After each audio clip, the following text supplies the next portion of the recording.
I think I just made it just go. I think it just went. I think it's taken off. I think it has abruptly begun. Let's go. I think it's in the airwaves. There we go. I'm seeing the airwaves. Seeing sight of it, hearing sound of it. Waiting to see if anybody shows up in chat. I should probably announce it. Should probably be. Does that look better? I don't know. You tell me. What do you think? No. Go ahead and post. First of all, let me show off this crazy fucking Blu-ray I saw. And then let me post at everyone. Let me not bump the mic. That's actually the worst thing possible. Okay, and then we go over to Blue Sky. We tell everybody, all of our friends over here on the Blue app, live telling Shade about my trip. You know how to do the blood sign? No. Do you? Very clean. Very clean. It's backwards on the camera, but Well, yeah. I don't know how to do it backwards. It is what it is. Hello, Ellen. We live. Let's go! You know Ellen Horai? No. She's my lead administrator, moderator. Hell yeah. CC is here. Gary always is here. Thanks for the sub, Gary. I saw you. All friends, all good people. You got me with the fake out last time. I'm not sure which one he's talking about. Oh, because earlier when I was showing you how the stream works and I created a stream real quick, I was wondering if anybody saw that. Victor, Gary, don't insult me. No, this is not Victor. This is Shade. I don't like anything like Victor. Shade's cut his hair short. Wait, Victor's got short hair too, doesn't he? That's He probably does. why. That's probably But his why. is curly. You got a different I have a beard. mustache. You got the heavy mustache. Nah, this is Shade. Shade lives here. I do lives here. I'm gonna incorporate you a lot more into streams since you live here, and because Bird really wants to get into streaming. Bird, don't forget that his name is Bird while we're streaming. His name is Bird. Why hasn't he already done it? Like he does burning? not like setting anything up at all.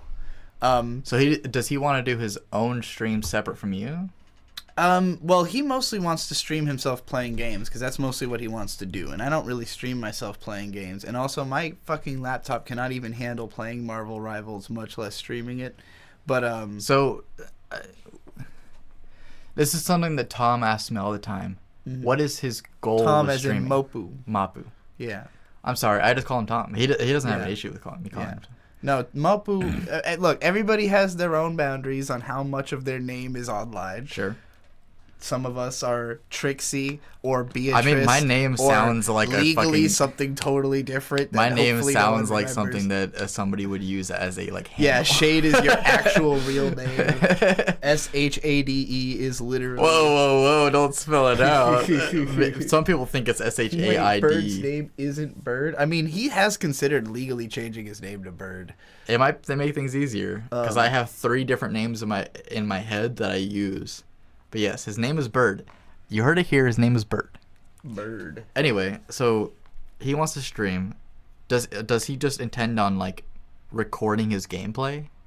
LaFusha, someone died outside your building? Holy shit. What? She said, I can't leave my building because someone died outside of it. What? That's unfortunate. Hold on, tell us the whole story. Give us a rundown. She might not know the whole story. Well, okay. You don't need to get close to the mic, by the way. The recording volume is very high. Sorry. I increased the output, so it's probably. I'll turn it down a little bit. There we go. I was told you want it to be tapping the red. Tapping the red? Okay. Tapping the red. Well, fair enough. I asked the building manager, but they can't tell me much. Yeah, I figured. That sounds like somebody actually died. Oh my god. Well, yeah. I mean, it happens. Are you okay? People be dying. Sure, but it's not enough that like. Not enough. And not enough. A few people dead outside, but it's not enough. Anyway, yeah. So is his goal to just record his gameplay, or no? He just wants to. I mean, honestly, does he want to make money?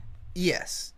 Okay. He would like to have a career as an internet content creator, pretty much by any means that everyone makes wants sense. to do that, though. Yeah. So does he understand? Like, I'm sure that you understand what it means. Yes. Does he understand what that means? I mean, I told him, if you want to do it, like, you have to. There's one crucial difference between how he has to do it and how I do it, which is that he has to do it at the exact same time, and like on a strict schedule. Like, you have to be consistent. The consistency. What you're saying is consistency. Because he has a personality that people naturally gravitate to, but it is different from my audience. He has his own. He's fans. very chill. He has and agreeable. Another way of putting it, Bird has a fan base, but it's not a very online fan base. Yeah. Because people who meet him in real life become fans of him, and then they follow him on the internet. Yes, I like Bird. You know, he's a cool guy. But like, it's hard for him to do something where he doesn't like to ask people for money, right? So like, he has friends who probably would send him $10 a month to do some kind of thing, but he doesn't want to tell his friends, "Hey, pay me $10 LaPusha, to do please this stay thing," safe. You know? Whatever's going on, just don't go outside. Just stay safe. Stay indoors. No going outside when there's cops crawling all over the place. I'm fine. I'm trapped in the building, but now my favorite live stream shows on. Yeah, so you don't got nowhere to be. We're right here. Hey, saving the day. Anyway, so he understands. It's. I'm just saying that he probably won't get any results. Is what I'm saying. it's tough. I mean, well, here's the thing. It sucks. You say that. I think anybody can easily build an online career if you just do the things you have to do. That's it. You just got to do the things you have to do. So the big thing is consistency, right? And like I think the main reason I don't have an audience is that I'm not streaming. You do not have consistency. I'm not you consistent. also have no marketing. You have not marketed yourself whatsoever, except for You're doing more marketing right now than you have almost ever before. I mean, but my stream isn't like a What is the name of your stream? What is the name of your YouTube channel? Twitch.tv/YoungShaidu, and then how do you spell young? YUNG. And then on YouTube, even though it's impossible to find me, it's just Shaidu. SHAIDU. I think your actual is like it was Shade Collins. I just changed it. Oh, you did change it. Okay, maybe that'll make you easier to find then. Let's find out. I'm literally subbed to you, so this is how shit YouTube is at fucking putting you in contact with channels you already follow. Let's try Shaidu's stream. Hey, you didn't know that worked. Shaidu live stream worked. I mean, I just typed Shaidu stream, but it brought me to Shaidu live stream. What is going on with this thumbnail? I put out a video. Why is there text on top of text on your thumbnail? Because I don't know. I was just being goofy. I just threw it together at the last second. I was just testing. Have you seen this yet? No. I was flexing. I was like figuring. I was learning how to edit. You look like Anthony Fantano with the round sunglasses. I feel like I just take no damage, dude. I was learning how to edit. I wasn't expecting there to be like a whole actual army there. And why can't I not walk into the water here, but I could earlier? What did you conclude? Is it worth playing in 2025? Yeah, it's pretty fun. This is one of my series that I plan on going on. But I received $50 on behalf of you. So I have to spend $50 on you because of these snack reviews. Well, someone literally sent me someone called WP. Shout out WP, who has sent me like $100, $50, $50 randomly out of the blue, just like based on, hey, love your stuff. But one of them was $50 on behalf of Shade for having, quote, the best snack reviews on the platform. That's what this person said. Bro had to. Somebody sent $50 and said Shade had the best snack reviews on the platform. So it's up to you to decide if you agree with WP. Which I only can think white people. But I have the best snack reviews in the game. So you agree with WP? I'm making good snack reviews. You make great snack reviews. I think I have the best opinion on snacks. Snack reviews. I'll do one right now if you want me to. Someone please help We Shade will- create we will- thumbnails. Someone teach No, this look. motherfucker Look, how to make a thumbnail. I know how to make a thumbnail. Why is the same photo of you on all of these thumbnails? Those are fucking 7 years old. Why is this one 7 days old? It's Because the same it's picture. the best picture of me of all time. You don't need to be in the thumbnail. You don't. I made that one one in 10 seconds. It's not. I was just testing something out. The whole thumbnail I you made trying in 10 to seconds. figure out how to do the red thing around you? Is that why Yes, you did it? I was just Okay. testing the red thing. Okay, so The red thing in the. the idea here was that I just wanted the text to say 15 years since last If played. This was a black background. it And would I be wanted the better. background to say Realm of the Mad God. I love that it keeps, whenever you hover over it, it shows like my favorite editing part in the whole video. That's fun. I like that. It's me saying, because I was fucking with the camera, and then I said, Soul said in the chat, she said, or I said, I look like the sun, and then I show me like coming out of the horizon, yes. and then she said, you look like the sun exploding. So I say, I look like the sun, and then it goes. That's fun. It's That's fun. It's fun. It's good fun. thinking. Anyway, what was I about to do? What were you about to do? I don't know. I'm reading the chat. Was referring to Shade, not Trixie. I don't Trixie's know. bullying Shade? No, there's no bullying going on. We're trying to figure. I was bullying your We're trying to make thumbnails, me. Yes, she's bullying my thumbnail. My thumbnail is not great, but 141 views in a week is days. pretty good. Like You beat organically. your sub count. Yeah, It's always organic. good. Anytime you beat your sub count, that's a really good sign. Like, Oh, I was gonna. Do you want to do a snack review real quick? sure. What? Oh, grab live those, snack review. grab those fucking chips I left out there too, because I didn't finish those and I want to review those because those are. What are they? They're on the table. They're just like a puff, like a cheese puff type thing, in like a green bag. All right, 2 snack reviews live. Yes, we're gonna do some snack reviews to kick this off. Hello, everybody. Feel free to be very active in chat. By the way, I read all of it. I know some of the homies are here, but there's plenty of you who have not said anything, and I don't know if that's because you're not regulars or you're just being quiet or who's in the house tonight. I usually know literally everyone who's in my chat because I study you people, I stalk you, I find out everything I can. You know, I see your name and then I deep dive your whole internet history. I learn everything there is to know. And I don't tell you. I don't tell you any of that. I just pretend I have no idea who you are. You know, you'll show up, I'll pretend I don't know you. But meanwhile, I've got like a dossier on your whole life. How's the truck? It's awesome. It's actually it's everything we wanted. Literally everything we wanted out of a truck. Now, I suspect that part of why Bird wanted a truck so much is that he grew up with this truck. Like, his granddad has had this truck for like 20 years. There is no reason not to want a truck. I have wanted a truck. Awesome. It's I have fucking wanted a awesome. truck for 7 years now. Because I realized how much of a fucking disadvantage you are in America not having a truck. Well, and also, like, it's just such a... They're so smooth. Like, you think of it as it's about how much power it has, but it's about how the power balances such that, like, you don't... like, you're in it, and, like, when you hit the exhaust, like, you feel the thing just go, like, you know? And then you're just smooth sailing. So... It doesn't feel like anything's happening. You're just, like, on a boat. It feels like you're on a boat on the road, you know?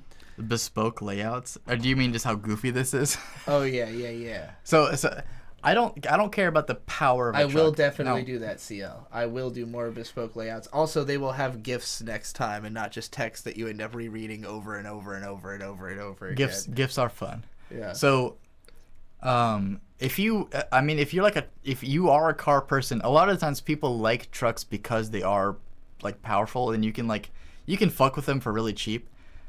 But just the fact that you have a truck bed is insane.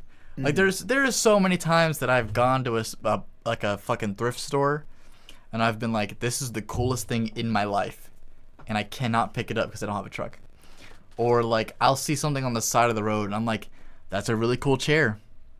Too bad I don't have a Shout out truck. Aggie Dine. Shout out Zydias. Shout out Lizard Marker. Shout out Funi Kangaroo. Shout out Lapusha again. Oh, we're just shouting out everyone that's here. Yeah, just everybody. Yeah, fucking Agadine, Zydeus. Did you already say Ryuka? I said all of those names. I don't didn't hear know you. if I said Riruka Dokuka Bine. I don't know if I said that name yet. Look, everyone here is a loved one. Oh shit, you got the love. Where is the love? Well, you Right wrote down here, you bitch. wrote down romance is finding a billion ways to say the same thing. I did. And I I assume wrote that that on a same thing towel. is love. That is one way to say it. Yeah. Yeah. Out of a billion. One of the billion ways to say it is I love you. We remember love, says Agadine, indeed. Where is the love? Oh my god, Dirty Dalish is here. Hello. Okay. Shout out. So snack reviews, right? Yeah. Right here. So first we got Oh boy, the habanero popper flavored cheese curls. Are you gonna try these? Because I don't know if you would. Well, you like spicy stuff. But Fucking- these are not spicy. we got I can't see the What am I doing? What are you trying to communicate? full to me? screen this. Oh yeah. Yes. Well, whatever. Because I can't see the camera. So we got the Hers jalapeno popper poppers. flavored. All right. So what is your opinion of these? Okay, hold on. Let me make sure you indicate. Look, you see how it's like it's trying to pretend that it's one of those things, but it's as one of these things. You understand? No. What? Those, jalapeno poppers, like what you would get from like a fucking Hardee's or whatever. Oh. Okay. Okay. So you're saying that Arby's. these are Cheetos imitation, but they're supposed to taste like jalapeno poppers popper. that you would get from like Hardee's. And I will tell you, they 100% taste like that, with no spice. Why do you two sound the same? We are brothers. Well, siblings. Former brothers. Former brothers, siblings. Current siblings. We have very similar voices. Flew off the shelves at Dollar General in my town. I can try to make my voice sound What less is your- like yours if it helps. It doesn't matter. It doesn't matter. Imaginary Fred come to life. Funny story, I actually created a YouTube channel called Digibros Shadow, and my intention was to be like I completely forgot about that. It was Yeah. Digibrony's shadow. Digibrony Shadow. You had this perturbed version of Digibrony. Of course, we hear the similarities. We talk the same. We just have a little bit slightly different tones in our voice. What is your opinion on these poppers? Are they good? I like them, but like the problem with them is that they're not even remotely spicy. Not even the slightest bit. Not one iota of capsaicin is in these. All right, hold this up to the camera. real quick. It tastes like a jalapeno. It has none of a jalapeno spice. It looks exactly like a puffy Cheeto. Electric Wings, with $5 asked, what would it take me to work a comfy computer science job? I don't know anything about computers. That $5 got me closer to a computer science job. Shade actually will probably one day have a computer science I might have job. a computer science job. Shade, okay. Just earlier, Shade helped me bring in two. Can you hold up the computer? That one right there. Let's just bring this over, right? We're in the middle of a snack review, but we're doing more than one thing at once. This computer. Oh, shit. Belongs to Bird. Let me make sure it doesn't have any identifying information on it. It just says my name on it for some reason. This computer belongs to Bird, and it was at Riley's house, and we had been under the assumption that it did not work. Shade very quickly examined it and found it did in fact work. I'm not sure that necessarily is a computer science job. No. You know what it was? It was a knowing the very first thing about computers job, which several people who interacted with this and thought it was broken did not know. So I'm not one of those people. I didn't even reach that stage. I just heard it was broken and went, I'm going to hand this to Shade. Okay, so you See said what this. he thinks. They said this was one boxy case. I actually really like this case design. It's a box, which makes it like easy to fit into anything, and then it's got the motherboard above the power supply. Like it. Shade, the audio engineer? No, literally though. Shade is Shade literally sidechained the audio on this stream just now. You see how this is the I/O, right? You see where the I/O is? But this is the computer standing up straight. Normally the I/O would be right here. This is really cool. I like this. I like the computer parts facing up because then the graphics card is sitting straight up like this and it doesn't sag. So this is a really nice case. I like it. My only issue with it is the sheer amount of opening spaces are on this computer. There's not great airflow. Electric Wing said, keep streaming with this setup. Super chat sends so fast. I don't know what you mean by super chat sends so fast, but sure, we will. Oh, probably. Is there? Does it normally send slow? Is there? Are you saying there's a less of a delay? I don't know. Maybe StreamYard feeds me chat slower than I normally would see it. Because right now I'm looking at the. Here, I'll just show you. I can just put this on screen. I'm not Right now entirely I'm sure what looking Luna's at talking about. Do you know what this. she's talking? What they're talking about? This is my YouTube stream background. Luna Pretty Cure. That's Yeah. Komugi. Do you know what they're talking about? Komugi is saying, let me read it. Wow, Zeke and I literally joined the stream from like the exact same moment, and on top of that, we were just responding to a message in the same channel of the server, which was completely unrelated to us joining the stream at the same time. I see. Okay, so She's just being excited about There's just coincidences. coincidences, Yeah. it's a very fun coincidence. I love it. Okay, so about the snack review. Gary always with $5 says, low-key kind of believed the imaginary thing I said about Shade like 10 years ago. Like, Shade, like your shadow? Come on, dude. Glad he's real.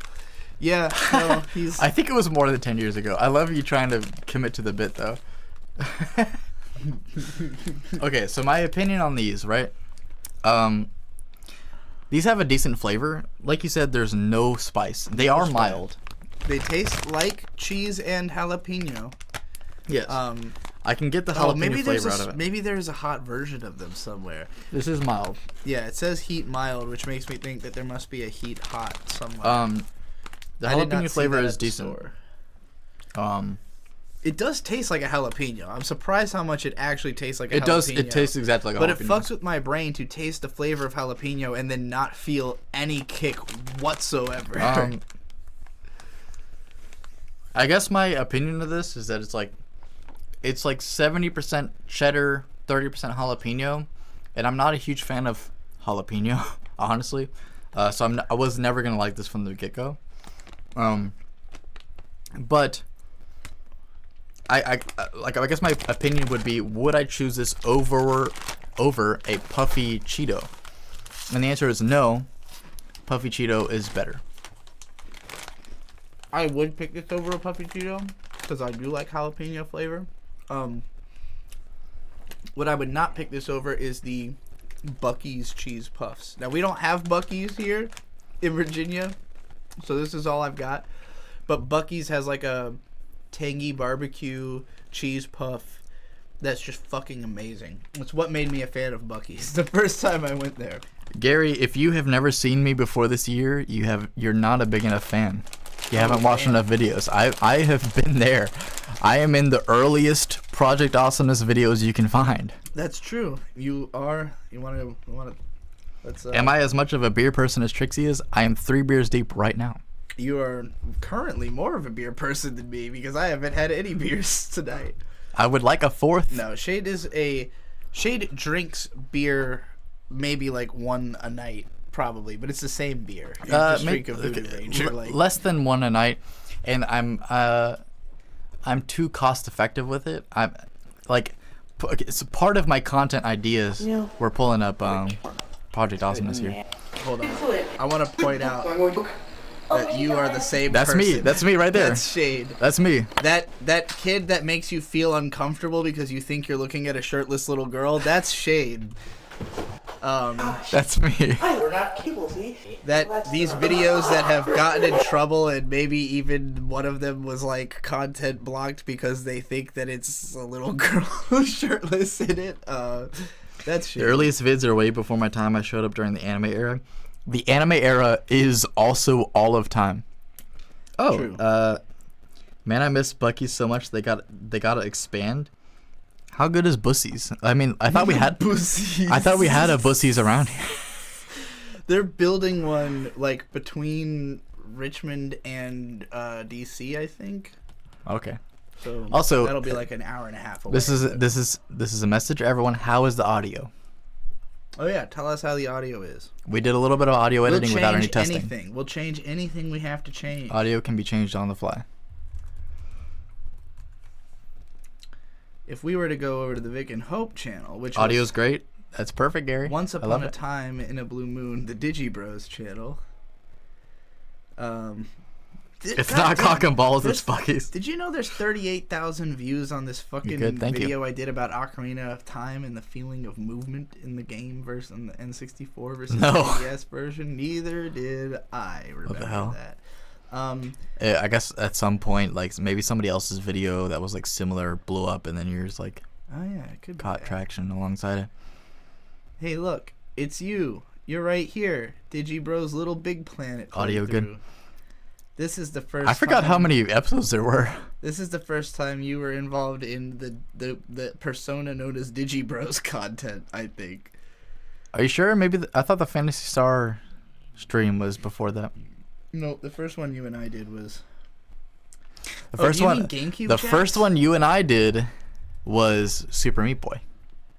Do you mean GameCube chats? Hold on. Maybe. Here we go.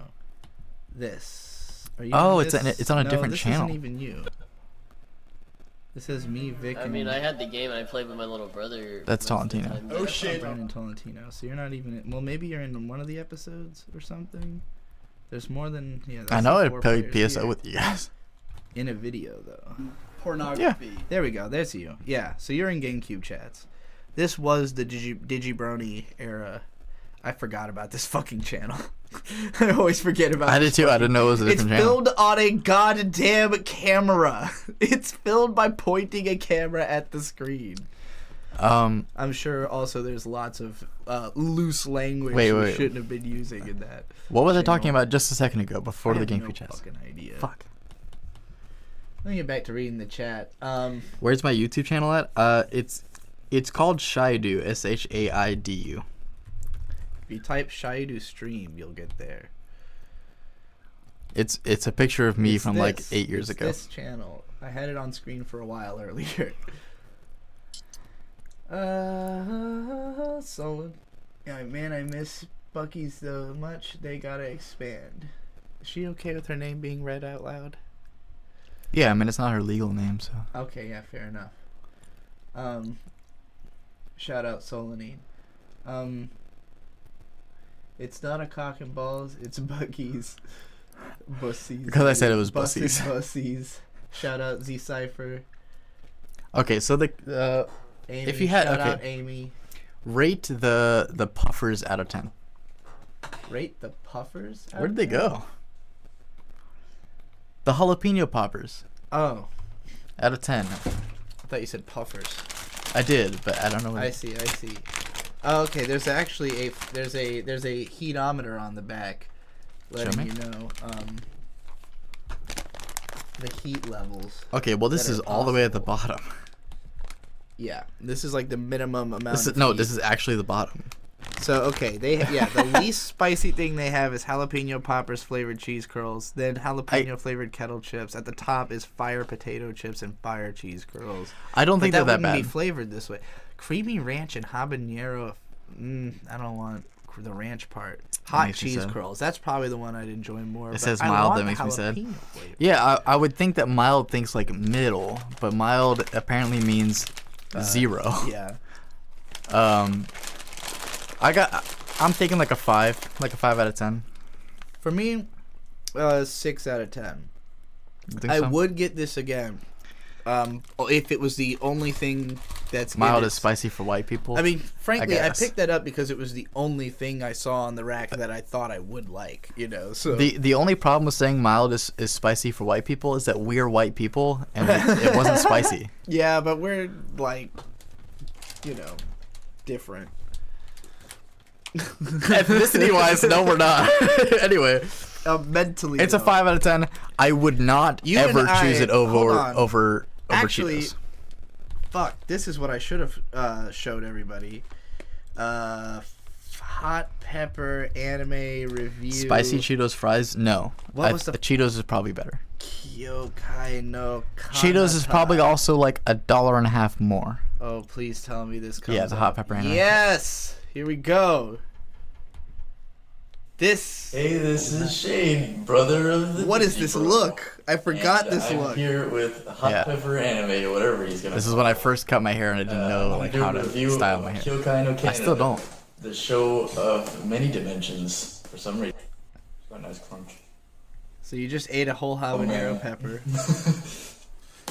Well, it's pretty. Damn, I alright. was really skinny. I feel like I skipped past the part where you actually.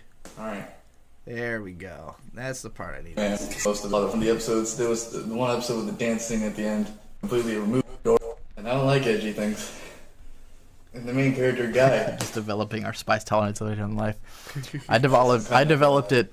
How old is this video? There's 10 years box ago. ladies. I developed it 10 years ago. Yeah, this is literally when we were like, me and Shade got really into just like eating whole habaneros,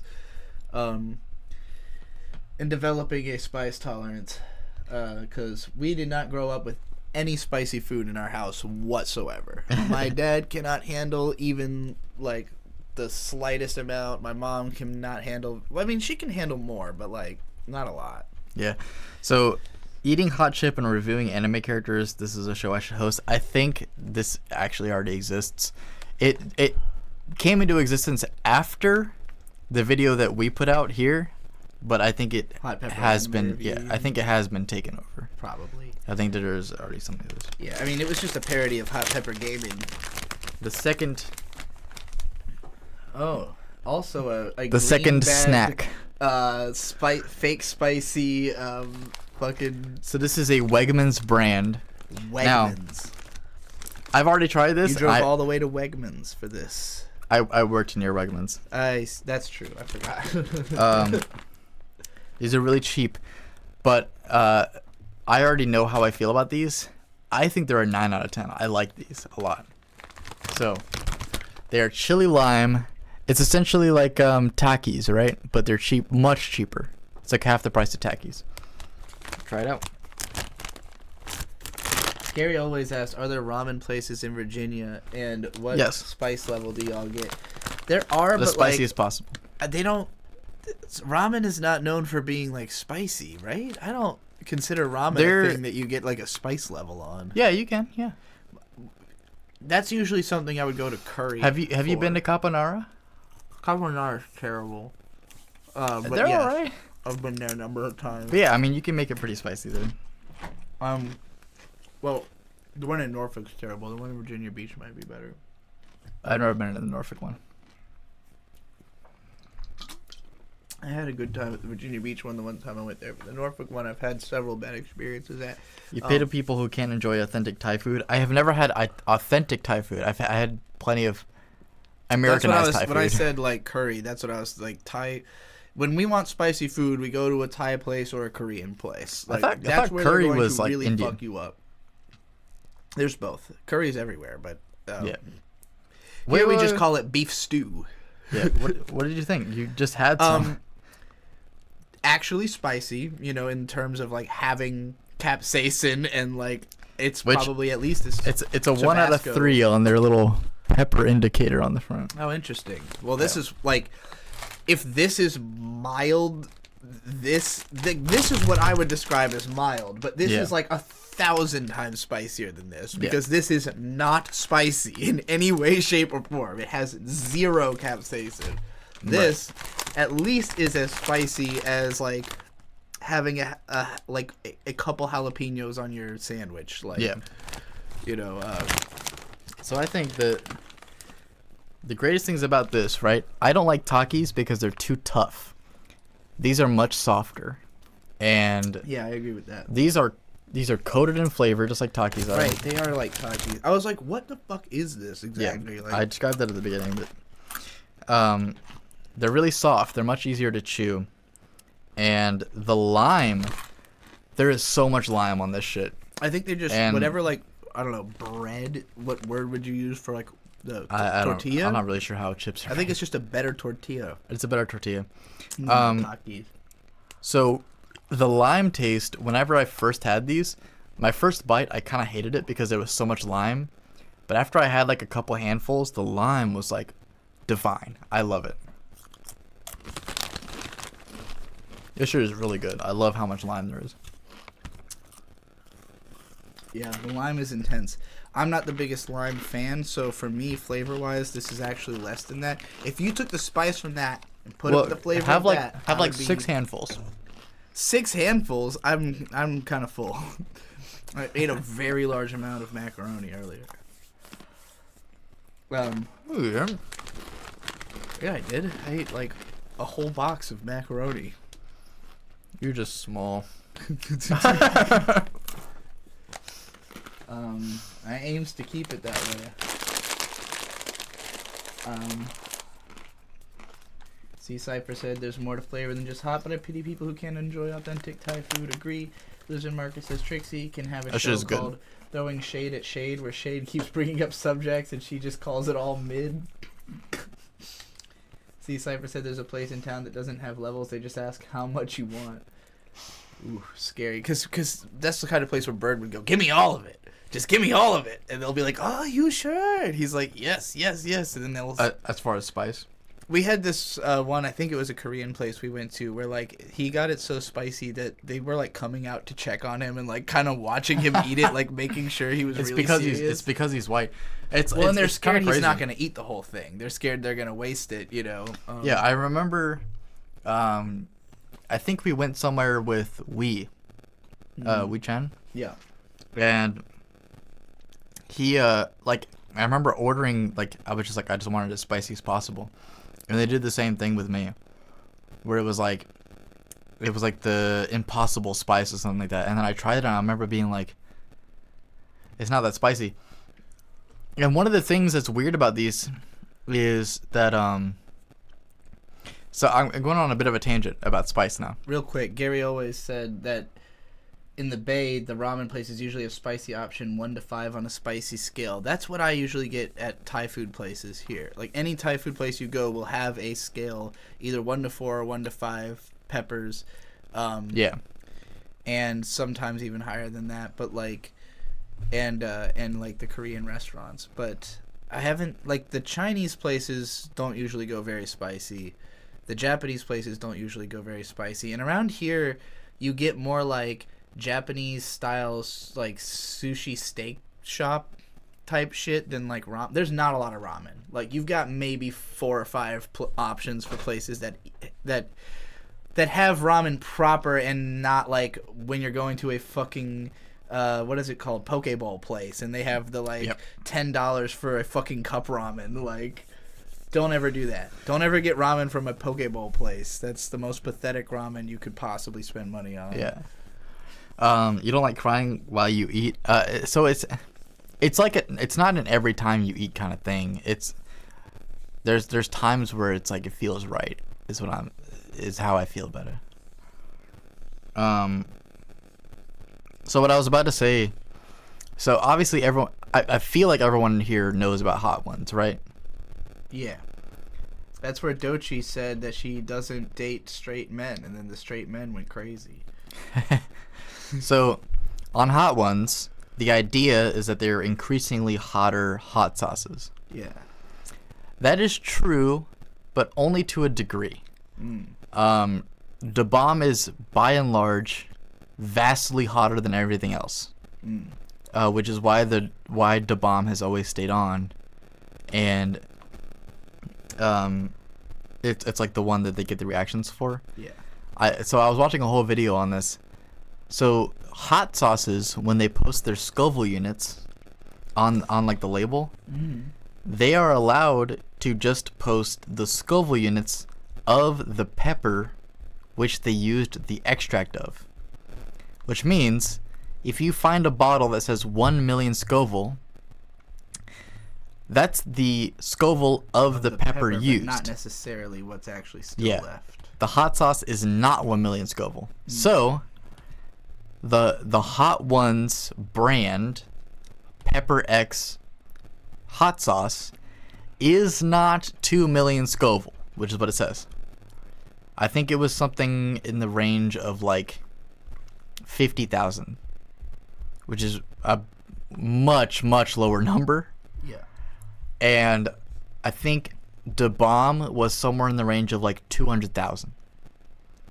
And Scoville is a measurement of basically just how fucked do you feel when you eat it. That is what Scoville means. Yeah. It's supposed to just be if you bite it, how fucked do you feel? But there is a scientific way of finding Scoville, and that's like usually what they use. But the Hot One sauces, like 1 through 5, are all almost the same.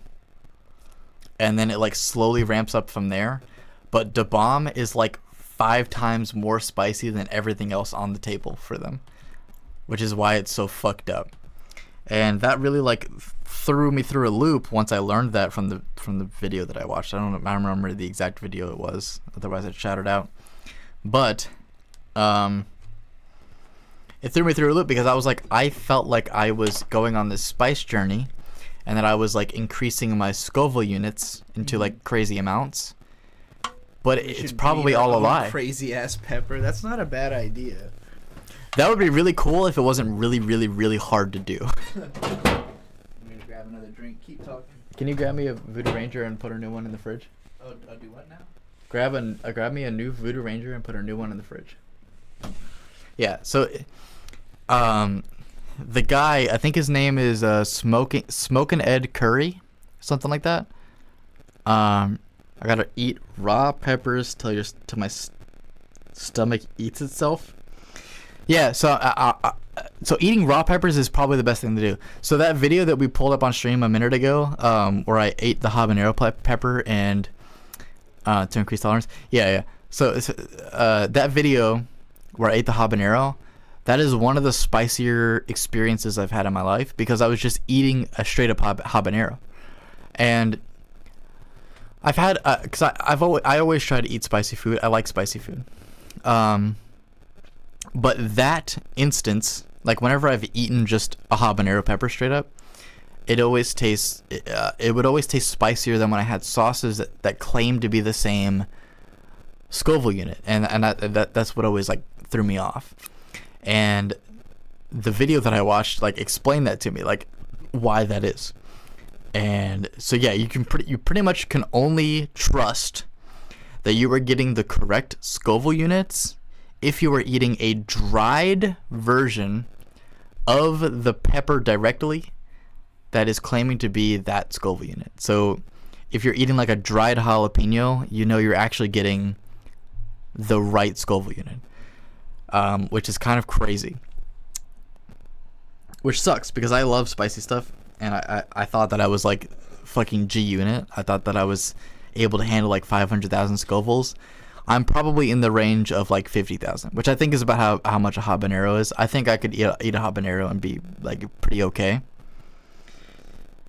We have a bag of dried Thai chili peppers, and we used to make super spicy chili oil. Habanero is 300k at most. Okay, well, I mean that's much higher than 50k, but that's probably about the range that I could handle. I think I could handle a habanero a little bit better than I did in that video. Yeah, but I thought that I was like way higher than that, you know, because I was like eating hot sauces that are claiming to be like 100. They're like 1 million Scoville. we have 1 million Scoville units. Our hot sauce is amazing. It's 1 million Scoville. It's the best hot sauce. The hottest hot sauce around. It's 1 million Scoville units. It's crazy. I have many people tell me. I have so many people tell me that these Scoville units, they're really high. It's the highest Scoville. Right, anyone? No.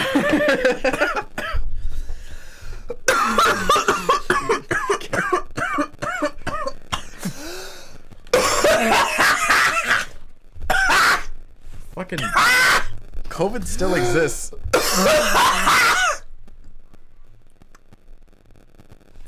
It's better to have had I can hear you from my speakers in the other room. And then you don't get it again. She said, "Are you okay?" I'm making sure everybody's paying attention. We're gonna actually start talking about the trip now. Woo! Wait. I have to pee. Shade's gonna go pee, and then we're gonna start.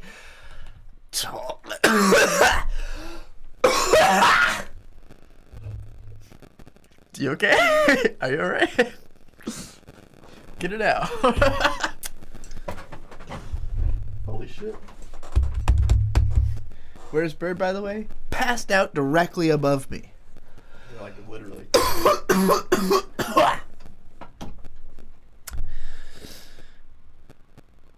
I hit this a little ajar. Yeah. No, I just wanted to cartoonishly pretend like I was choking. Alright. So, Bird and I flew to Arizona to pick up a Toyota Tundra 2005 that his granddad had been using since 2005. He just got a new one. Gorgeous, beautiful, shiny thing. It pretty much just looks like the new version of what the old truck was. Are my wings tired? No. Actually, the only thing that's stressed for me is the ligaments in my knees. Like right around here. Right around here. That's the only part that's been in pain because of going to the top of Texas. I topped Texas. We're gonna watch that clip. You gave Do I Texas have that top? in here? No, I topped it. Okay. I did not give top. I topped. If anything, it gave top. Landon with $5 says, "Here's what makes me a rage. It's fucking Shade. Landoname. Landoname, you motherfucker. Shade not admitting that he eats mealy beehole. I'm coming for you, Shade, to kick the ever-loving shit out of you, mate." Listen, Landon, I'm excited to meet you. Honestly. He's coming over soon. He says, anyways. Oh, Nino in the chat. Hey, Nino. Hey, Nino, what up? Ogenki desu ka? Hi. Ogenki desu ka? Genki desu. Ah, genki desu ne? Yatta! すごいですね。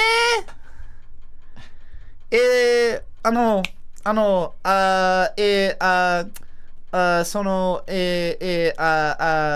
すみません。そ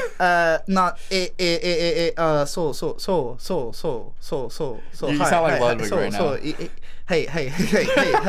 Hey. You sound like somebody on a business trip. So. Alright. So, we flew, what is it, American Airlines, down to Phoenix, the Phoenix airport. So Amy says that they're our #1 fan. Who's? Watashi wa anata no Trixie has a ichiban Discord, right? fan Yeah. desu. You want to plug your Discord? Aggie-Dan, you don't know about the you should get in here. That's this crazy. is where the magic happens. I don't really plug it very much because it's kind of a filtering experience. This is kind of where you come to find out if we are actually capable of being friends or not, you know? You're either going to fit in or you're not. Some people have literally left the server because they realized I am not gay enough for this. Like, this is too gay, too furry, Listen. too fucking If you're it's watching, mostly very gay and furry. If you're watching at 11:30 Eastern Standard Time, Yeah. you better be gay. You better be fucking gay. Aggie Dine is the third Brazilian from the same city, and they're not in the Discord. That's crazy. Couldn't find the link. It's on the We Watch Anime channel's about page. All right. Try to make I'm it ready. work. I'm comfortable. Let's get to story time. Yeah, so we flew. You drove us to the airport. Yes. We almost never travel with like checked bags, but we had a bunch of them this time, so we got to bring a lot of shit, most of which I did not use at all, which is normal. I always bring way more than I always bring way more than I need and then forget a bunch of shit that I need anyways. So it's like I brought all this stuff I don't need and still managed to not have half the shit I do need. The most notable thing for me about your departure was that right before you left, you threw chicken nuggets into the air fryer. Oh, yeah. And then I was thinking, like, this will be a last-minute snack before we take off, but it was, like, a buzzer beater to get out the door, so I just left them there. And you also brewed coffee. So as we were leaving, you asked me and Bird, do we want coffee? And both of us said no. Yeah, shocking. And so about 20 to 30 minutes after I dropped you off and I was back home, you called me and said, there are some beautifully cooked nuggets in the air fryer that I forgot about. Do you want those? You can eat them. And I was like, okay. And I think Soul ate them. Good. Somebody ate them. But we don't use the coffee maker. Yeah. So that coffee set the entire... It became moldy. I came home and there was mold all in the coffee maker. And I was like, oh! So I cleaned that. But then I haven't found where I fucking packed the grinder yet. So I haven't been able to grind my coffee beans to make my coffee. But you know what? I didn't drink that much caffeine on this trip. Compared to... I was like... Bird told me... So Bird used to drink like 2 pots of coffee a day for a long time, and like he told me that story as like a dramatic amount. Before we left on this trip, I was drinking like a solid 2.5 pots of coffee a day, and Bird was like, "You gotta stop that. Like that's not. You can't be doing that." And I was like, "Okay, I don't know what the limits are for this. I'm new to the black coffee life." As far as I'm aware, the upper limit of the amount of caffeine that you're supposed to consume in a day consistently before it becomes a problem is 400 milligrams. By the way, Landon with $5 said, my friend was supposed to update me. I'll probably just book a hotel this weekend. But yeah, I'm excited to see you, Trixie and Bird and Shade. Show Shade Psy Salad. I'd love to see Psy Salad. By the way, Landon, all of my friends know you, and we look at your mal often, and you're beloved. You look at his mal often? Yeah, he's on our mals. I see. He's connected to our mals. Anytime you update, we're seeing it. Okay, so you are a creature within my realm. A creature within my realm. I feel like there should be some photos. Maybe I didn't upload these to this. Of the drive from Phoenix up to northern Arizona, but basically, Bird's grandparents have, like most old people who live in Arizona, a house up north and a house in the south that they switch between summer and winter, because summer in northern Arizona is very beautiful and mild, and summer in southern Arizona is hellishly fucking hot. Yeah. Winter in southern Arizona, beautifully mild. Winter in northern Arizona, completely covered in snow. So, you know, a lot of people. It's kind of crazy because Arizona is only like half the size of California, right? It's yes, kind of, but it's just that, like, hold on. I'm not super it's just well that versed half in of it's up in the mountains. It's more of an elevation thing than a. Oh, okay. Also, somebody asked, "How do you like your coffee?" God damn it! Just give me a whole fucking general map of Arizona. I just drink it black. Because adding shit in is how you fuck up the taste of it quickly. This is not a general. I put like 40% French vanilla creamer in my coffee. I do not like black coffee. Just fucking go to Google Maps. Which is weird because I like beer, which is super bitter, but bitter coffee drives me crazy. Okay, so like. Wow, straight shots of espresso is crazy work. So like, here in Phoenix, you're down in like a valley, and then when you go up the 17 here, you're just going straight up into the mountains. Is that what those green bits are? Is like mountains? Yeah. So like by the time you get to Flagstaff, you are like way the fuck up in the mountains. So, Shade is vanilla. I'm super vanilla. My favorite ice cream is vanilla. So, like, a place like Flagstaff is cold most of the year, and then a place like Phoenix is hot most of the year. But it's literally just a huge elevation change between those two places, even though they're not, like, I think the reason insanely far away. I think the reason that's It's so like strange 2 to hour me drive. is that I've spent most of my life in Virginia. Like, Yeah. I've barely ever ventured out, and Virginia is very flat. Well, so here's the funny thing about that. Aside right? from the very western part of Virginia, Yeah. Well, so which the I've never really fucked been up- in. Here's what's fucked up about Virginia, is that all of this is an Oh, yeah. impassable fucking swamp right here. Yeah, yeah. And so every time you drive across Virginia, what we literally did, okay, here's what it's like to come back from Kentucky, right? So where Mint and Riley live is like right here, and so this Landon, you ain't doing shit. this spot right here, what's called Middlesboro. This is where Virginia, Tennessee, and Kentucky all meet. And it's because right here is the only passage through the Appalachians that that they could build a road through, other Yeah. than like way up here, which is like hours away. Right. So when you drive from Corbin, which is like out here by Monticello, you're coming down through here, and then you go up the 81. And Is there a second county called Williamsburg in Virginia? There's fucking Williamsburg's fucking everywhere. They're literally everywhere. There's too many Williams. So, like, when you're coming in, you come up this, you dip down back into Tennessee, then you go up again, and then you go all the way up here to Wait. fucking Charlottesville, and then you come down through Richmond and go back down to here. So you have to drive all the way up and then come down.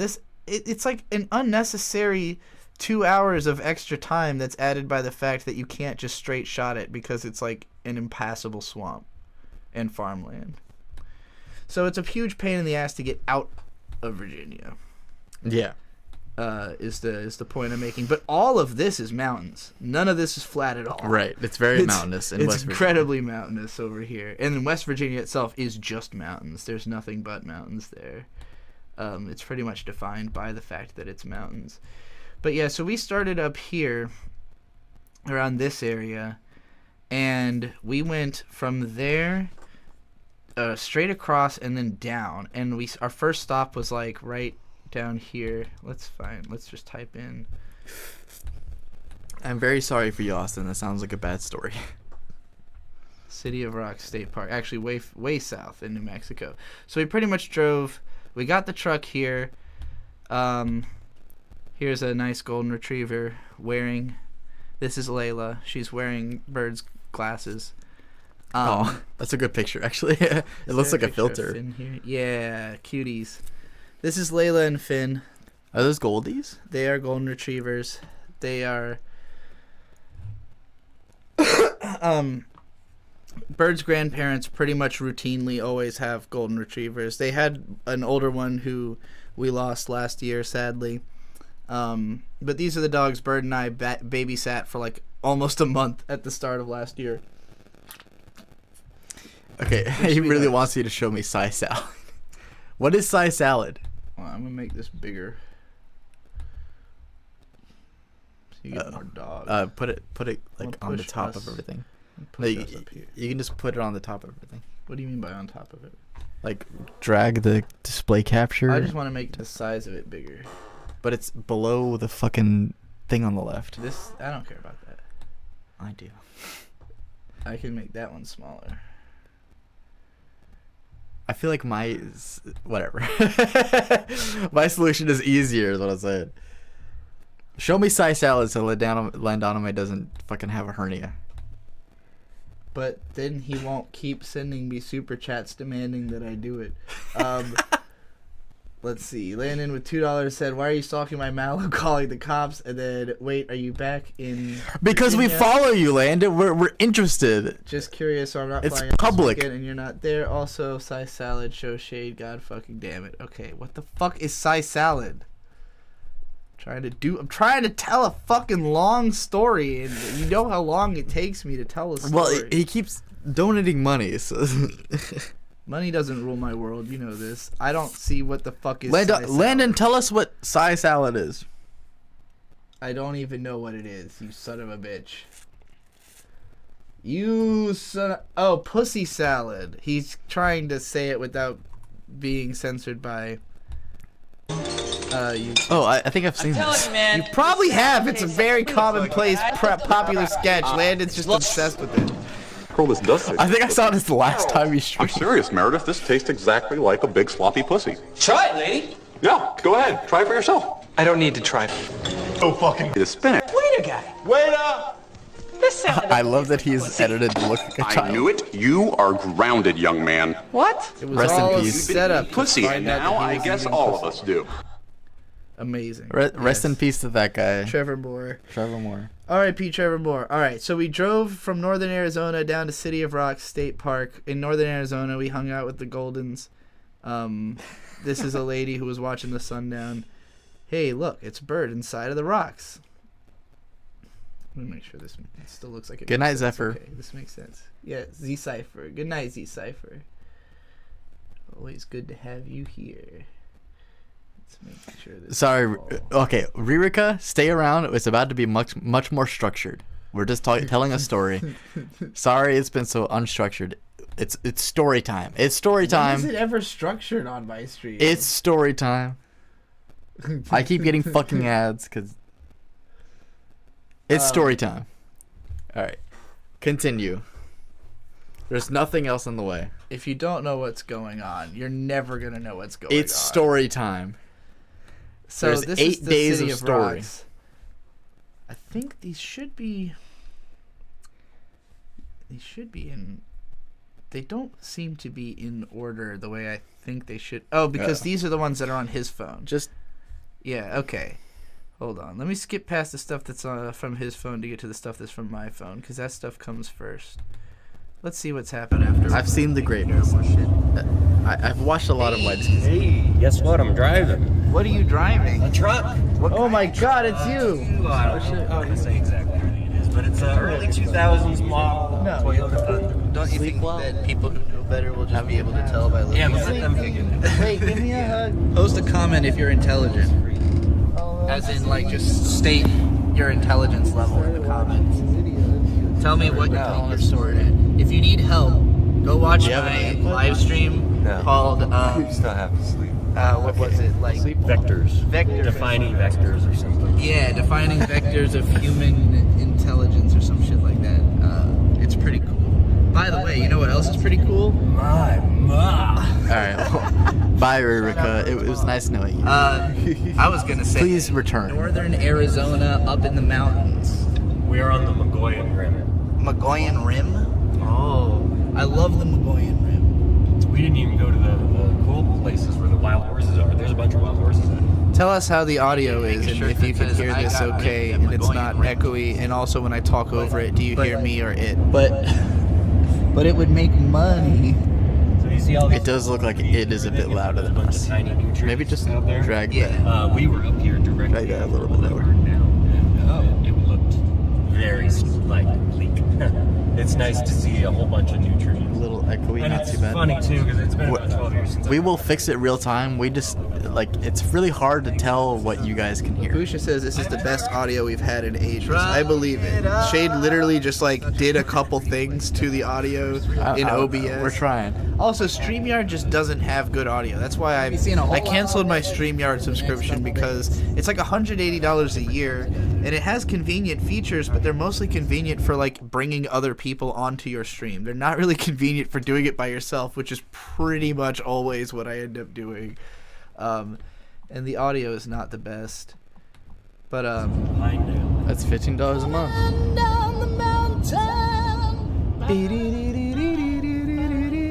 Do you know what you can get for $15 a month? What? Hulu, Disney Plus, and HBO Max. All three? You can't get all three of those for $15. I have it right now. All in what, a package or It's something? one package. So it's just That's like, it. once this hits 300 Tell now. Bird Well, how you it's did that. $16.99, but yeah. So it's $2 more. I don't know, just as like a keepsake. So this is all us leaving northern Arizona, literally coming down the mountains into We're coming down the into mountain. New Mexico. Well, I think we come down one mountain into like the southern part of Arizona, Well, and wait. then or no, Full screen. Full screen. full screen. Yeah, full screen. It's tripping me out when you're like looking at what is clearly the I've never seen this part of America. but then you look over and it's like that's It's cool. snow. I don't think this is What? That's snow? I guess not. I guess we're still at a pretty high elevation at this point. So like the reason you can see mountains way the fuck back is that that's like lower, you know. Dude. So that's like where you will eventually be down at. But yeah, driving down mountains is fucking crazy. That's really cool that it's like a tundra or Yeah. not tundra, but like a savanna. Yeah. But you can see snow. volcanic Yeah. fields right now. This is One of, I believe, 6 active volcanoes. I love the Southwest. Did you fall in love with All the little mountains. life and drink it from a fountain? Is that from the song? Some will fall in love with life and drink it like a fountain that is pouring like an avalanche coming down the mountain. I don't mind the sun sometimes. That's a totally different song, though. I was doing coming down the mountain. What a many children. You can see the lava rocks on them. Look, everywhere. Every single one of them. Oh yeah, these are literally. This is all volcanoes. Every single little mound of rocks here. Right next to the baby volcano. A volcano? Those are Pull volcanoes. up right now, do you think we'd be fucked? Does that mean there's magma? Active volcanoes. What? There's magma? Yeah, I mean they haven't exploded in like 1,000 years, but like Depends on how these What? are all theoretically active volcanoes in What? northern Arizona. these ones because Arizona's a fucking battlefield. What? And what he's explaining in the clip right now is that this doesn't make sense because there's no fault line collision here. Like it's just a bunch of volcanoes up in the mountains, and like they don't really know why they're there. So Really? yeah. That's what I'm not worried the about. ideal. Your mad knowledge about the volcano field. Look at those big guys. What the hell is Whoa. It's a volcano too. literally all That's volcanoes. crazy. Volcanoes I mean, all- it's just crazy to me that it's so flat that you can like see a mountain. Yeah. That's Dude, that far away. Particularly when you're in Nevada, it'll just be like it's so flat, but then there'll be like just one independent, like, you know, incredibly tall mountain that you just see, and you're coming towards it for like 20 minutes, like literally 20 minutes of that mountain. We're 'Cause still it's gonna get to that huge. mountain at some point, you know. That's the like- scary thing about size Yeah. and distance that Yeah. like you don't really get a sense for until you're in something that's really flat with something that's really big far away. In this video clip, I'm asking people about these buckets. Hey, if My mustache is amazing, by the way. Little buckets are Buckets? explain. Where? Hanging. The hanging bucket. What? Explain. What are they? Yeah. I don't know. we're coming up on a town where we're gonna have. What? Yeah, there's a ton of them. What are those? Landon with $2 says, Shade, can't wait to meet. Also, nice mustache, daddy. Springerville. This is it. Hey, we're in town. Man, my mustache is Springerville. fucking Okay, awesome. hold on. I love him. I'm very proud of my mustache. That's why it's there. Okay, so specifically, this is where we are in this clip. So we've left from like up here, and we've basically just been coming down the mountains, Waits on the power line for wind. and then we're probably yeah, about to cross I guess into that New makes sense. Mexico around this clip. 10 out of 10 would ride. Yeah, you know this mustache is fucking crazy. I'm in a very committed relationship. Are you even real? Like, what Okay. makes you Good think it's cows. okay to...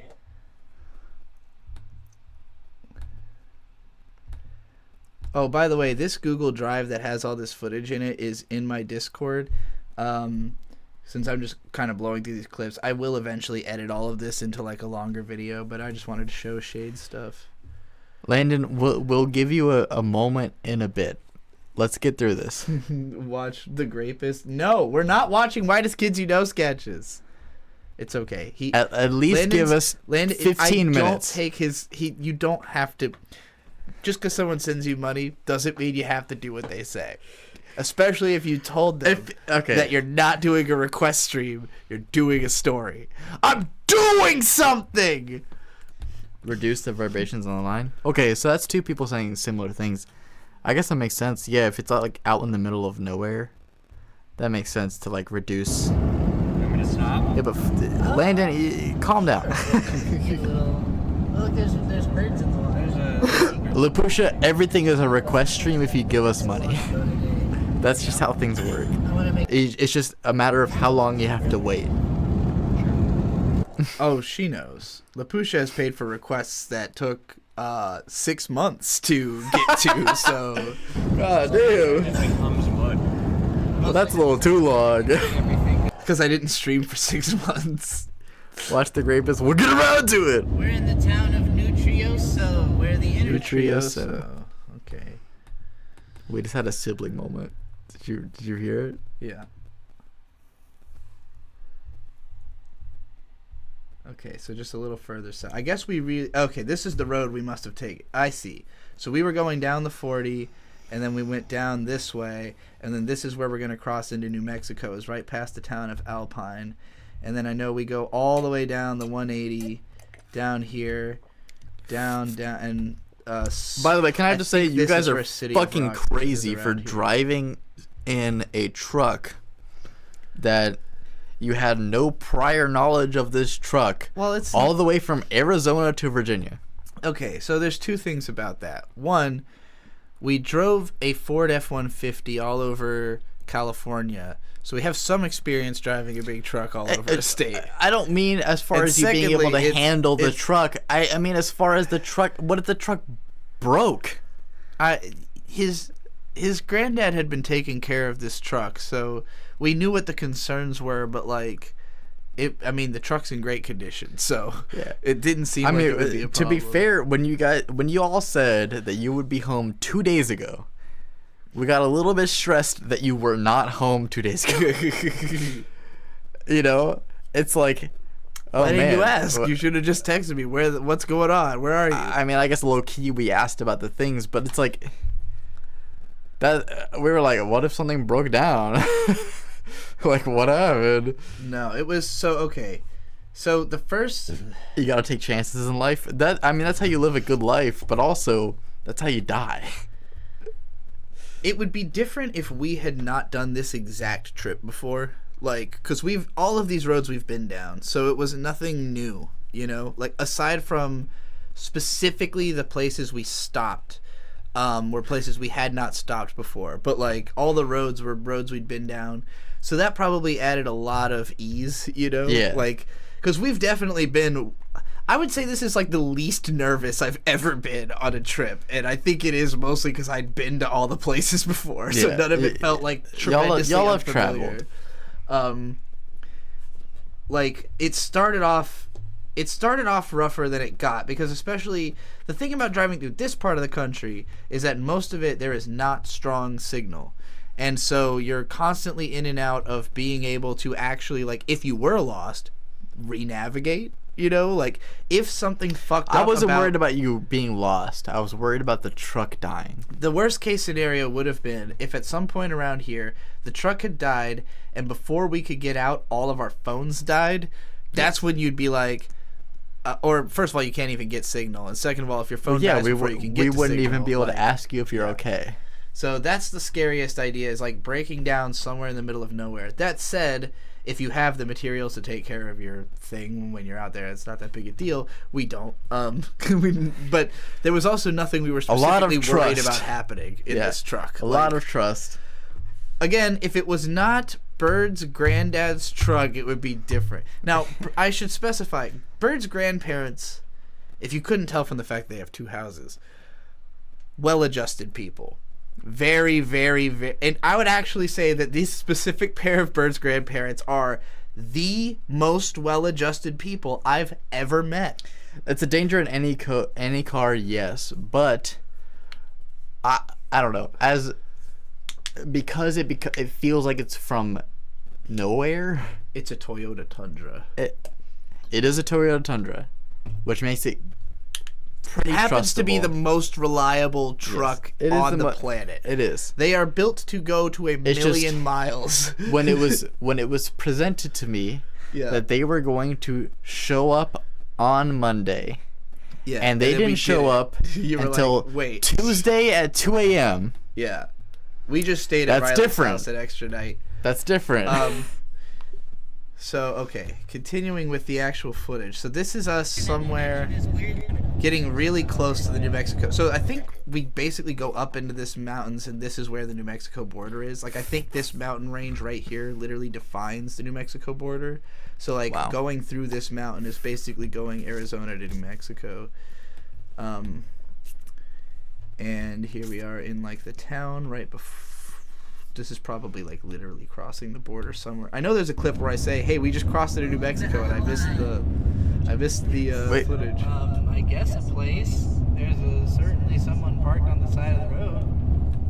Here we go. This is it right here. House is Alpine. Nope. Alpine, New Mexico. Whatever. We definitely crossed into New Mexico by this point because this looks different. Landon, it's okay. I'm 3 beers deep. Oh yeah, this is where we stopped off at like. And they're 9.5% beers.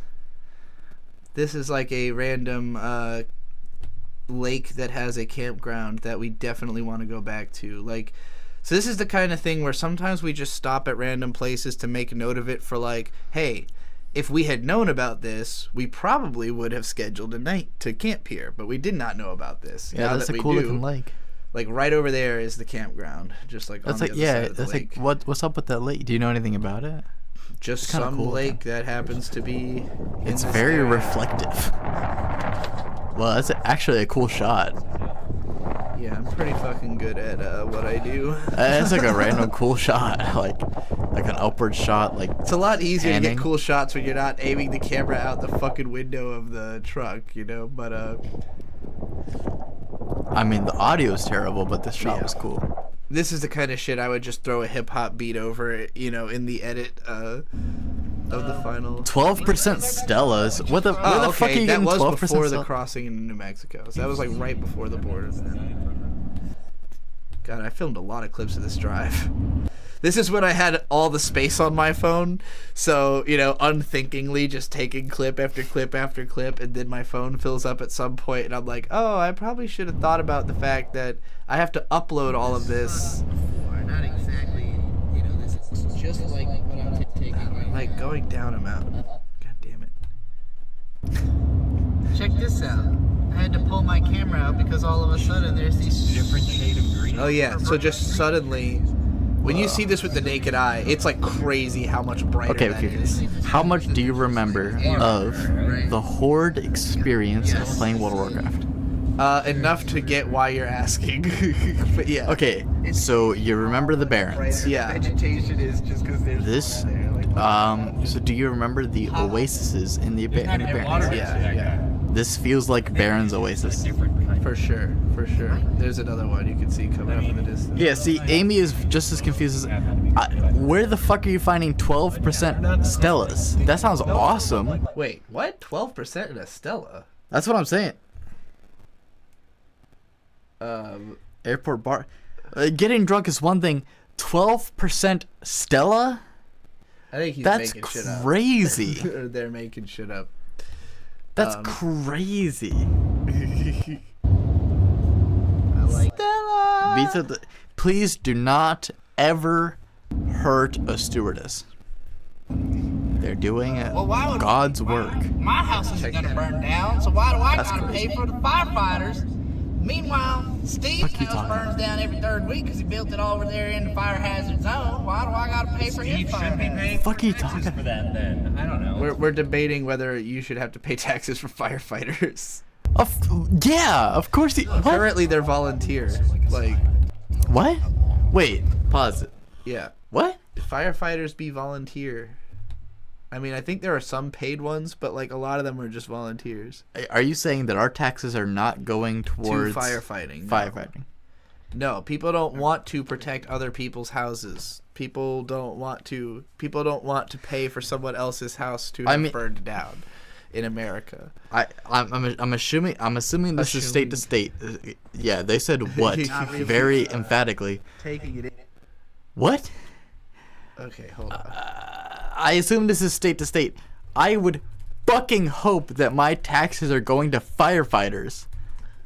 Let's see. Why are the majority of firefighters volunteers?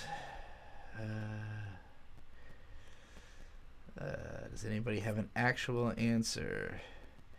Largely a product of government budget and priorities with an influence from a trend in property insurance rates. Typically, the higher risk, higher population areas see paid firefighting, while lower population, lower risk areas see volunteers. Higher budgets and higher insurance costs equals more value placed in paid firefighters.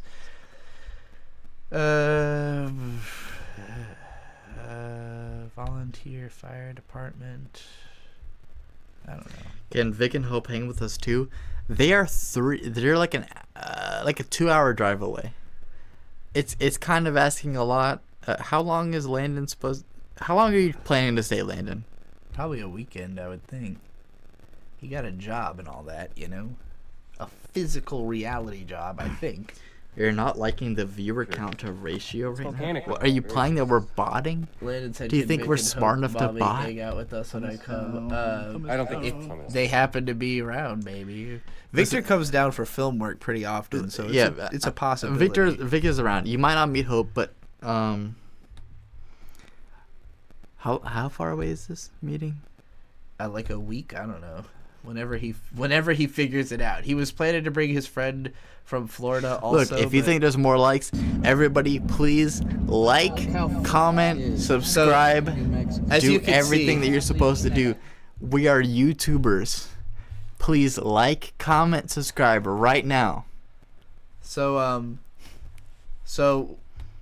when we got into New Mexico up here we were up in the mountains, You'll right? meet me at least. So we very quickly descended from the mountains. So this clip is probably around here where we have made it to the flat part of New Mexico, which is flat. It is quite flat, quite empty, quite a fucking desert. From there, and they don't ever sing about nothing. Fantano was doing a plagiarism video. Maybe isn't the most pleasant place. Super flat. Super flat. I think things will get a little bit more interesting once we left New Mexico. Well, we haven't even made it to the first campground yet, which is All right, City of Rocks. let's get to that. All right. Whoa, wait. That's it. City of Rocks. Wait, It's just City the of sign at Rocks. The entrance. you need the sign. No, we can do it now. And this, my friend, That's the City of Rocks. is what I would call a city of rocks. Wow. Still a little far away for the camera to make it out. Wait. But you can see them crystal clear. What are when you pick it those? up. They're big ass rocks. What are they made of? City of rocks. my Fucking rock. I don't know. What? There's a million different rocks. What the fuck is it made of? Unfortunately, the visitor center was not open at any point that we Whoa. were here, so we did not get to learn what the rocks are fucking. There's made of. actually a gate to the City of Rocks. Yeah, it's hilarious. Do you show the gate? Oh yeah. We're going all the way up. Let's see the gate. Let's see the gate. Skip a couple. We're site 12. Wait. Welcome to City of Rocks State Park. Points of interest. Employees only. Patrick Ware, please ring the bell.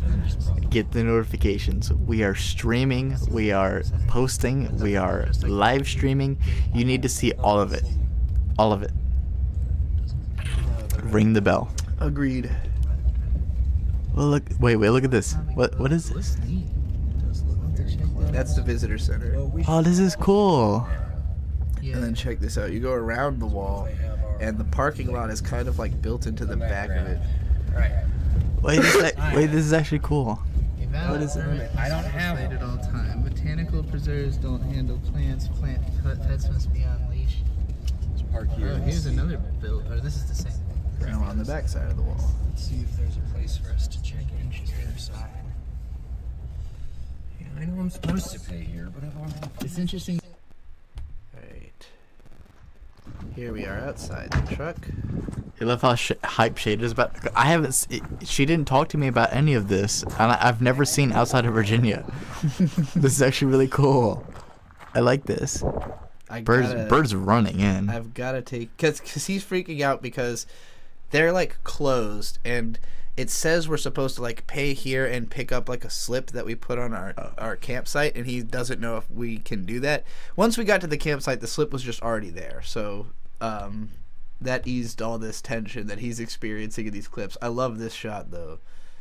So that's the road we came in on. As someone from in the East Coast, this background. doesn't look real. That's exactly what I'm experiencing. I've Yeah. never. I don't leave the East Coast. Yeah, the West is crazy. This is this is super West. No, he's trying to call the number on the thing to see if he can get a hold of somebody. He's not gonna be able to. Of course, in the middle of nowhere, there's a fucking Coke machine. Coke Well, owns this is fucking again. everything. This is the visitor center. Does becoming a lone friend is unreliable? Look, Landon, you're the only one we care about.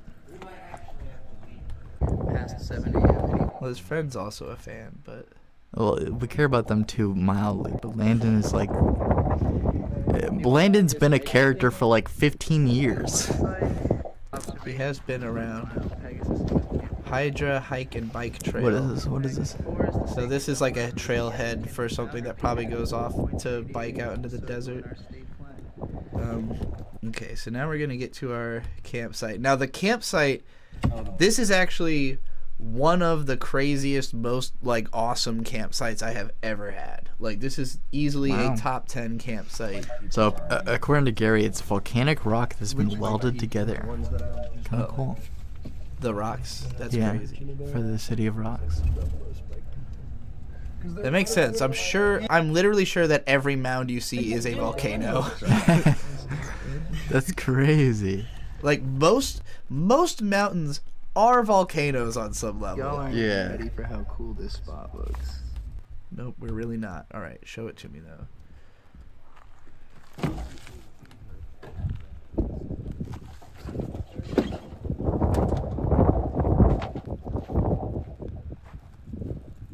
It's so flat. It's This crazy. is literally inside of our camp spot. This is where we are. That's where you're camping? This is our spot. Dude, that's sick. Under this tree, this whole. Dude, that's little kind of bit. that is sick.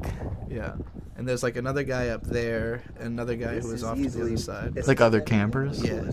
Spots we've ever It's like we've got someone off to. Well, That I'm is trying that to is think of actually it. sick. Yeah, I it's like that. fucking insane. I That think would've I'm- been- that I think would've the been next one's awesome. gonna be from the outside.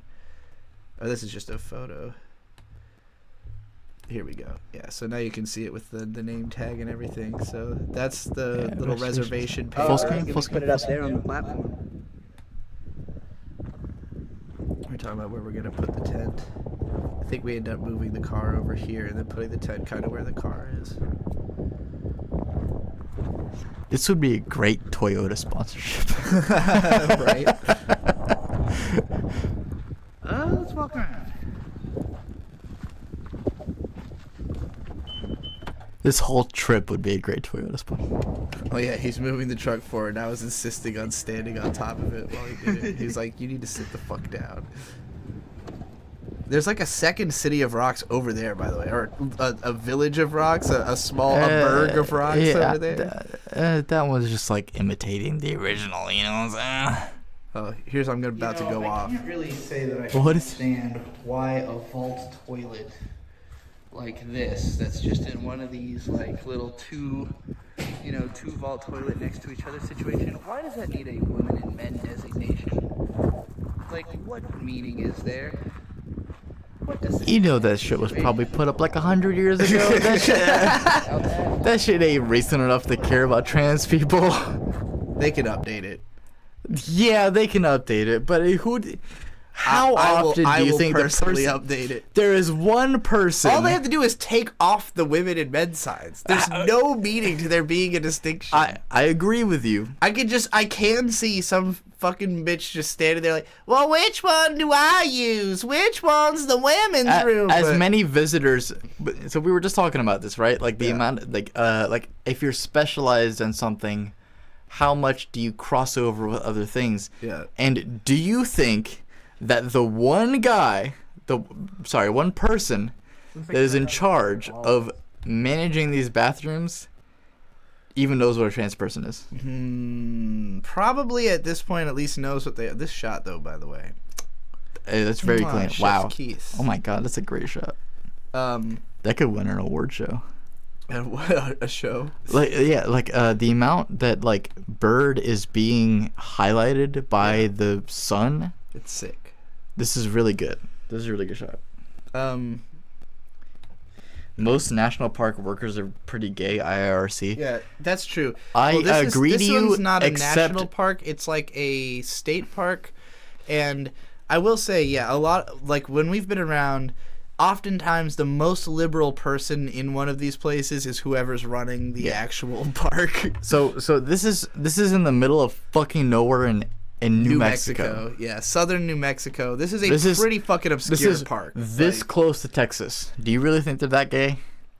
well, okay. First of all, Texas is way gayer than New Mexico. Really?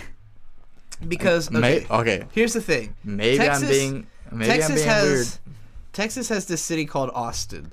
And Austin is Portland of the South. It's just a bunch of like gay shit and drugs and, you know, fun and crazy people.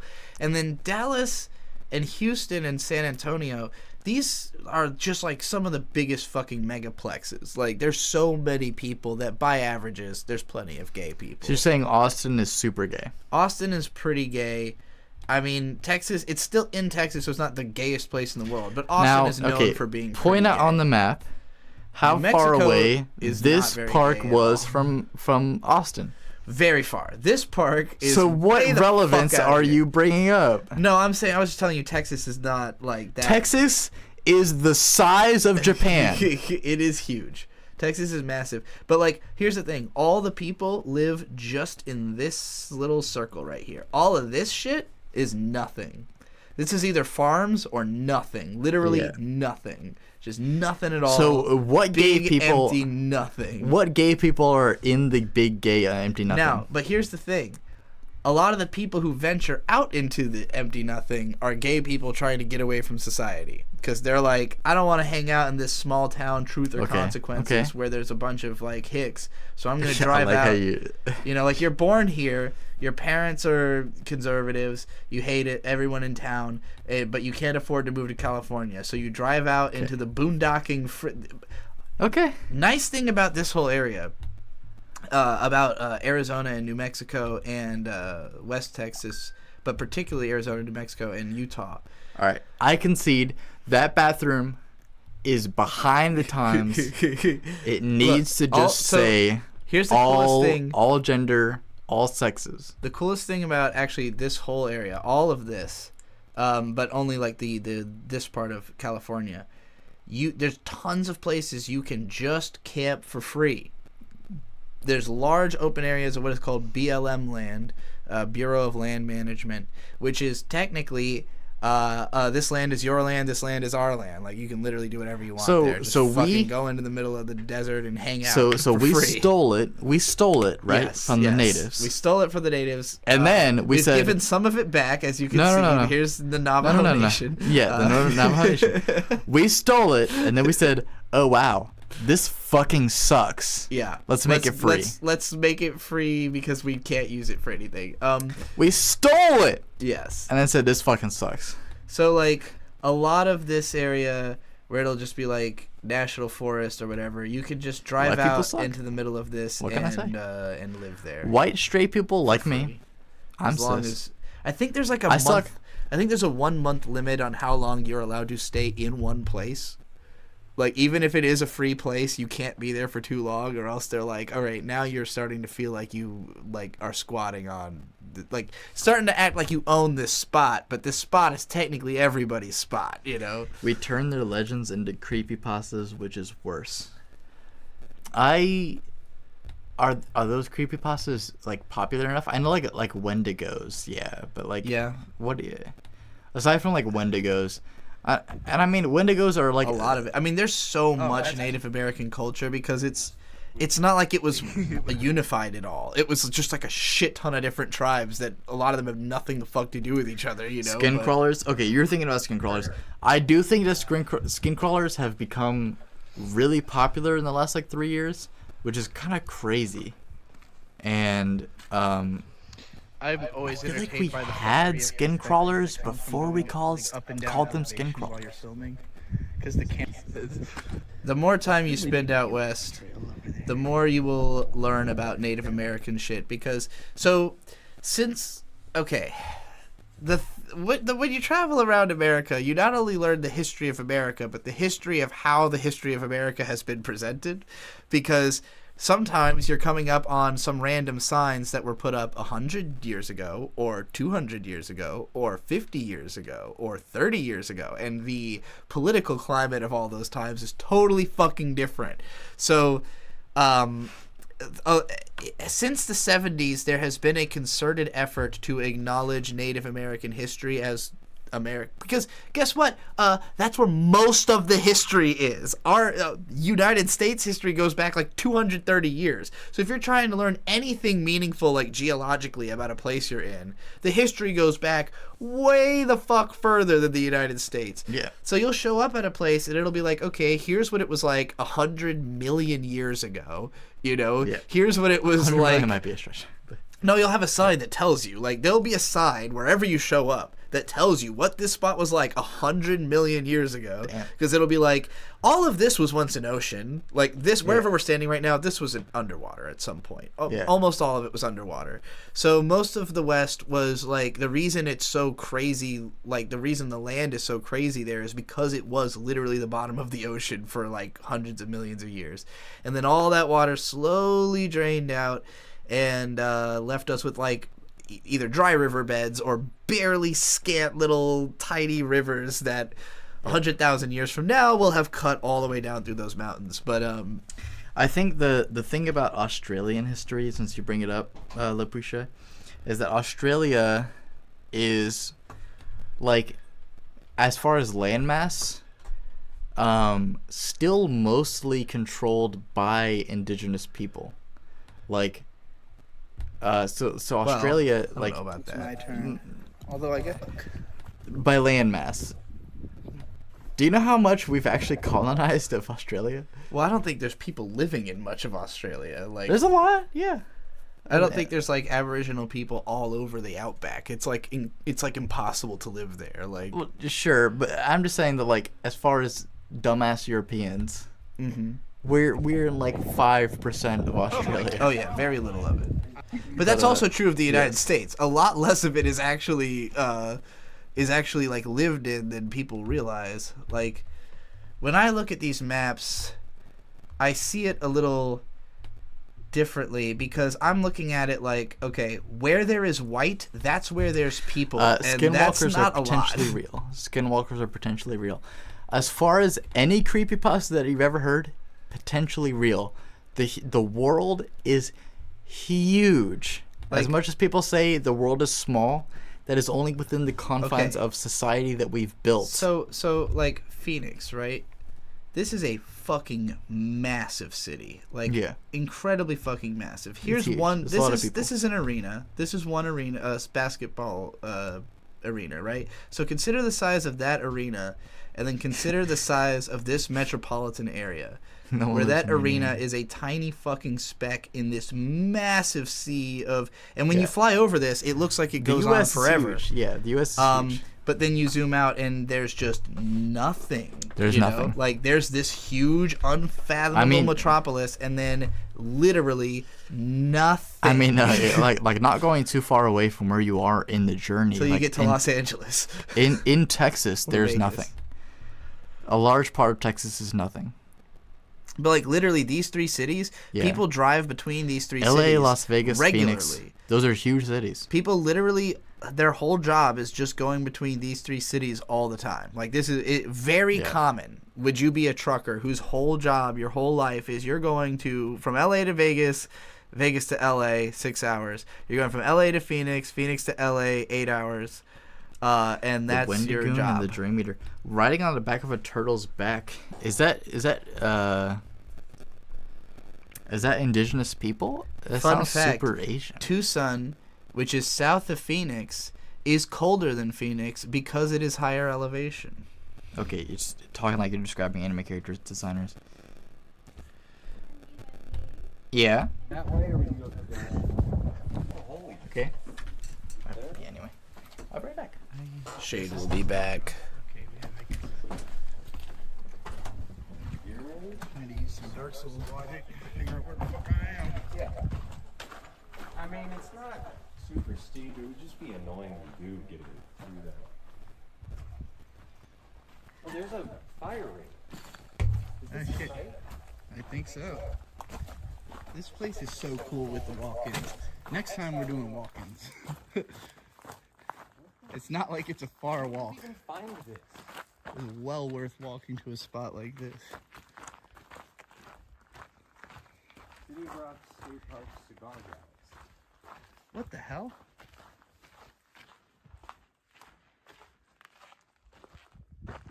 M82.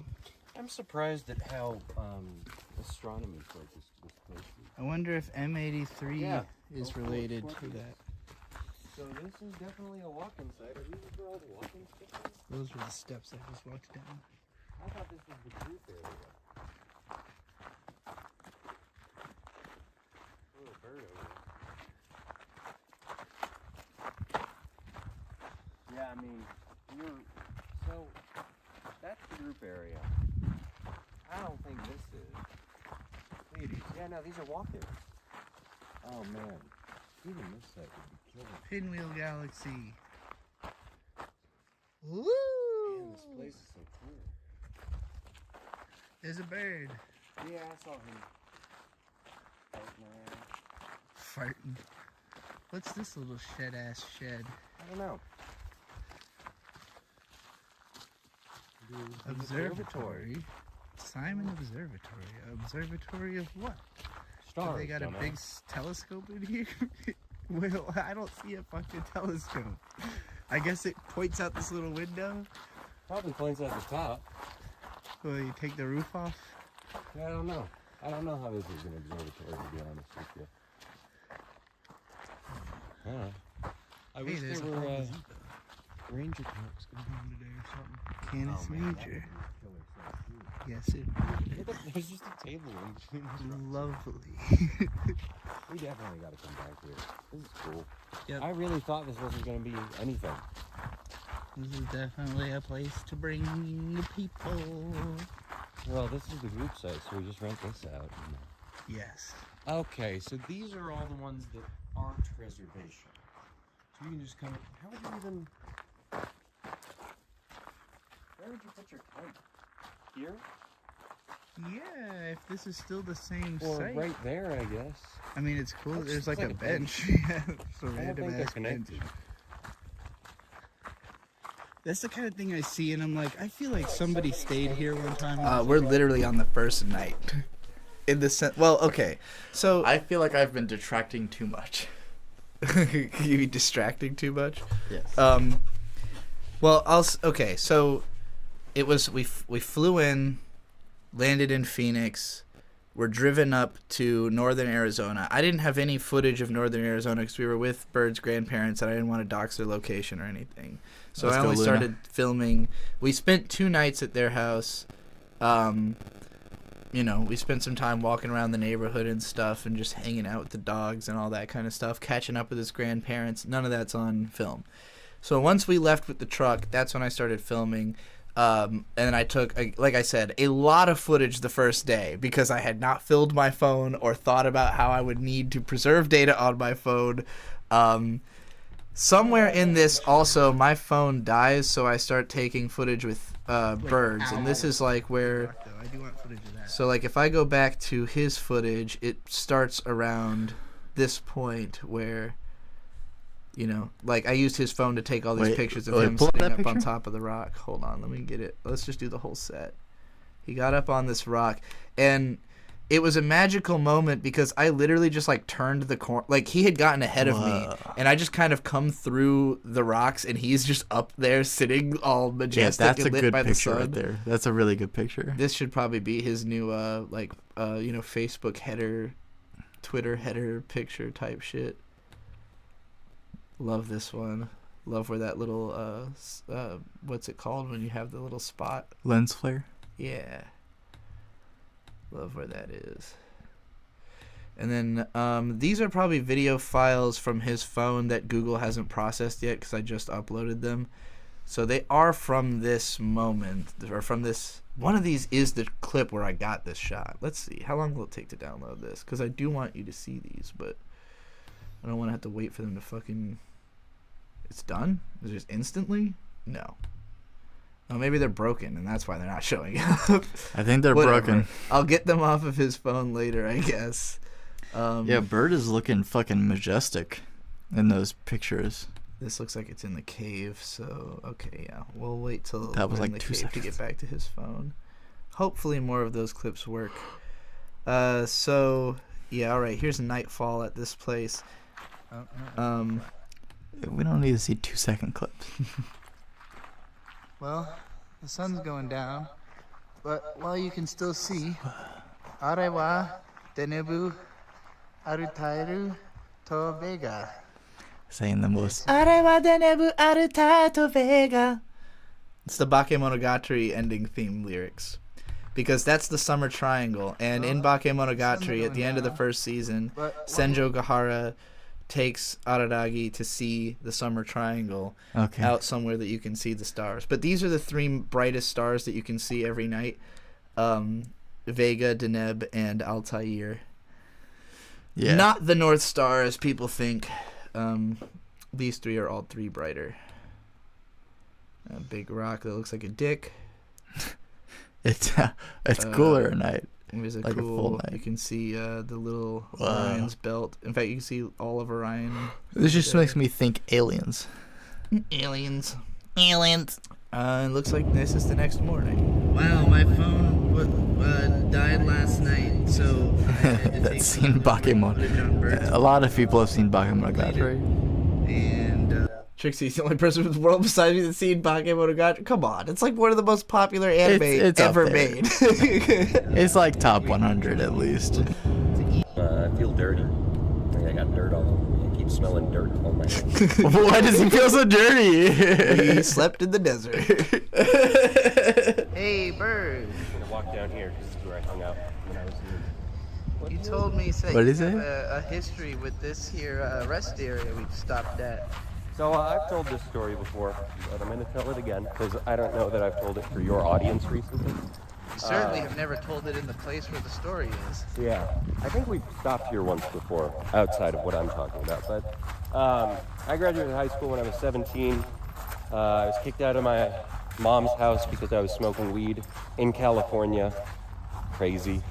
But I ended up moving into my great-grandpa's old house, and I lived there working at a Chevron gas station for about 1.5 years, trying to save up money for a big trip across.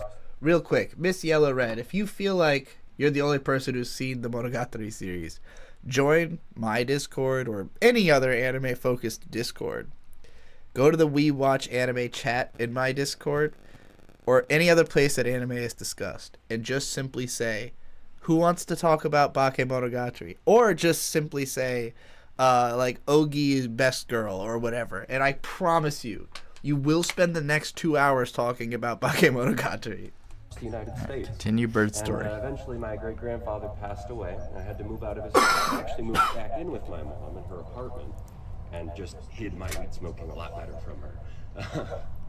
And eventually, I think about 6 months after that, I had enough money, and I had met Riley, so I had a plan to go across the country. And so I went across the country, I think around New Year's or Christmas time, I was in Arizona with my grandparents. And I left after that, and this was, I'm pretty sure, my first stop for sleep on that trip. And I showed up here in the middle of the night, so everything was all lit up. When you and say first stop for sleep, you mean since San Diego? Since Arizona, because I stopped and hung out with my grandparents. Okay, but that still would have been a solid, like, 8 hours, Yeah. probably. Like 8 to 10 hours. So I... And then my camera died. There's too much Filled up. Monogatari discussion in Discord sometimes. Any amount is too much, if we're being honest. We just had a really It's a little overplayed, guy. Las Cruces. Yeah, we should have. That was a really interesting story from Bird there, you know? Yeah. Now we're talking about Rudy's. if you find yourself in Silver City, I think is what, no, something like, whatever we just said, no, Las Cruces. Yeah, if you find yourself in Las Cruces, New Mexico, Rudy's Country Store and Barbecue has the best brisket taco I've ever had. Country Store and Barbecue. We stopped there and they had a bunch of like, you know, already made, you know, foil wrapped brisket tacos. Like a Buc-ee's would have, except that not only were they way cheaper. So this is what trips me out about cities out here. It's like you can see where the town ends and the desert just begins. Like, Yeah. there's not more town or anything. That's just nothing. The town ends. Brisket taco was amazing. The shredded beef. There's no such thing as too much Monogatari. There is Any amount is too much. The Monogatari series ended. When I talk and about how it's being been an like anime 20 fan years. is a trap, the Monogatari series is the perfect example. It's like a mind trap. It's like kind of a curse. It's you have to grow up through it and past it. You know, you have to think, you know what, I'm better than that. You know, Nisio-Isin's written other stuff since then, like a lot of it. People don't talk. Bakemonogatari fans don't go and read everything else Nisio-Isin has done. I don't think. And not unless they're high tier. Bakemonogatari ended. It's only one season, isn't it? That's the first season of the show is called. Yeah. But there's a lot of fucking They're maiming. They're not. Monogatari series. Oh yeah, this is where. Okay, so we made it. Wait, we're in a lore significant moment. Everyone pay attention. Everyone pay attention. Lore significant moment. Okay, so we had been down around here when we were in City of Rocks, right? And Las Cruces, this is where we had the excellent brisket tacos, is down here, southern New Mexico. So you'll notice that New Mexico does this weird thing where like half of it is on top of Texas. Like, and so right around here it kind of dips into Texas and back out. And this is where El Paso is, which is where the Mars Volta is from, you know, and at the drive-in, which they were originally, which this is a huge, massive metropolis. And right on the other side of the border in Mexico is another huge, massive metropolis called Ciudad Juarez that's incredibly dangerous, reputationally. This is the where the border problems are happening. Like when people are upset about the border, they're upset about this area. But our road took us basically down we went on this. So this road right here, the 375, this just goes up a mountain and back down that mountain in order to dodge all of El Paso. So in order to not drive through El Paso, we drove over this mountain. But however, there was really bad traffic going up this mountain. So we got out at one point because there's like a scene. So this is the traffic we'd come up through. Oh God. And we'd been sitting in that for like half an hour. Pull off here. So we pulled off. There's suburban El Paso. I called it suburban El Paso, but it's actually whatever Canutillo. So we're like right here where I'm filming this clip, overlooking this bit. I think I'm looking at El Paso, not realizing we are seriously bypassing El Paso. We're not going to see it. Nowhere close. We're going over here, and then we're going back up because the top of Texas is like right around here. And then, hold on, let me look for where this fucking mountain. So, it's further in. So we went down this. We went down the 62 until we got to Guadalupe Mountains. And then right up here is Carlsbad Caverns, but it's just this stretch of mountains has 2 national parks at either end of it. Carlsbad Caverns is one of the most famous national parks and is in New Mexico. It's a bunch of really cool ass caves that we're going to look at in a bit. Guadalupe Mountain is not that famous. It's pretty much just a mountain that happens to be the tallest mountaintop in Texas. Tejas. So we went there just simply so we could climb to the top of it and top Texas, as it were. The top Texas. Which we did do, and there are clips, although they're on Bird's phone, so I don't know if I'm going to get the me topping Texas clip. Here's us coming down that mountain on the other side. Anything that you play for more than 10 seconds, please full screen. I will. Some of them I'm just clicking to figure out what they are. Here's us going through the town. That's not that exciting. Ladies and gentlemen, this is what is known as the Texas desert. As you can see, it's just a bunch of yucca plants and shrubberies. Yucca plants. It is definitely a lot of yucca plants and shrubbery. Alright, what's happening? My fucking steel hat.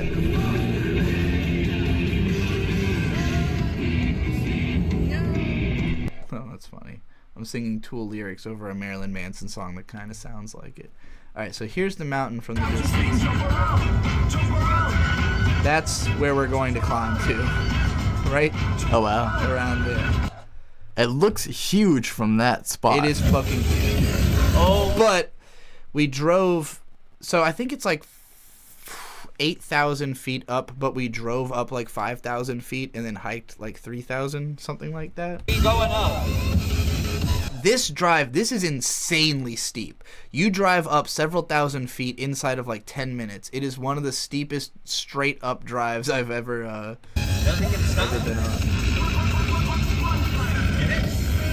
No, all the way up. This is the most quintessential dubstep song I've ever heard. Yeah. That radio tower was like well above us 5 minutes ago. Not even 5 minutes ago. Whoa. But it feels like you're so high up in a mountain. We are way up, and we're going even higher. Wow. That's the peak that we're gonna hike. Okay. Here we are at the visitor center. Cool. He said, cool.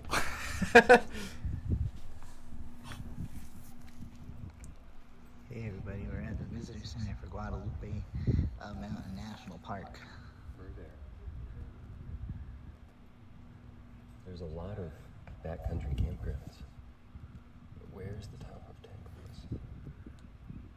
I don't really see. That map makes no fucking sense. Oh yeah, I forgot about the salt basins. Hold on. One of these clips, right before you get to Guadalupe Mountain, you pass by these massive fucking salt basins, which I did not expect at all. Here we go. We're gonna hike. You don't even know about salt basins. I don't know what You a know- fucking salt basin is. You know how there's a city called Salt Lake City in Utah? Yeah. The reason it's called that is that it has what are the size of like a Great Lake, which are like the biggest fucking lakes So, imaginable. okay, wait. Of Before you yeah. bring this up, Yeah. there is a place in World of Warcraft Yeah. that is Salt Lake City. Okay. It's called the Salt Flats. That makes sense. It's part of Thousand Needles. So So I know how that looks. up here you've got Great Salt Lake, Yeah. which is salt, but down here you got like this big white patch. That's just all salt, and it looks Okay. like So it's just a lake, it's just the but lake that's gone. It's just the salt that's left over from the lake. I believe so. Goddamn traffic jam. But like this is me not knowing it's about to happen, so I'm just filming, and then it just so happens we start passing salt flats, and I'm like, what the fuck? Traffic jam created by one guy with a trailer from Wisconsin. There were like 4 pull-offs that he could have taken, and he had 2 semi-trucks behind him and He's 3 mad. cars. And then he's So a lot of our driving experience involves long stretches of road rage where he gets trapped behind somebody and he's just pissed off for like 45 fucking minutes, like ready to go off about it. fucking Okay. driving. We've both flipped him off. He didn't even look. He's not paying attention. That guy sucks. Yeah, fuck that individual. If you have to drive 65, I get it. You should be pulling over to let people by, especially on roads where, like, if you see a sign that says next passing lane 24 miles, pull the fuck over. I really hate people who don't do that. And I would bet money that that guy who just passed is going to be As much as I agree with Bird in that situation, there is like 400 million people that live in the United States, and not 400 million people understand that. And then all of a sudden, salt flats. Whoa. Whoa. Wow. That's cool.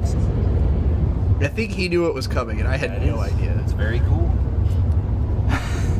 He had to calm down for a second. Fuck it. To be like, wait, this is actually like maybe surprising. Pass when they can't. That's really cool. So that It's was so right flat. before we got to the mountain, and then oops, I clicked out.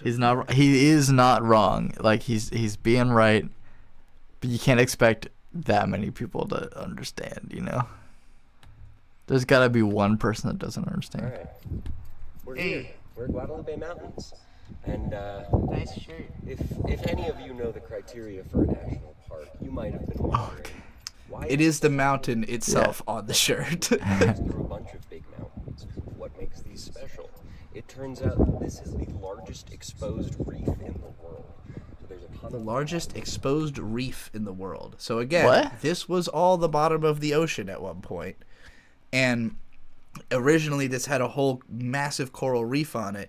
And so over time it's just become fossilized. So they found like tremendous amounts of coral fossils on this mountainside. Whoa. Now, granted, you're not just going to casually find most of that now because they've stripped it all probably and put it somewhere else. But crazy. But it's the largest exposed coral reef? largest exposed reef in the world. Largest former reef that is now simply out. Wow. And exposed. That's some Now, this is our campsite. if you're an oceanographer, that's some cool shit. Because if we go around, This is also like a top 20 campsite, by the way. Not quite as cool as the giant rocks, but it was like completely surrounded by plants, which in the desert usually like you're kind of really visible to other camp goers. But Yeah. we had so many plants around us that like it was kind of a Does good your cover. video doing display stuff, that? do a big hike, even if it's not. Do you show how cool that is? I think I tried. That's true.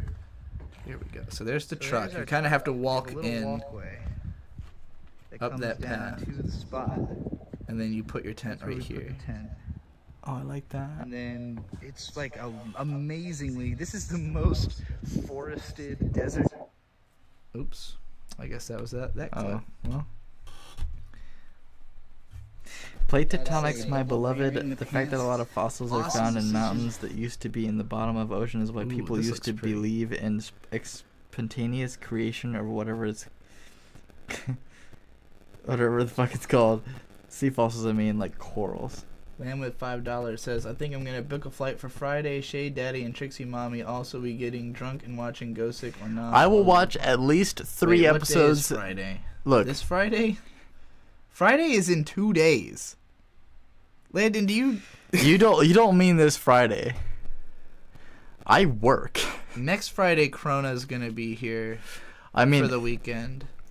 So if you want to see Krona, if you want to be in town at the same time she is, you could come that weekend. I'm not gonna like call out from work. I would not recommend coming this Friday because the house is currently a total clusterfuck and I have a lot of work to do. But a couple regardless, weeks from now would be good, or even 1 week from now. yeah, this Friday you're crazy. If you show up in a reasonable manner, then I will watch at least 3 episodes of Go Sick with you to finally put this meme to rest, even if you won't let it rest. You might like Go Sick. Look at how pretty this Yeah. fucking shot is. John. Oh, well, I can't finish it. Oh, This is the foot of the mountain we're about to walk up. Why did you give me 5 seconds of good shot? Because he started saying names that I had to turn off the camera before he said any more names. Okay, well this is so cool. hike up there, I think. For some Pretty reason it much glitches right out up to the whenever top I of that. stop. Is called that the where top you're axis. hiking up to, or is it I the other can't one? give them the whole thing because we need No, to be the one on somewhat the left. preservational with our battery life on our phones. And quite frankly, it won't be interesting to watch an entire, what might be 8-hour hike. It only took us like, all told, like 5 hours, I think. Man, that's not even the longest one. Boy. Landon, you're very excited, and I love that for you. But we have things that happen Probably outside a the good camera decision. I would say that need to be Could handled. have been cheaper elsewhere. You know where we weren't? Elsewhere. It's pretty much spot. And there's other people that live here. Into as little as possible because it's hot. Jesus. It's a solid, what is it, 70 something? 76? Yeah, that's pretty hot. For hiking. I had been wearing 2 layers of Your room is in the 80s. Yeah, I know. But we're not hiking in my room. You are sitting in your room in the 80s. I'm not worse. sitting in my room. I'm down here. It's cold. You're making Bird sit in the 80s. I'm not making him do shit. He's sitting up there in the room. He could be downstairs. Yeah, he could be. And I love this place. It's full of cactuses. I know. Yeah. Okay, Landon. It's okay. Dad said he's jealous of us getting to do this hike. Oh, well then, yep. So this is around where Bird first started being like, I don't know if I can actually do this. Like right around here, we're probably like 10 minutes in, and he's just like, I don't fucking know if I could do this. And I kept saying, we can at least make it up there, like pointing at this ridge. This ridge to me looked like it's not that high compared to the whole mountain. This is at least halfway up the mountain. That's nowhere close. What are you talking about? No, once you are actually here, you look up and you're like, oh, that's less distance than I just traveled. Like that. I mean, that looks like nothing. The way this actually works is that we hike up around this, up and back like here, so you end up above this, and then you kind of go around the backside, and like this isn't even actually the peak. It's like kind of behind it. Yeah. But you can't see it from this angle. I mean, I love how incredibly direct it is. It's like we're here at the bottom. There's the peak. Get there. There's no question about where we're headed. Yeah, sure. Through all of that, which is a lot. Past B is speaking for sure. Is spitting. Because you gotta take a journey like this yourself to really feel it anyways. Check out all those cactuses. Yeah, check out all those cactuses. For sure. Let's see how this goes. How you feeling? Oh my god! He looks so fucking done. He just looks completely done. And we are not that long in. We cut from the beginning to I'm fucking sick of this. I think I'm gonna throw up, he said. Do you think if you throw up it'll be easier? Oh, I'm so sorry. How far up are we? Not that far. Oh my god, you're kidding. Is it the first one or the second one that you showed? Okay. We've made it high enough to tell where the river is. Exactly. So there's where we started, that parking lot. Oh my god. Cool. Check out that mountain. Oh, I'm so sorry, We're bro. gonna be above that eventually. This one still looks absolutely ridiculous. I can't see shit. Oh, there we go. Bird's like, I'm not for this. My body is not ready. Hey. We got a couple pictures. Okay, what's this? Alright, well, you see that? Oh, he scampered up a He shortcut. said, you know what? That seems fine. Let me do that. I tried to follow. Halfway up, he realized this isn't fine. Don't follow me. Guess what wasn't fine either? Getting down from that. I said, are you sure it's not worse to go down? Maybe impulse buys aren't worth it all the time. You know? Maybe this was the nicer path. Whoa, that's a Look at cool all this view. Beauty.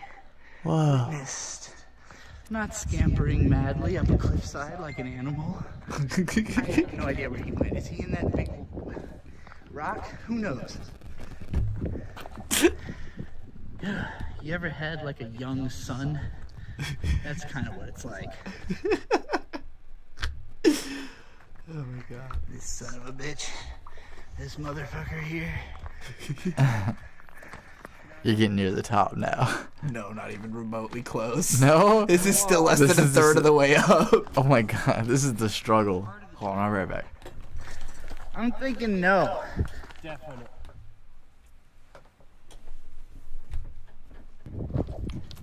Huge view. Looks like we're halfway up that mountain. Don't know about this one. Can't see the peak anymore from where we're at, which is a good sign. Well, if you can see the peak less the closer you get, right? Look at that hawk. Can you see him? God damn it. There he is. Check that guy out. Look at how far above we are to that guy. That's where he hangs out. That's his latitude or elevation. That's what I mean. Cruising right around there. Doesn't need to go higher, doesn't need to go lower. That's his spot. I need to go even higher. Looking down on this hawk is not enough. Eventually, when we get to the top, we will meet the hawks that look down on us. There are hawks that fly above the top of the mountain and do not simply hang out around the middle of it. So now I'm wondering, while Shade's gone, I'm going to scroll up and see if I can find some of Bird's footage. I'm really frustrated if... It seems like none of the movies are working. But I don't know if that's just because of the file size or if... Okay, I see by the numbers that this is a bit later than that one. But this has to be on the mountain based on the number.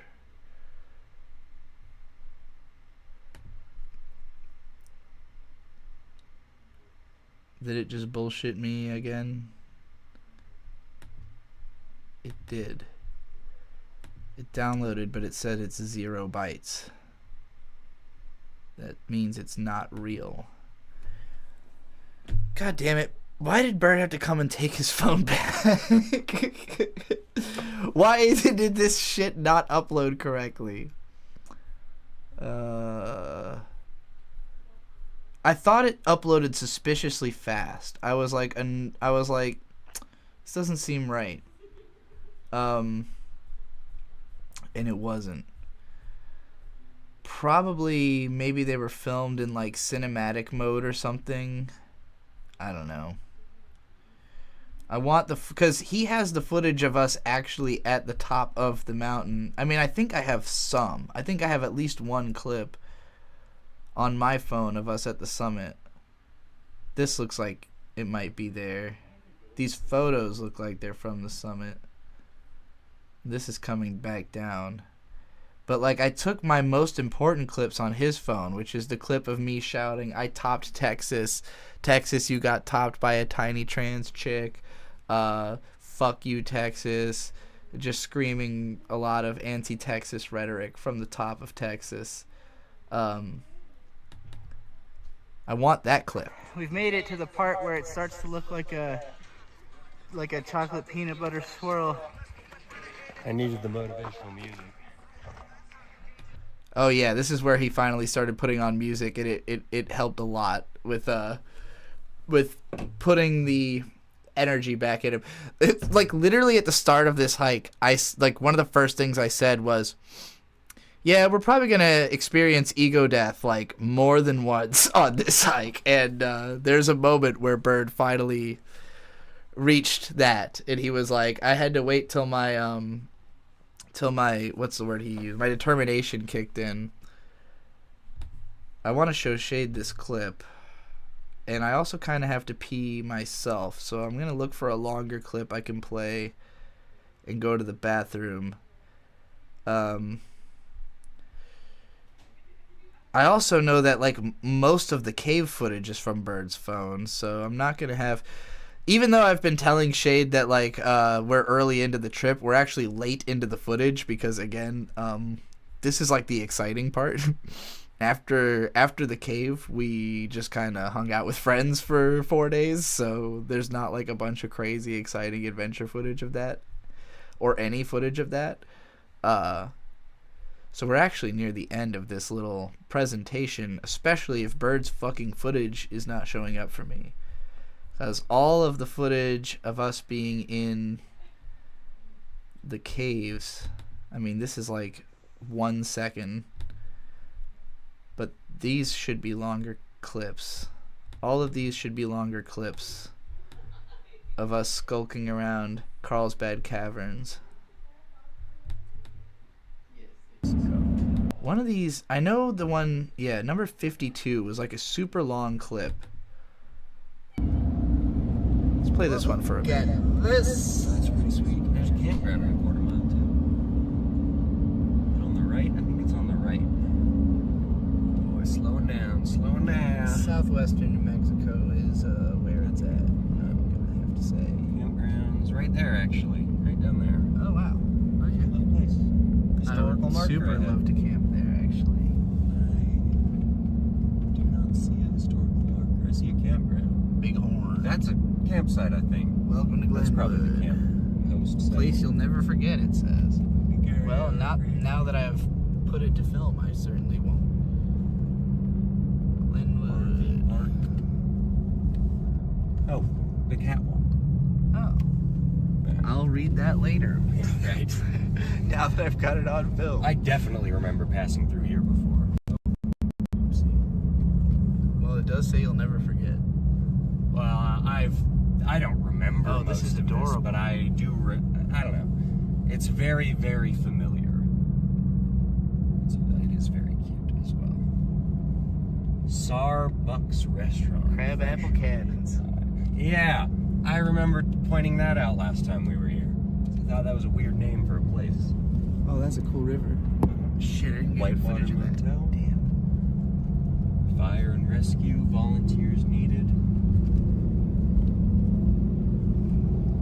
They should really make a budget for fire stations. Utter delight. Okay, never mind. Sorry. They should really make a budget No, for no, fire it's station. there is an Utter Delight place. I mean, that's pretty cool. I like cows. What were you saying about the fire station? You Who can't leave knows? it There was an Utter unresolved. Delight truck. That was more than a truck, it was a whole building. That whole place was Utter Delight, but what's weird is that it wasn't even milk themed. Like, it had a picture of a goat, and it said Utter Delight, but it was not any kind of food place or milk place or anything to do with milk. I think it's dumb that fire stations don't have the money to hire people to fight fires. I don't think it should be a volunteer position. Is it always a volunteer position? A lot of firefighters are volunteers, yeah. There you go. I want you to love it. It's often enough that I'm like, You liking the clip? want them to be making money? Just a little bit, you know? I don't think so. I agree with you. To be able to feed their families doing the thing that they obviously want to do because they're volunteering for it for no money. Like, Yes, encourage them to keep doing it. I agree with you, Bird. You take cops. Firefighters need money more than cops do. I agree. Firefighters doing Do it in a way that you a more noble job. Do it in a way that you get paid for it. A lot of firefighters are volunteers as well. Is what I'm saying. Yeah, I don't know what you're talking about. Like the place we just passed. There's probably like 2 paid firefighters, and then the rest are volunteers. If that. I don't know. People are more scared about their stuff being stolen than they are about fires, which is why fires end up being volunteer work. I don't know. Why would you want volunteers for that instead of like, hey, you're gonna do a good job? Good night, Gary. Yeah. Good night, Gary. Good job. We love you. Has not yet adopted an empathy-based economy. It's Yes. I think it will. It's currently an It will not. based economy. It's based on the fact, it's based on people being afraid of things being stolen instead of things being fucking burned down. Steve's house burns down every 3rd week because he built it over there in the fire hazard zone. Hey, fuck you, Steve. Steve should be paying more taxes for that. Well, actually, not fuck you, Steve. I just realized what the message of the video was. I definitely think we need like hiked up taxes for building in places you just shouldn't. Like, we should definitely be not like, if you want to build here, you're going to pay a fuckload of money. Nah, that's too far, I think. I don't know. If you had high taxes for building in places that you shouldn't, Oh well, that's the point. then we would only have building in big cities. You're doing it through taxes. That's why the cities are big. And silly. You shouldn't build them there either. Well, how do you deal with the fact that Like, Steve there's built certain his house up in specific that lots that fire are unsafe good zone, places to man? build. The lots are Tax the billionaire. How do you know what's a good place to build? That is take tax the 1%. That is the answer to literally any Okay. problem. Well, you have it. You got to the correct answer. You haven't asked people who know that. Well, there are people I'm not who know even where you against should like and shouldn't not build. taxing dudes. Sure, Everything to charity. that exists. That's fine. If Yeah. That's how you want to donate your money. I'm just saying that, like, But I feel like a lot of that has been expended. Like, the good places to build are built. Yeah, they should stop building more shit. But We've then got too there's much more shit. people. Stop making people. Now, that's one We way. need tax breaks for not Or having children. There's too many places where somebody owns it and they're not giving it up. Like there's plenty of places where it was built somewhere good, and it can go to somebody new. I'm particularly but they've been anti-building right holding now on to because it. America is being filled with empty buildings. Like right now, they're just building shit that nobody can afford and nobody is supposed to afford, because the point of it is to price people out of where they live. Like, and for China to own a substantial stake in the United States housing market. Slight mic crackle. It might be the bag. There's lots of there's lots of people like in China who own property in America that they do not live in. Like they just own it because owning more houses is like a status thing. Yeah. And so it's just like, I own 2 houses. Do I live in either of them? No. I mean, I'm not like super well versed to say that that's not true. It's not true. because of the bag. It's something else. The mic Is it sometimes still has a happening? problem. Is this still mic check? Mic check. Mic check. 1 2 mic check. 1 2 1 2 on the mic. The mic does Mic have check. issues. All right, let's continue finishing this mountain. Yeah, keep going. I don't really have birds footage, so this is not going to last much longer. But I did want you to see some of these clips. Yeah, I'm here. We've made it to the part where it starts to look like a chocolate peanut butter swirl. I need What? the motivational music. Whoa. Damn, you're high up. Sit footage. Drinking. These things are awesome. Whoa, yeah, that's really high up. Damn, you made it lighter with that one.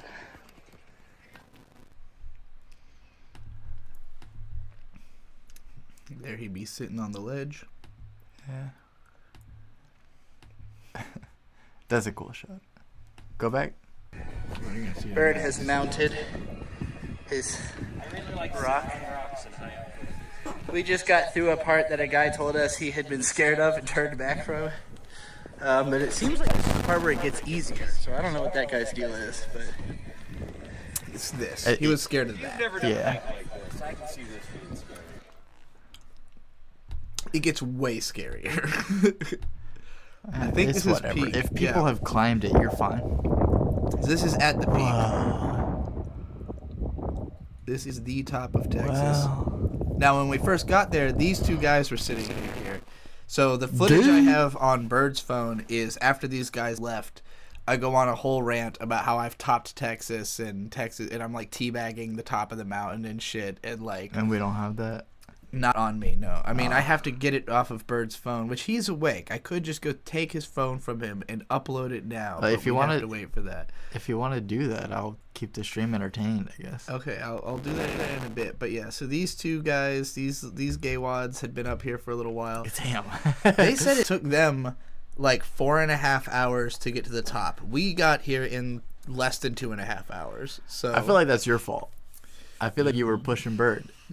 Well, we were really trying to get there. We would also, you may notice it's quite late in the day in this shot. Like, well, maybe you can't tell because we're on top of a mountain and you can see a lot of the sun. The sun is over here, like right over, like to the, hold on. Right over that, yeah, he's looking right at it. Like, it's right there, you know. Do you know where that is, like, in relation to the sky? What cardinal direction the sun is in? To the west. To the west. Yes, it is. Okay, it is so it's setting. It is very much setting, and we're on top of the mountain, so we have to get down before that fucker's down. Oh, I do have a clip of me up here. Oh, thank God. yeah, I think it's safe to say we up. Dude, Mapu. Safe to say we way up. I'm sitting in the shadow of this here point. Wants to keep me from being. I think it's really funny that it doesn't actually say what the thing. Shade, can you tell me what your sister told you what she did last week? She fucking climbed Texas. We're going over it right now. This is it right here. We're going over what she told me she did last week. Is this? Maybe not as much on camera. From eyesight, those look about as tall as this. See how far down the floor And, is? I'm not old enough for my bones to be cracking, And also, to be fair, Bird is not old enough for his bones to be cracking. Oh my god, this is the clip. I thought I did this on Bird's phone, but maybe I did it on mine. Awesome. Hey, Texas, you just got top. Hey, Texas, you just got taught by the tiny trans chick. Fuck you. Fuck Texas. I'm teabagging Texas right now. You have a very interesting take on I'm topping Texas. We got There to it the is. top of Texas so we could top Texas. There you go. Texas can eat my motherfucking dick. I topped the whole state. Let me show you how much I topped. Okay, you were talking to Soul. Okay, yeah, Soul is not old enough for her bones to be cracking. See all that? The only person here, If you live in Texas, actually, I'm not gonna finish the sentence. I bet you don't even know. This is the real Texas. Y'all live in the fake gay Texas. Look at those salt flats. We passed those on the way in, remember? Yeah, there it is, the aerial view. Footage? Yeah, the areola view. Well, this is that. Whoa. Mexico's over there. You can see Whoa. there's a bunch of these little, shit. Wait, go back a little bit. Look at those salt flats. We passed those There's on the the way in, salt remember? Whoa. Remember that footage? And then, god damn it. I'll wait till it goes back. Well, It's so You see all fast. these circles? Those are all farms. Yeah. Or little, like, fields of this is farm. that. Cool, man. Mexico's over there. Those mountains way. I live in the real Texas, Japan. Okay, what I said, Mexico's over there? No. You cannot see Mexico from here. But Top of Texas. The top of Texas. top of Texas. There Your you fucking, go. My your top fucking Texas. laptop screen is so dirty. I'm Clean so that shit glad up. that fucking clip was here. I was like really afraid that we weren't going to see that. That's the most Yeah. important clip is me topping Texas. So we don't need Bird's Dark phone. enough you can see the car headlights. Oh, you can see the lights. necessarily. Wait, that's actually really cool. You can see the lights. Way out. Are those cars? Yeah, those are cars. Dude, that's gotta be Going like down the thousands of miles away. Further up close.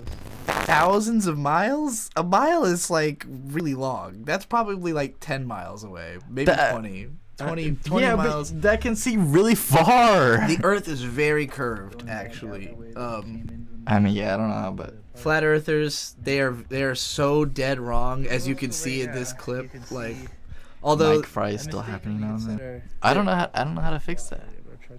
yeah, nobody does. Maybe turn the mic aux down by like a slight amount. It's honestly probably a thing where if I unplugged everything and plugged it all back in, it would just be fine. Maybe this wallet being on top of it is contributing to it. I don't know.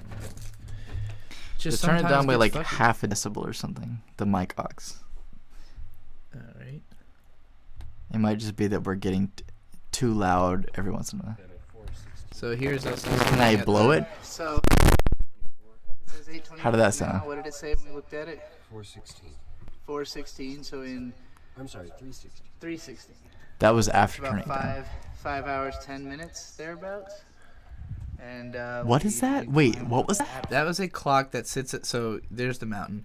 There's a clock at the base of the mountain because, like, all of the time zone shit is like super fucky down in the Southwest. So like, if you don't specifically get a clock that is set to whatever time it is, you are not gonna be sure.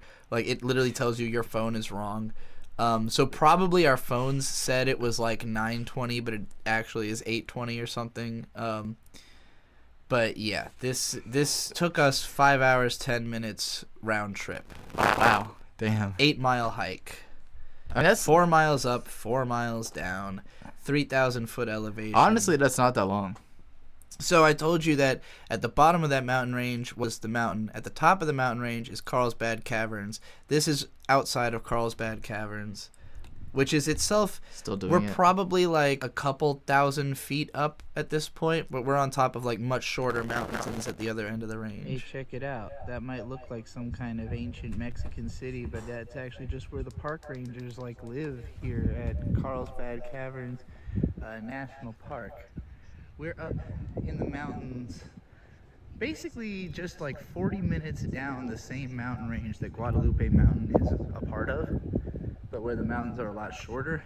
You can't really see, but yeah, let me skip to us being over there. Well, anyways, you can barely see it, but that's the edge of the universe. We're going into the place now. We had to hang out for a little bit, wait for Getting them to fucking open. ads. We're still not sure if we're actually going to get a cavern tour, if they've all been booked ahead.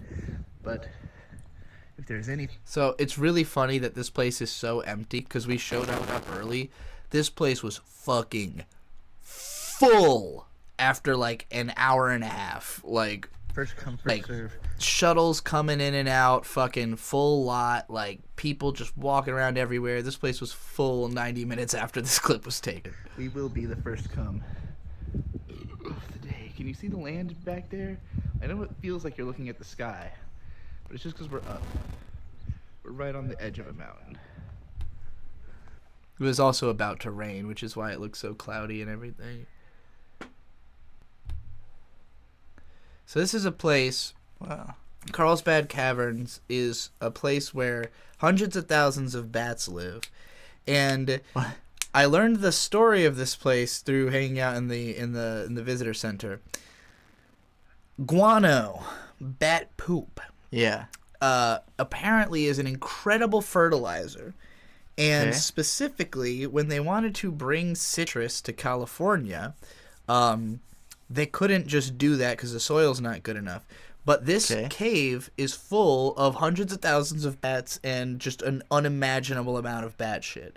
So they mined so much bat shit from this cave specifically that it made citrus in America possible. Whoa. So, like, the existence of orange juice basically owes to the fact Well, that they mined bat shit out of this cave. The existence of orange juice in the West. As something that you drink in the... I mean, I don't know that it was a thing people drank before then. So, okay. Yeah. This is a map of Carlsbad Caverns. See how I'm pointing at this building? This is the building that we are in. You can walk down into the cave like this and go all the way in. Whoa. And walk down. But there's also this shaft here represents an elevator that just goes straight to right there. So that's what we did That's because more convenient. going downhill at Guadalupe Mountain fucked up my knees. They still kind of hurt, and particularly going down. Like if I go down in elevation, I feel it in my knee ligaments. So I was like really afraid of walking all the way down this, and it is pretty much just a bunch of switchbacks at like a 20% elevation incline. This is not an easy hike. It's not long. It's just not easy. But everything down here, once you're down here from the elevator, you actually take the elevator shaft down, and you're in like what feels like a little section of Disneyland or something, because it's like a bunch of little shops and stuff down in the cave that are selling merch, and there's like a bathroom. But then you take like a... You entered into just like a Minecraft-ass cave. Yeah, and you take a self-guided tour of this huge-ass area. Now this down here, this is called the lower cave, and you can't actually go down here. This is just showing you what it is. But all of this, there's like mine carts and shit literally built through this, and it was just to mine bat shit. That is what this was, a bat shit mine. Yeah. And once they took all the bat shit out, it became a national national monument. I don't know. Me listening to the stream, it sounds good, but I'm like way behind, it seems. Yeah, here you go. If you enjoy a glass of orange juice in the morning, you may have Carlsbad Caverns to thank. This is the informational. By 1903, guano from Carlsbad Cavern was feeding West Coast citrus Thank you, groves. Carl. Over 20 years. Listen, So from 1903 to 1923, workers removed an estimated 100,000 tons of guano from the caverns It's still doing the mic fry. at $90 a ton. It doesn't sound like it's enough of an issue to fix. $90 a ton in 1903. Or money. unless you can like literally tell us the exact fix, I'm not that interested in fixing it. Yeah, I mean, we can't. We literally can't. Yeah. So here's what it looks like inside the caves. Which is to say, beyond imagination level of detail. Whoa. Just shit everywhere. Just constant. That's all constant poop? Cave. No. Well, there is poop actually. There is still guano in, like, you know. I want to see some bad poop. Did you take the pictures of bad poop? Yeah, this is wild. That's cool though, yeah.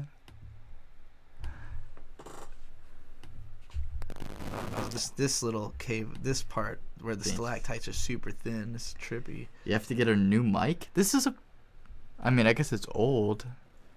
I don't think it's that bad, is it? Buy me a new microphone. Yeah, I mean, give us $300 for a new microphone.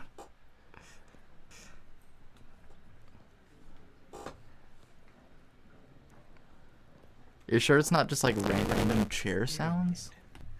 What is that? What does that sign say? It says Fairyland. So you see how all these ones up here, the water, dripping from these is what forms them, and then they fall onto these little mounds down here, creating those. So like those created these, but it's interesting how different their shape is, because one is from stuff sliding down it, and one is from stuff falling on top of it.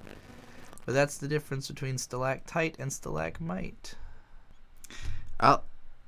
Wow, look at that fucking shot. I love this shot. But it's for sure crazy. The mic. Okay, so everyone's saying that this is happening.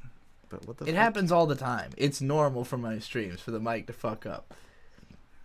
I haven't heard it yet. Could be the microphone, it could be the XLR cable, it could be the Focusrite itself, it could be the cable that plugs the Focusrite into the computer. Let's see what happens if we unplug all of it and plug it all back in.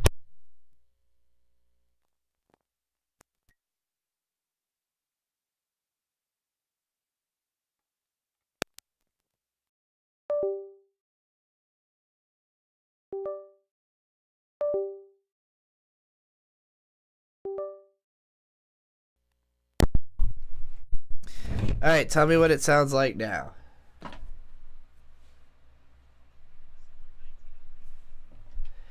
Lapusha, you can say get a new all day. I can't afford it.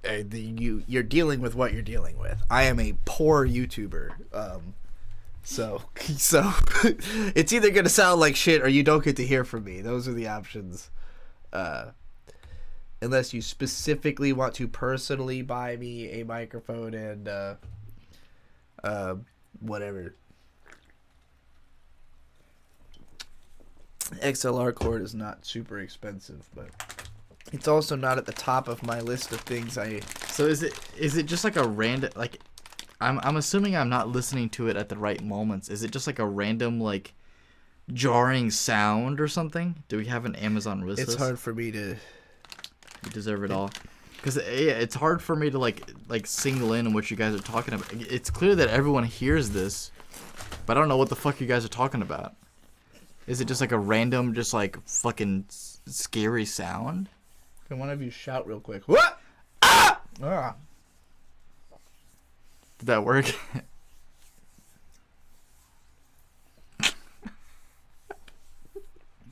This has been happening for like a whole year. Also, like literally all the time when I stream, sometimes it'll just randomly be like, oh, your microphone's shitty today. And I'm like, don't know what causes it. Don't know what fixes it. Just sometimes it's shitty and sometimes it's not. I think I need to replace the microphone because it's old as fuck. And there is definitely better microphone technology now. So far right now, I bought this shit a decade ago. Okay, well, if it's fine right now, who cares? Let's just keep going. If it's a bird chilling. If it's an issue where it's only like a couple seconds every like once in a while, then it's not that big of a deal, I think, right? That looks sick. It's a big deal, but you know. If I watch the VOD back of it, yeah. Okay. We've mostly just been driving across Texas today. So there hasn't been a lot to film since Carlsbad Caverns, but there's a whole. How many hours have passed since Carlsbad Caverns? I don't know if you can see them now. Happens a lot, right? Probably like an hour or two. Landon, if you will buy us a new mic, then a new mic is welcome. Like, nobody's denying a new mic. I said I'll buy you a new mic. Yeah, no, you can do that when you're here. We'll figure it out. I mean, this has been. I'm gonna figure out so here's the thing. I know people who do audio engineering professionally and will tell me exactly what I need. I'm going to contact those people, put together that list. We will find out what it costs, and then we will figure out how I'm getting the money for that. Yeah. It can be a crowd fund. People would probably prefer my microphone sounded better. This is the mic that you started Digiburn it with, isn't it? No. It's very beat up. I started with the AT2020, and then I upgraded to the AT4040. In what year? Probably 2014, 15. So 10 years. Yes, it's been literally a decade since I got this, and it's not even like a high-level microphone. It was just better. It was above the standard at the time. The standard was Blue Yeti, so this was like, which is what I have, tremendously better microphone audio than anybody else had on YouTube in 2014. It is now mid. That's old. It's very old. They're sure hanging out. Because it still works. I mean, it works.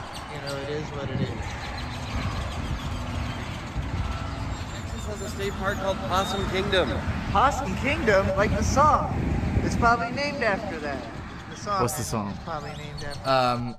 Do you wanna die? And I promise you, I will wish you well, my sweet angel. So help me, Jesus. It's an old radio rock song from the 90s. Called Possum Kingdom? Yep, by the Toadies.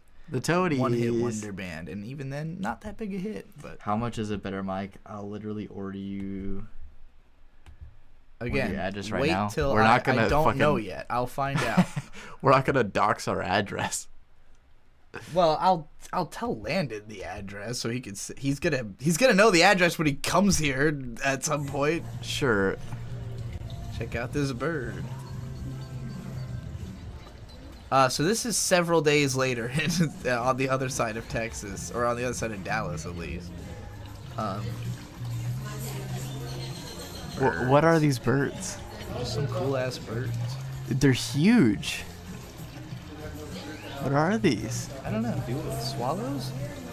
They got the tail, like a swallow tail, I think. I'm just like clipping pictures. Oh yeah, and then a family of ducks, baby ducks, baby ducks, baby ducks, baby ducks, baby ducks. So many baby ducks. Baby ducks. Doesn't have to be expensive to be good either. Yeah, I mean, all that matters is just that we need to get the right one, right? Yeah. But we don't know what the right one is. I have to talk to my people. Brahms ice cream. I'm a big fan. This is Cumberland. 5-minute clip. Parking lot of the visitor center of Cumberland Gap. Cumberland Gap is the gap between these mountains back here. This road over that way is the only road that goes through the southern Appalachian Mountains, connecting. This spot is where Kentucky, Tennessee, and Virginia meet. I've got another video where we actually stand on that spot. You can watch on the Picnic Adventure channel. But we've been here a lot of times because there's a bathroom here, and you just naturally pass by this on the way from Corbin to Hampton Roads, which is the last stretch of our trip. We just left Riley and Mint's house. If you're coming from southern Kentucky into Virginia, you're going this route. I mean, aside from like truckers, who's doing that? Well, let me show you, because there are cities in this nice little state called Tennessee, which is actually much more occupied. You're the only 10 I see. Thank you. So, okay, I told you before that coming in from Kentucky means coming in this way, going up to 81, right? So that's Cumberland Gap right there. Now, this down here is Knoxville, which is a decently serious city. Now, if you're going into Virginia from there, I guess you would take the 81 and you would totally dodge Cumberland Gap. So you would have to be going from Knoxville straight up. There's not really a good reason you'd enter from there. So now that you mention it, probably not a lot of people pass through this gap beside, like, not even truckers. Why would they? Because there's nothing. You'd have to be going to one of these towns. Like, you literally. So London, right here is where Corbin is. Oh, here it is. Corbin, right under London. So we're literally descending down this to right here and then coming through this. It's such an absurd road because it really is just mountain dodging. You're just going around this big mountains so you can get over there. But yeah, I guess almost no one is using Cumberland Gap in the year of our Lord 2025. Yeah.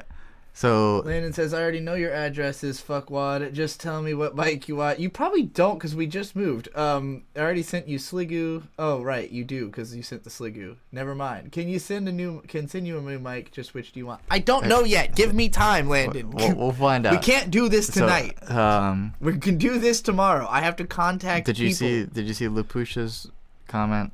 Also, which one? where's Bird? He's asleep. Yes. It's I don't late. know if he's asleep right now. He should be asleep. He had been if he's not. Some of, It's late. Of Bird's things that had been left. He's at not their working house. tomorrow, so. There's still Oh, he's plenty not? more to be gathered. Oh, But well, most then of he it might is, be like, awake. Just kind of like bullshit that's still around that I need to get rid of or sort through. But most of my good stuff will finally all be gathered in one place. Every time I stop moving the And, mouse, it like freezes up. When You I'm know, on aside full from that, we screen. hung That's out really there for 2 nights. We also hung out for 2 nights in Texas, just hanging out with friends. So You that's sound like why you there's just woke a up in big this gap clip. in the footage. If you've been keeping up with the I'm high trip as along balls. the way, I took a bunch of like before leaving. So okay, so here's the breakdown of the days of the trip. Right, it was 2 nights at his grandparents' house, then 1 night in City of Rocks, 1 night at the foot of Guadalupe Mountain. We slept after hiking the mountain. Then we drove from Guadalupe to Carlsbad in the morning. We did Carlsbad Caverns by the end of the morning, and then it was like a 5-hour drive to our friend's house near Dallas, right smack in the heart of Texas. So that just means driving straight across the nothingness of western Texas until you get to Dallas.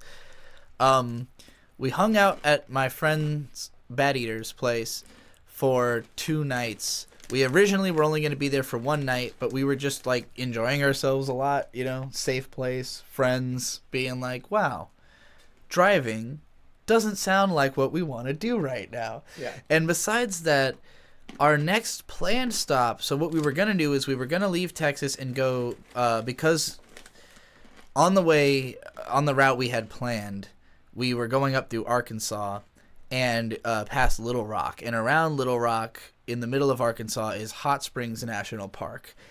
Bird's been there before, I haven't. But Hot Springs is like, it's kind of just a town that has hot springs in it. But if you actually want to like soak in the hot springs, it's like not a part of the park. It's like 2 independently operated bathhouses that are kind of expensive that you can get like a spa treatment in a thing. And I was like, that's not really what I want to do, you know? Like that's not the same as hot springs the way I'm imagining it. Yeah. Now, funnily enough, I think I skipped over the footage of this, or maybe I don't have it off my phone yet, but like in New Mexico, there was a place we stopped just randomly on the side of the road where you can walk to a hot spring that is literally just an open air spring in the middle of the fucking desert. You know, you can just go over there and have a soak and like no walls, nothing. It's literally just there. We did not end up walking to it because it would be like a mile hike. We were kind of in a hurry and we knew there were people there already because there were cars parked there with nobody in them. But next time we will, because I was thinking, oh, well, we'll end up in Springs anyways when we get to Hot Springs, but we did not do that. So, realizing we probably would not soak in the hot springs at Hot Springs, we decided we didn't really care if we made it to Hot Springs. The other thing we were going to go to is Mammoth Cave, which is similar to Carlsbad Caverns, but in Kentucky, and is the biggest continuous cave system. Now, Kentucky... Yeah. We're going from Texas to Kentucky? Yeah. Isn't there like 5 states between? Okay, hold on. So okay. We were here, Carlsbad Caverns, right? Yeah. Then we drove to Dallas. Then I told you we drove up through Arkansas. So this is where Hot Springs is. Yeah. And then when you go up through Arkansas, you go up through Tennessee and then Kentucky. Holy shit. Yeah. So that's you just go a lot. There's just a Texas, lot of nothing Arkansas, there, huh? Tennessee, Kentucky. There's just Arkansas nothing is there. just a big forest, big mountainy forest, swampy, mountainy, fucking bug-filled forest. And then Tennessee is also mostly forests, but it's less mountainous and more farmland. And it has 3 major, well, at least 2 huge metropolitan areas in Memphis and Nashville. And we pass through all of this pretty much every time. So when you come up from Nashville, there's this city called Bowling Green, Kentucky. It's kind of a small city, but around here is where Mammoth Cave is. So it's another one where it wouldn't be like going out of our way to have gone to Mammoth Cave, but we have been there before. So it wasn't like a high priority. Bird really wanted to go back because he just loves caves. He thinks they're awesome. You know, I agree. But that was the main reason we wanted to do that. But because we spent an extra night in Dallas, instead we just plowed on a I say non-stop. We spent about 20 hours doing a 14-hour drive from Dallas. I think we took a nap in Arkansas or something. We took a nap at a rest area somewhere for a few hours. But ultimately, we just drove all the way up through all of this, up to Bowling Green, across Kentucky, it's a huge to distance. Corbin. It's a huge distance. It was a massive distance. Yeah. There was like a 6-hour nap somewhere Between in a rest Dallas area. and Kentucky is a huge distance. Dallas and fucking Eastern Kentucky at that. It wasn't even like over here. It was all the way over here. So this was by far the most difficult part of this trip, was doing this whole drive. I only drove like maybe 3 hours of this, so this was mostly Bird. But like, I'm trying to think if we stopped anywhere interesting. Like, we had a lot of food stops that were kind of mid, like stuff we expected to be good, and then we showed up and it wasn't good. That Rudy's was like literally the best food on the trip. I feel like there was another one that was pretty good, but I'm struggling to remember it.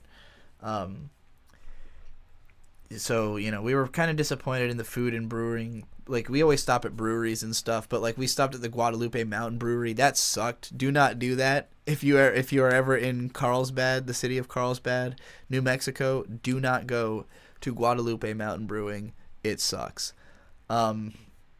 But yeah, we were pretty let down by that. Anyway, so this was like a nonstop drive. That's why we ended up spending an extra night at Riley and Mid's house, because we really did not want to do another super long drive. It's 8 hours, you know, from their house to ours. So they had a lot of edibles. They had a lot of cookies, a lot of weed cookies. Okay. So I was just sitting there munching weed cookies and letting Riley tell me about everything going on in his side of the internet, you know, that I haven't been as participant in. Wait, so did Riley and Mint like join you on the drive at all? No. Okay. We just went to their house. Weird. We went to their house here in Corbin. Well, doxing. And hung out there for everybody knows where they live. They film their house. By the way, every fucking day. The chat is like arguing about whether or not they're better authorities on anime than you right now. Who? Almost everyone. Okay, hold on. Let's see here. What's going on? I've let the chat get away from me. Was it something you said? Okay, let's see. Let's see here. Landon said, "Man, Shade isn't that crazy. I've seen more anime than your sister now on Mal. I'm now the biggest weeb above Trixie. Call me Weeb King. That's crazy." Anime Guru says, "I've seen over 25 anime. Pipe down." Idiot Gold Rear says, "Ayo, is that friggin' Shade?" Indeed. Anime Guru says, "You can't beat more than 25. Landon says, "I've seen over 2,000, bud." Lamau. Anime Guru says, "Oh yeah." Mopu says, "I think I still got you beat." Anime Guru says, "So we're both over 25. Mopu says, "You probably win in watch time, though. I drop shit quickly." Landon says, "Not to complete, but still, lol, one episode of like 2,000, lol, I drop a lot of shit." Anime says, "Mopu, I watched your top anime of the 2010s video. Really cool stuff. My friend is in the summer 2018 right now. When he finishes, I'll send it to you." By the way, these are all anime YouTubers in this chat arguing about this. This is the Anime Guru, who makes great anime YouTube videos, Mopu, who makes great anime YouTube videos, and Landanime, who makes great anime YouTube videos that sound like fucking dog shit. And you can find all of their channels here on YouTube. The fact of the matter is, I have never considered myself to be somebody who has seen a lot of anime, because my best friend in high school had seen like considerably more than I had. Donson had, at the time that I made my Mal, it was like I had 2,000 and he had 4,000. So he had literally seen twice what I had in high school. So I can't even imagine how much more he's seen than me at this point. I assume he's seen every anime if he's still trying, if he's still keeping up. I don't think he does. If he doesn't watch it anymore, then... And it wasn't just anime that he had seen either. He'd also seen, like, every drama, every fucking show, just everything. He had seen everything. His Plex server was crazy. Every manga. He'd read every manga. That ever been translated. He read every He read every manga. Every manga. He saw every anime. From what I believe, every person... And I know how he did it, because when I would hang out at his house... Whenever I hang out at his house... Stop this. No more of this. I hate this impression. It's not that it's bad, I just hate it. Every time I hung out with Dansan, we would marathon shows, and he would just... Episode, you know, like skip OP, skip ED, episode, and I'd be like, I need a second to, like, remember who I am, you know? And he's like, no, you don't. That's not the point of this. You don't think about who you are. You watch anime. Landed with $2 says, I'm fluent in Japanese. Match my mal, I'll wreck you. Mopu also knows Japanese. Mapu lives in Japan. Lives in Japan. Yeah. He's a teacher. Landon knows this, but keeps forgetting, which is why he didn't get to hang out with Mopu in Japan, or else they could have been skulking around Japan, being tall boys and winning again. I intend to hang out with Mapu. He's getting married in Japan. He's gonna like live very clean. He's gonna have a green card and everything. My He's friend gonna be Bakuraptor in is Japan. married in Japan. Y'all don't I thought he was in understand. the Philippines. Y'all don't understand. Bakuraptor? No, he's not. You're not a Filipino guy at all. Bakuraptor's not. What? You're thinking of Ghost Lightning. Oh yeah, Ghost Lightning. Ghost Lightning is my Filipino mentor, and I know many other Filipino anime bloggers. But Bakuraptor is an Indian guy from Georgia who lives in Japan and is married, and I think is still a lawyer. And you can follow his channel as well. I have a lot of friends who hang out, skulk around the Japanese land. Lapusha wants to send a $91 request for a 61-minute clip to get us a new mic, I think. I think she just wants me to watch an hour-long clip. I don't think it has anything to do with the buying. No, because it came up earlier. Yeah, but she just wants to buy a request. She really likes watching requests. She pays for a lot of the requests on this channel. Well, your request will be fine. Let's get through the story. Don't send a request tonight. This isn't a request stream. There you go. The streams, I like the streams to be topically organized to some extent that, like, when you go back to the stream later, it makes some amount of sense. Because when it gets too chaotic, then you can never fucking find anything when you go back through the streams. All of this shit exists in perpetuity.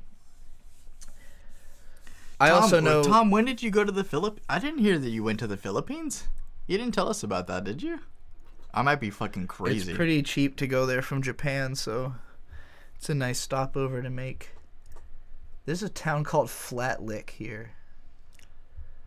I need to be in the Discord I've definitely more. passed through Flat Lick, and I don't even know about it. All right, let's continue this clip. Let's go. Initially, I was filming constantly and uploading it all to Google Drive, and I had the Google Drive link public in the Discord. So as things are coming out, they're getting uploaded. And I had a few big files that took like a while, because we're traveling through the Midwest and particularly the Southwest, which is like a lot of data dead zones. So you can't always just upload, wherever you happen to be. Even some of our campsites weren't in like good internet. So, it took a while. And when we were stopped in Texas is when finally I got everything uploaded. But because we stayed in Texas an extra night, we ended up canceling some of our other camping plans and just heading straight to Riley and Mint's place.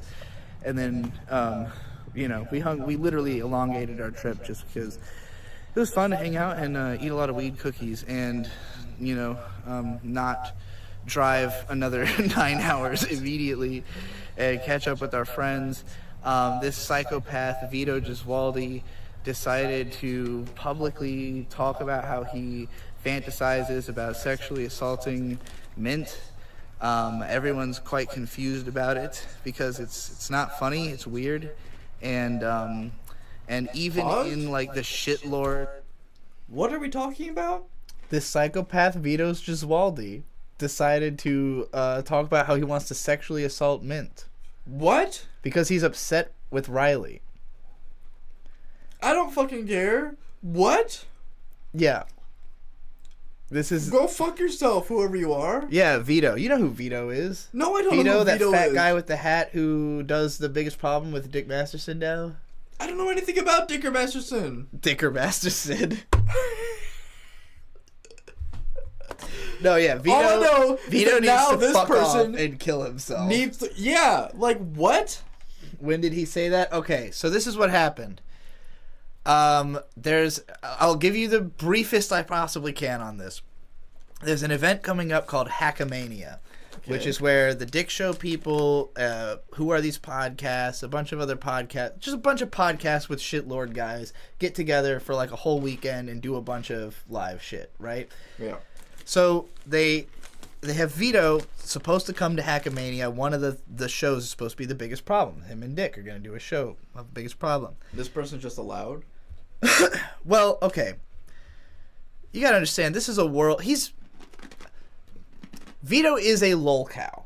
So he exists to be made fun of. He's being brought on because everyone hates him and they want to laugh at him and make fun of him. The problem is that he doesn't really like being a lolcow. He wants to be the talent, or he wants to see himself as the talent and not like, like a laughing stock. Now, anybody who's really talented knows that the talent means being a lolcow. Like, that's what being talented means, is be a lolcow, dance for their amusement, fulfill what society wants from you and get paid for it. Kind of. Vito, he wants to be like treated like a celebrity, but he doesn't have like celebrity talent. He's really funny to make fun of, So he gets brought to these things because he's a lolcow, but he always kind of half understands and half doesn't, and wants to see how much he can get away with like being like Mr. in charge about shit. So he in light of this, because he is like directly with Dick Masterson on the show, like they are the co-hosts, he likes to lord around this idea that he's like above everybody else who's involved with the show who's not a co-host, like Riley. Now Riley's the one who found Vito, who got him in contact with Dick Masterson. So like the whole reason Vito's even on the show is because of Riley. 100% Riley got him involved, scouted him, made him involved, right? But he has no respect for Riley, and has been getting in all kinds of weird little gay squabbles with him, right? So Riley told Vito at some point when they were arguing in their little chat, which is like Riley has a DM group on Twitter that Vito is in, and even though everybody in there hates him and talks shit about him all the time, he won't leave. He just hangs out in there and argues with people in this DM chat all the time. No one understands it. Dick keeps telling him, you need to quit. Like, you need to block everyone and leave that chat. Why are you in there? But he's in there. So at some point he said something that made Riley mad, and Riley said, I'm going to ruin Hackamania for you by heckling you, right?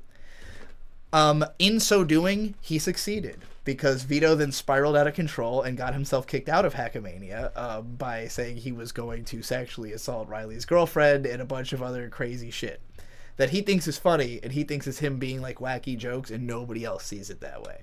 Well, good. Because Vito's a total weirdo. Who so is this guy like cut out? Like, is he gone? He's not cut out of The Biggest Problem, because you got to understand that from Dick Masterson's perspective, he's trying to hang out with the weirdest, craziest, most insane people. Like, that's his platform. He's had everyone on his show. Like, name a shitlord, he's been on Dick's show, Is that a good thing? For Dick, it is. Dick just wants to have fun. He doesn't give a fuck. He just wants to have all the crazy people on his show so he can admire their craziness. I guess that's like... Name a shitlord. I promise he's been on the Dick show. I don't know shitlords. Keemstar? I guess I know Keemstar. Has he been Boogie on 2988? Have they been on the... Yeah, every shitlord's been on the Dick show. I don't know them. I don't know them from Name a person their on the Dick internet Lord. who's a piece of shit. They've been on the Dick show. I promise. He collects pieces of shit. Okay, but is that a good thing for him to platform shitheads? For him, yeah. He makes money and he has a lot of fun. I guess. Do they benefit? So that's where the fun part comes in, right? I don't think it's that fun. Vito is making plenty of money being on this show. He just spends it poorly and won't listen to anyone. So It's a weird type of a relationship. There's certain people who just won't listen to anybody. Like they just won't they won't follow any advice. They won't listen to any authority. They believe that they just simply know better than everybody. And those types of people will argue their way out of most of their relationships because they'll get into something with somebody that can't accept how wrong they are. Like me, I can't stand Vito. I've given up on him. I used to hang out with this guy. I used to know this guy. I did shows with this guy. You know? He knows who I am. I've met him in person. He has said enough things at this point that if I see him in person, I am beating his ass. If I see Vito, there's two people I'm on site with, Ben Saint and Vito Gesualdi. If I see either of these two motherfuckers, I'm beating their ass on site. Okay. Because they've said too much at this point, you know. Okay. It's a blood feud. It's a grudge. It's personal. So what? You know? What's the goal? What the goal of what? Of whom? Of the grand scheme of like all these people being brought together. Is it just to fight each other for Hackmania or for like on the internet? Yeah, on the internet. Just like well, it should be okay. Everybody who okay, let me give you a good example. There's a guy called Mersh, right? Mersh is another guy in this sphere. Mersh is a real piece of shit. Not a lot of people really like him as a human being, but he understands that and plays into it, and he makes enough money to live, barely, but like he's having fun. So for his perspective, it's like even if I'm just scraping by, I kind of get to do whatever I want and say whatever I want and be a piece of shit and still make money and get to live, right? So some people are just like determined to be as much of a piece of shit as they can get away with and still somehow live off of it. But I guess my idea is that like, is somebody like Dick Masterson making that possible for somebody that like it shouldn't be possible for? In Vito's case, well, okay, first of all, Dick Masterson is the person that you should be concerned about it being possible for, like, in the first place. He's already a bad guy, you know? But he's a bad guy who's a good guy. Okay. Because he's a good guy in what does that mean? If society is evil, then the person who is against society is a hero.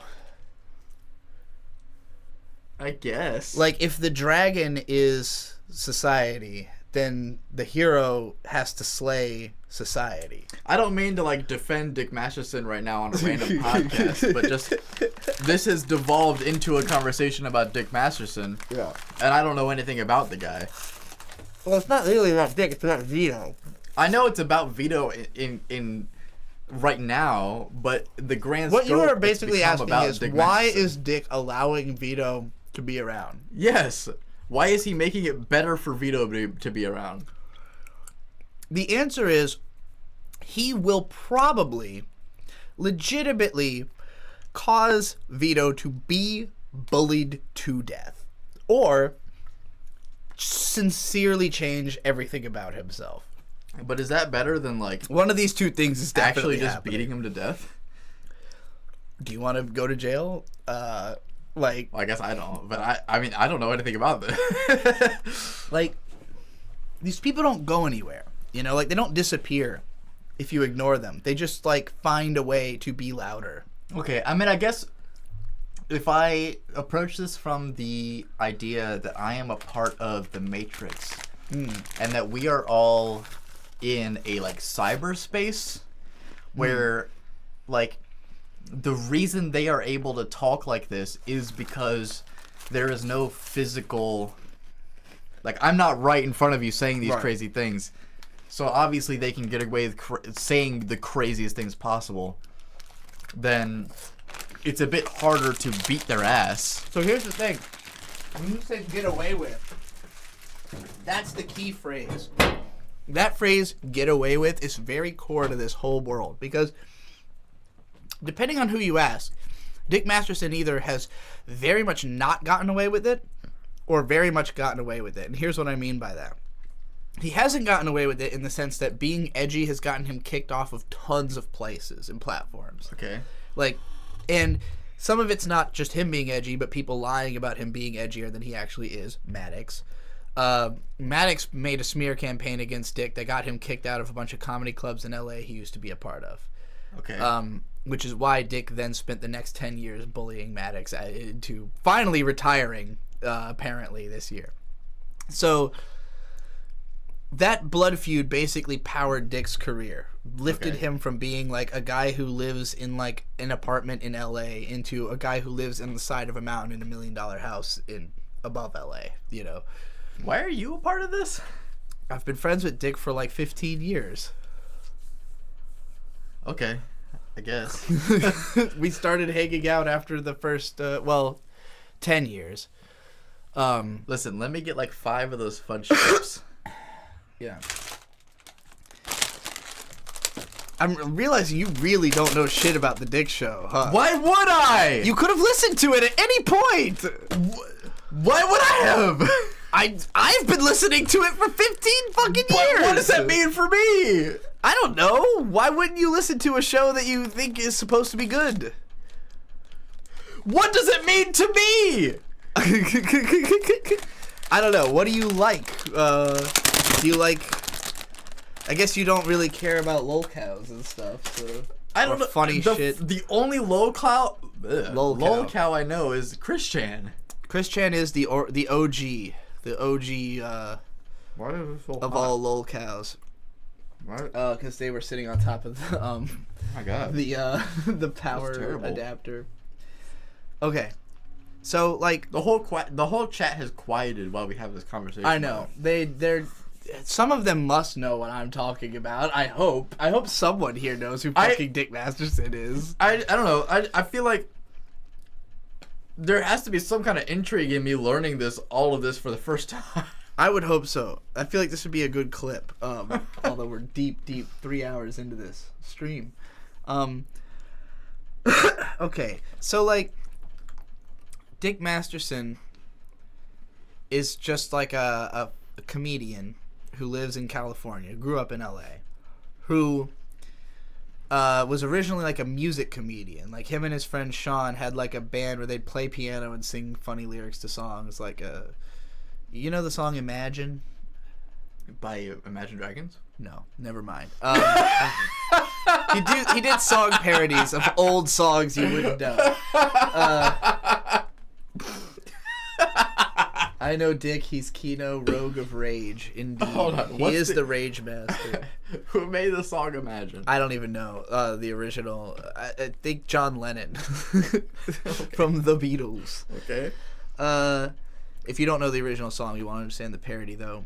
In any case, he did like parody music and was a part of the UCB Theater, which is like a big like improv comedy theater in LA.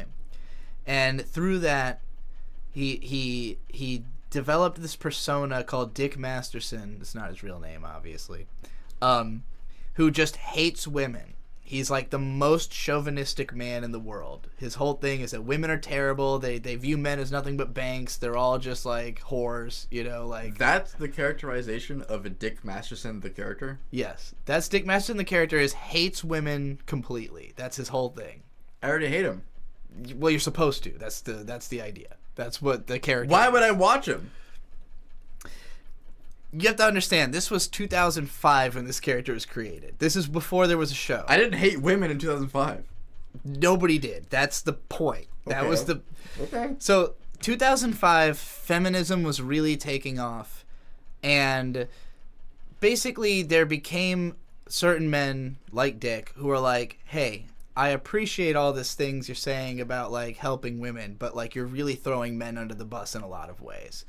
And that was not something you could just say and have a nuanced conversation about it at the time. So he was like, all right, if we're not doing nuance, I'm going to do the least nuanced thing ever. So he wrote a book and a website called Men Are Better Than Women. And the whole book is just like, I mean... Wait.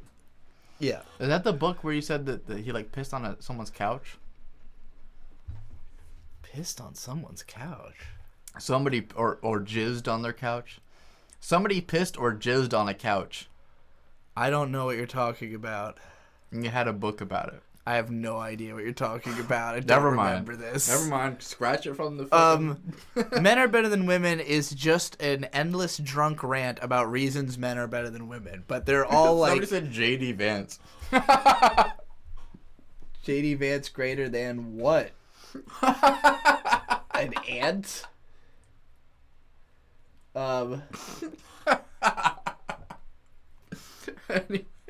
Oh, the couch guy. Yeah, you're saying the jizzing on the couch was J.D. Vance. That makes sense. Okay. Holy moly. No, the Men Are Better Than Women book is just like... It's just listing off reasons that women are bad and men are good, and they're all like nonsense. You know, it's just like a drunken, insane ramble that if you read it, the overwhelming... Okay, if you are an intelligent person and you read Men Are Better Than Women, you will quickly think, this man does not think men are better than women. Okay. This author cannot possibly think that, because the arguments for why it is true are retarded, like on purpose. They're like the dumbest ideas of why men are better than women. Yeah. And it's kind of like a mind break experiment where it's like you listen to so much anti-women rhetoric that it just sounds preposterous, that like you can't take that type of person seriously after reading this much of it, because it's just like overwhelming, you know, and so deeply goofy. You would think that, and then Andrew Tate has like 1 million fucking followers. Andrew Tate was also on the Dick Show before all of that happened, admitting to crimes that he was later arrested for. That was on the Dick Show? He way before anyone knew who he was. Like, literally before he blew up, he was on the Dick Show talking about his OnlyFans girl's house and, like, literally bragging about all this shit that he got arrested for. Like, he thought it just made him sound cool. That's crazy. That was, like, probably 2019 or something. But, yeah, like, so Dick wrote Men Are Better Than Women. It was a website and a book. And it got the attention of Dr. Phil. And at the time, Dr. Phil was doing a show where he would bring people in, like reality show style, have them live in a house together for a week, film all this, like, secret camera shit, and then they edit it into, like, an episode afterwards, right? So Dick, fully deep in his Dick Masterson character, where he had his head shaved and he had aviators and, like, a big goofy mustache. He looked ridiculous. And he had to stay in character for, like, weeks while they interviewed him and all this stuff to make sure that he really hates women, you know? So he had to constantly pretend to just say the most preposterous thing he could think of. Now, he was like, I think that the producers knew that I was a character, but they were just concerned about whether I could stay in character. You know, like, as long as I don't break character, they're fine with it. You just switched perspective of the story. Yeah. You just started saying I. Oh, I meant Dick. Okay. Sorry, what did I say? When did I say I? You started saying I. Oh, I was probably speaking about his perspective, and what he said was that he did... Anyway, so he was in Dr. Phil's house experiment, and the clips of him on Dr. Phil went super viral. Because, of course, everybody could tell it was like a... Let me show you the fucking Dr. Phil clips. When you see this, you're going to be like, wait, people couldn't tell this was a joke? Like, what are you fucking talking about? But that's... I hope I'm able to think that. this like ruined Dr. Phil's reputation for, basically revealed that you could not take the show seriously, because how could they have gotten this past them? Do you see how much chocolate is on my hand? But this is not the one, I can tell you that for sure. This is what I'm afraid of. No, but he doesn't even know who he is. This is a commercial enterprise. Hold on, this is not a good clip. I want the one where he's like on the That's him, huh? There's nothing more liberating and freeing to a woman than chauvinism. A woman has no responsibility. Dick chauvinist. I don't expect her to get anything right. All women are whores. They trade sex for money, they trade sex for cars. How is prostitution illegal, but alimony isn't? They're basically the same thing. You're paying for the whore to leave. A penny saved is a woman fired. Women make horrible employees. Women should not be allowed to vote. It's a penny saved is a woman ridiculous. A woman president would be a disaster. Women know in their hearts that women cannot make decisions. A woman would never... God, his voice sounds so, like, gay and young. Vote for Hillary Clinton. I wouldn't say gay, but yeah, young. A man. essentially. And women know it. Well, women are only good for having kids. Unfortunately, they're not very good at raising them. Hitler was raised by a single mother. Men have created everything you see. Okay, yeah. Men invented I can definitely see that this is a little too much. Hitler was raised by a single mother. For diseases, They really put this out on TV. Man put it there.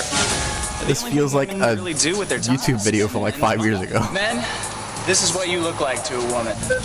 This is all they're after. Women can't do math. They can't be organized. Can't lead a company. This is actually just Andrew Tate. This is just what he sold in 2020. Ripped off this identity. This is just what he sold in 2020. So, but he's not ironic. It's the problem. Is that Andrew Tate is completely fucking He predicted serious. Andrew Tate. Yeah. What the fuck? So, well, and this look is just a ripoff of like a Reno 911 character who is already themselves. I don't care about the like look. It's just what he said. guy. But like, yeah, it's like, what? So he did this. Everybody thought it was hilarious, and made Dr. Phil look really dumb. I think 30% of people thought it was hilarious. Sure. People on the internet thought it was hilarious. It took forever to track down the top full... comment is he's not an actor, so he is not an actor, Dr. Phil. that maybe fucks up my percentage. Well, okay, here's the thing. Dick Masterson has since become an incredibly famous internet personality, and everyone knows this is fake. So, you know, at the time, if you just saw this on TV, it's possible you believed it. But again, he had a website, he had a book, all of it's like transparently. If you read it, it's like, okay, this is fucking around, you know, like this is making fun of chauvinism. His whole thing is he's a satirist. He's like Jonathan Swift saying, hey, we should eat the babies to solve the fucking starvation problem or whatever. Like, I understand what a satirist is. You didn't have to go all the way to the source. He does it all the time when he explains this as well. But so anyway, there's another guy. You ever heard of Maddox? No, I might have heard the name. This is funny that Maddox no longer comes up first when you type Maddox. Maddox was like one of the first people to have a really popular website at the end of the 90s, where he just kind of goes, I'm really upset about things. There's been an interesting phenomenon on the internet over the last couple of years. It's the emergence of the word cuck as an insult. The only problem is, nobody really seems to know what it means. Yeah, see how this has 9,000 upvotes, but it has 402,000 views? So you can imagine what the downvotes look like on this video. It would be a red lightsaber by old YouTube standards, is what I'm trying to tell you. I assume that it's just because it's like super patronizing. Like I don't know. I feel like everyone knows don't know what cuck means is. and that they are using it wrong, and everybody was like, "No, we're using it exactly the way." That's like that's the point of calling someone a cuck is that you think that that's. So Maddox is kind of an idiot, and people thought he was like a funny guy in the early internet, but at some point he decided he was like a funny, smart guy. So he started trying to be like Mr. Edutainment. The problem is he doesn't fucking know anything. He's from like the middle of nowhere, Utah. He's like autistic dumbass. So I assume that he went for Penn Jillette as like a persona because he's attacking Penn Jillette right there. So Penn Jillette featured him on his show once when he was like, you know, just an internet like early into internet fame, and kind of made him look like a doofus. So he's got like it out for Penn for that. I like Penn Jillette. Yeah, well, you know, he's a smart guy, edgy, and he was right to make Maddox look like a doofus because Maddox is a doofus. But so Maddox was really popular in the early internet, and Dick, while he did have that successful Dr. Phil appearance, was not like a famous on the internet guy in general. Yeah. But the two of them made a show called The Biggest Problem in the Universe, where they argue about what is the biggest problem in the universe. And it was a really great podcast that they did for 2 years. But then, one day, they were both at a wedding, and Dick Masterson left that wedding with a woman who Maddox had been in a relationship with like 3.5 years ago, but he was not over her. And so Dick started sleeping with this girl, and Maddox lost his fucking mind about it, and ended the show. Dick now is married to that woman and has a kid with, or is having a kid with her soon. Okay, so it's the past. This was like 10 years ago that this all happened. The Pusha paid $5 play Maddox cockroach video. I assume you mean the well, before you do anything, let me wash my hands and handle some stuff first. Okay. Yeah, no, you mean the crickets or grasshoppers or whatever the fuck it was. Where he murders grasshoppers and puts them in the yard. Yeah, Maddox versus Cricket. That's what you must be talking about. I'll do that when Shade gets back. I assume that he is now very mentally lost in the weeds because we dovetailed directly from my travel footage into this long-ass Dick Masterson rant because Shade doesn't know who Vito Gesualdi is, which we haven't even approached talking about Vito Gesualdi. That's how long it takes to even get there. Shade is not going to watch the PCP lol suit lecture. Also, that wouldn't be quicker. What? What'd you say? Oh, he's probably talking to someone else. We really getting the beginning of time explanation. I mean, he doesn't know any of it. He has no idea who Dick or Maddox are. Or Vito. Which is crazy. Crazy. From my perspective. Because I'm like, what do you mean? This is like all that's been interesting on the internet for the last 10 years. This is the only thing that's intriguing to me. So how can you not know this? I'm going to let this clip play out while I go to the bathroom. Like, vaguely conservatarded community that he belongs to. Everyone's like, no, why? What are you doing? Like, he's basically guaranteed that he's going to get his ass beat. I mean, if I see him, I'm beating his ass. So I have to imagine there's plenty of other people who feel the same way. That it's on site with Vito Gesualdi. He needs to get his ass beat. There's not a lot of people who are like, your behavior has crossed so many social boundaries that if you don't get your ass beat, it makes the world look bad. But Vito's crossed that line a few times now. So I think he needs to get his ass beat. And I will happily do it myself if I see him. I don't think he's going to find his way to my side of the country anytime soon, and I'm not planning to rock up into LA because it's a shithole. I like being out here. I'm not going to go out of my way to see Vito Gesualdi. Are you fucking kidding me? No. I would never, ever go out of my way to see Vito.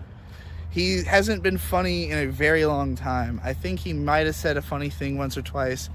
I'm struggling to pull a quote because all I can think of is his I've heard a lot more of his than anything else, so that's the main thing I remember about him.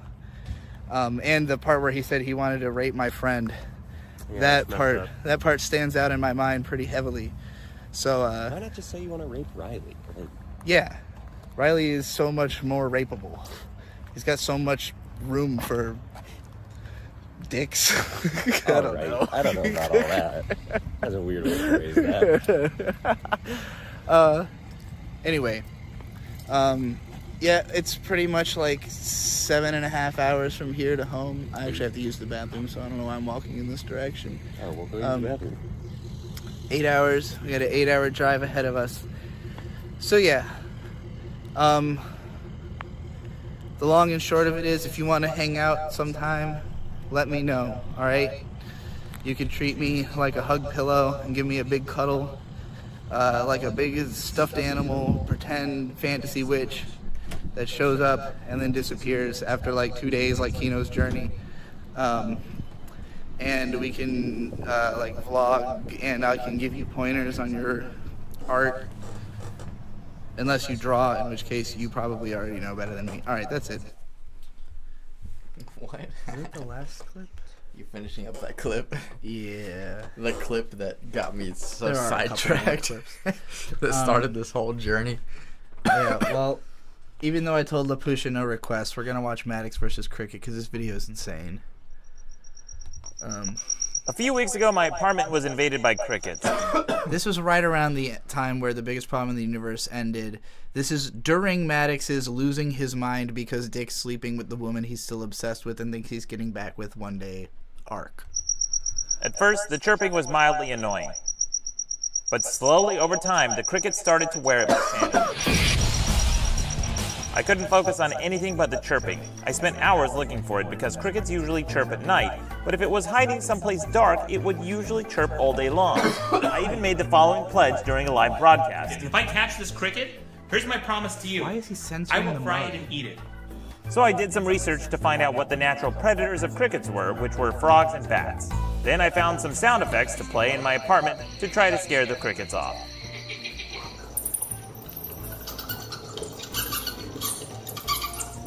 That didn't work. I even went so far as to go to Amazon and order a cricket protein bar made out of cricket flour, because if I couldn't kill the cricket that was meant to me, at least I'd kill some crickets somewhere, and that made me feel better inside. Finally, one night while I was on the verge of losing it, I saw the cricket scurrying across my floor. I quickly grabbed a mason jar and caught the son of a bitch. I think this is the guy. I'm gonna catch him with this jar. If I catch him, I'm gonna try to eat him. Oh, that's the guy. Look at that piece of shit. Eat it on camera. Oh, you're fucked. Snack time, motherfucker. That's right. I'm so happy. Fuck you, cricket. Oh man, I'm gonna eat the shit out of that guy.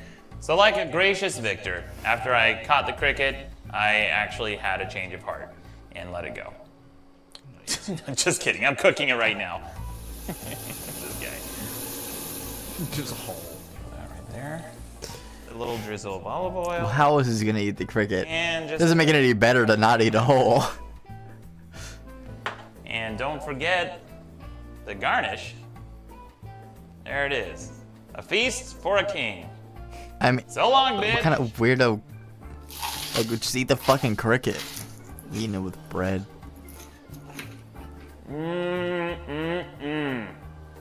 Ah. Why? We can't see the cricket. Oh. We can't tell. That is some good revenge. But wait a minute. Did you notice anything strange about that clip? Anything missing from the cricket? Oh, right, the head. Where's its head? Oh, that's right. I cut it off and put it on a stake in my front lawn as a warning to all other crickets. In fact, since I caught my cricket, I caught 3 more of its family members and all of them shared the same fate. You act like a pest, you die like the rest. That's right, I'm Count Cricula, bitch. That's it for now. Till next time, I'm Maddox. That is my favorite moment in a Maddox video, when he reveals that he is a completely insane fucking psychopath who put a bunch of cricket heads in his yard on stakes to scare away other crickets, and I do believe he would have done that even if it wasn't for a video. It's just crickets. Yeah, I know. It's Maddox. So this man blew up the podcast with Dick. And then he started deciding to try to ruin Dick's reputation because Dick was kind of like lightly making fun of him on his show. And Maddox's show was kind of bombing. And Dick's show is doing really well. So Maddox starts up this drama that gets Dick kicked out of a bunch of comedy places in LA. This is also at the height of like cancel culture. So everybody was really scared of being around somebody edgy. And they were like, uh-oh, Dick, you're too edgy. And he's like, what are you talking about? I've been too edgy the whole fucking time. But Maddox made it a thing. So then Dick was like, all right, fuck you, Maddox, and started just making fun of him relentlessly week after week after week, telling all the dirt, all the goss, all the weird shit about working with him all that time, you know. And gradually, Maddox, by way of not talking about it, like he just didn't want to acknowledge anything, so people just kept asking him questions and he just would never answer anything, and they go to Dick and he will answer questions. So it quickly became that Dick's side of the story is the only side of the story. Maddox won't talk about it at all. Dick's talking about every single thing that happens, you know.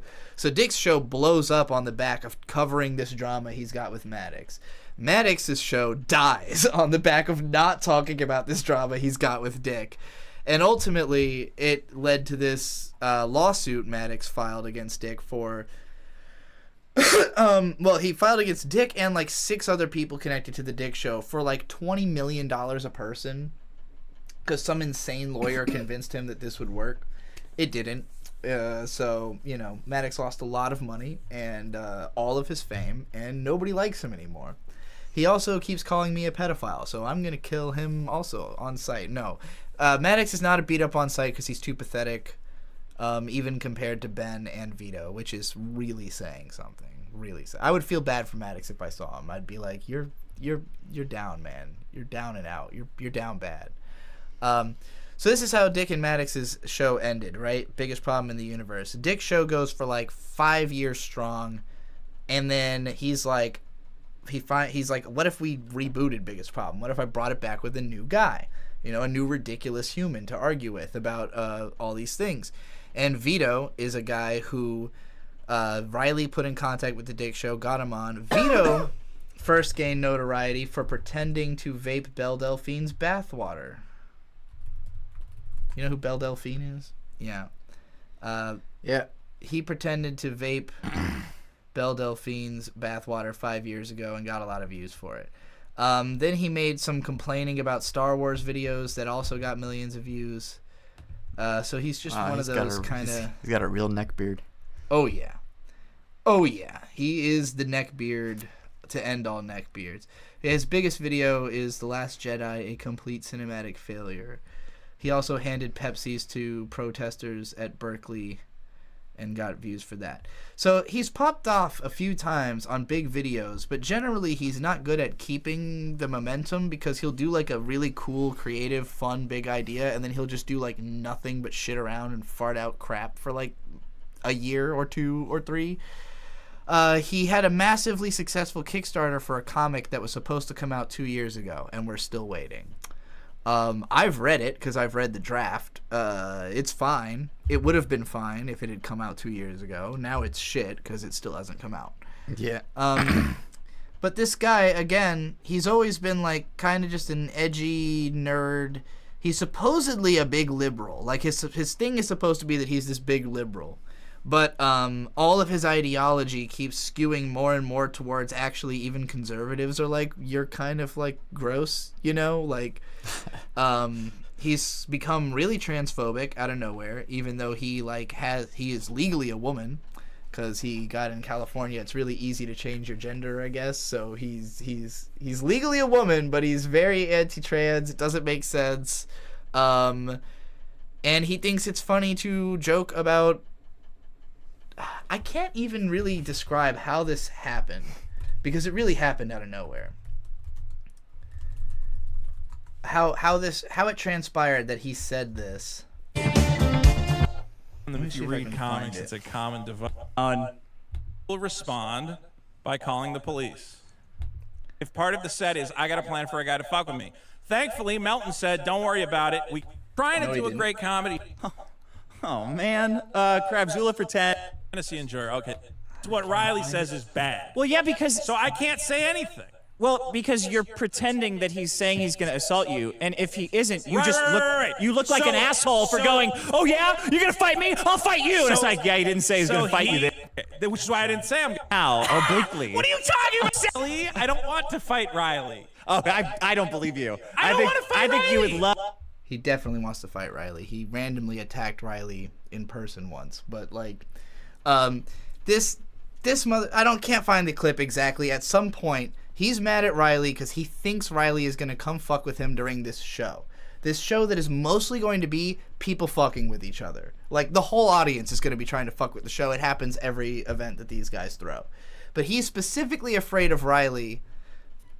Nobody really knows why. Nobody really understands why he is so... Riley's never done anything to anybody, you know? He's driven around and gone to people's warehouse and taped money to it and said he was going to shave someone's shoulders and paraded around big novelty scissors, you know? He's never done anything to hurt anybody. So when Vito's like, I think Riley's going to come beat me up at the show, everybody's like, why do you think that, though? And he's like, I don't know, but if somebody can't tell me that Riley's not allowed to do that, then I'm going to quit the show. And everybody's like, nobody's going to tell you Riley's not allowed to do that because he is. It's what everyone else is going to be doing. The show is going to be people fucking with each other non-physically, or else they're going to get kicked out. It's normal society. You know, the rules of society apply. But Vito thinks Riley should not be allowed at this event because he's so scared of him. But the way that he materializes this is at some point, randomly, he says it 4 different times.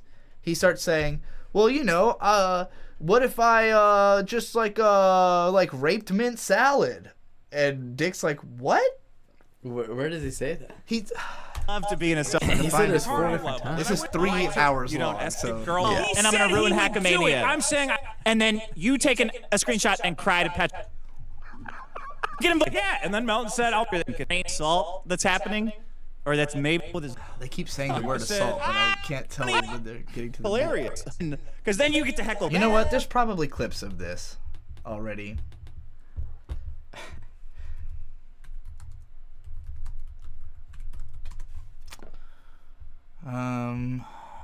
No. He's afraid of Riley because Riley has. Here's them in a segs. clip together. Vito and Mint. I mean, this will never happen again. I'm not going to be able to find it. There's 4 different times he makes random off-color remarks about assaulting Mint. It's been talked about at a bunch of different shows. It's pretty much made everybody who already hated him like, oh, now I like will also never like talk to you again. Like, there are plenty of people who are like, Vito sucks, but you know, he's Vito. Now it's like, oh, you're like a bad guy, and I don't want to have to ever see you. You know, like I mean, it's like on the one. Fuck. On the one hand, it's like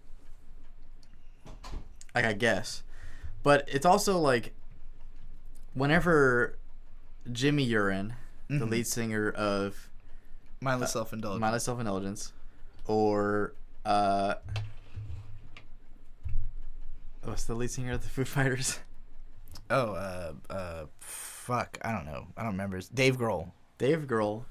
It's like whenever these guys that are like, you never really think of them like being like they could do anything bad despite like their lyrics implying bad things or like I definitely would have thought Jimmy Urine lifestyle. would have done some fucked up shit. And then you hear, oh, they did some bad shit. What the fuck were you thinking? Yeah. No, well, I think you should always take people what they're saying at face value in their art. Like, just think. I suppose they really do mean all that. You know? It's just that, like, I don't know. If something came out that Sam Hyde did some crazy shit, I wouldn't be surprised. Sam Hyde has done some crazy shit. I'm sure exactly. Sam Hyde has done. And it's like this guy feels like Sam Hyde. I don't know. But Sam Hyde, okay. So the thing is, it feels like this guy was just Sam Hyde all along. Sam Hyde is a guy who's doing it on purpose, though. Vito is like, what makes Vito so Sam Hyde is really funny. That's what I'm saying. Like, well, that's the thing. Vito is also funny. He can be funny. He just won't commit to doing anything. And people can't stand to be around him because he wants to be around, but he doesn't want to do anything. Yeah. So he'll be like, oh, can I come to the party? And then he'll come to the party and complain. You know, and be like, oh, well, at Carter blah, blah. It's like, you did nothing, though. You didn't set up the venue, you didn't bring the snacks, you didn't fucking do nothing. He will show up to a party and, like, he'll cry if he's not invited, and then he'll cry when he's there, and then he'll cry after he's left about it. He'll leave early, so show up late, leave early. Like, the real issue isn't that he's a shitty, horrible person. The real issue is that he's a shitty, horrible, like, friend. He's an especially bad friend. Yes. Yeah. He's an especially... So that's kind of what I proved on a podcast I did with them last year. There's an exact moment everybody can watch me turn on Vito, where I realize I can't trust this man and I don't want to work with him. And it was when last year my friend Riley went to jail, and he should not have. It was bullshit. What did he go to jail for? Making fun of Eric July really hard. Alexis, what about Dick's?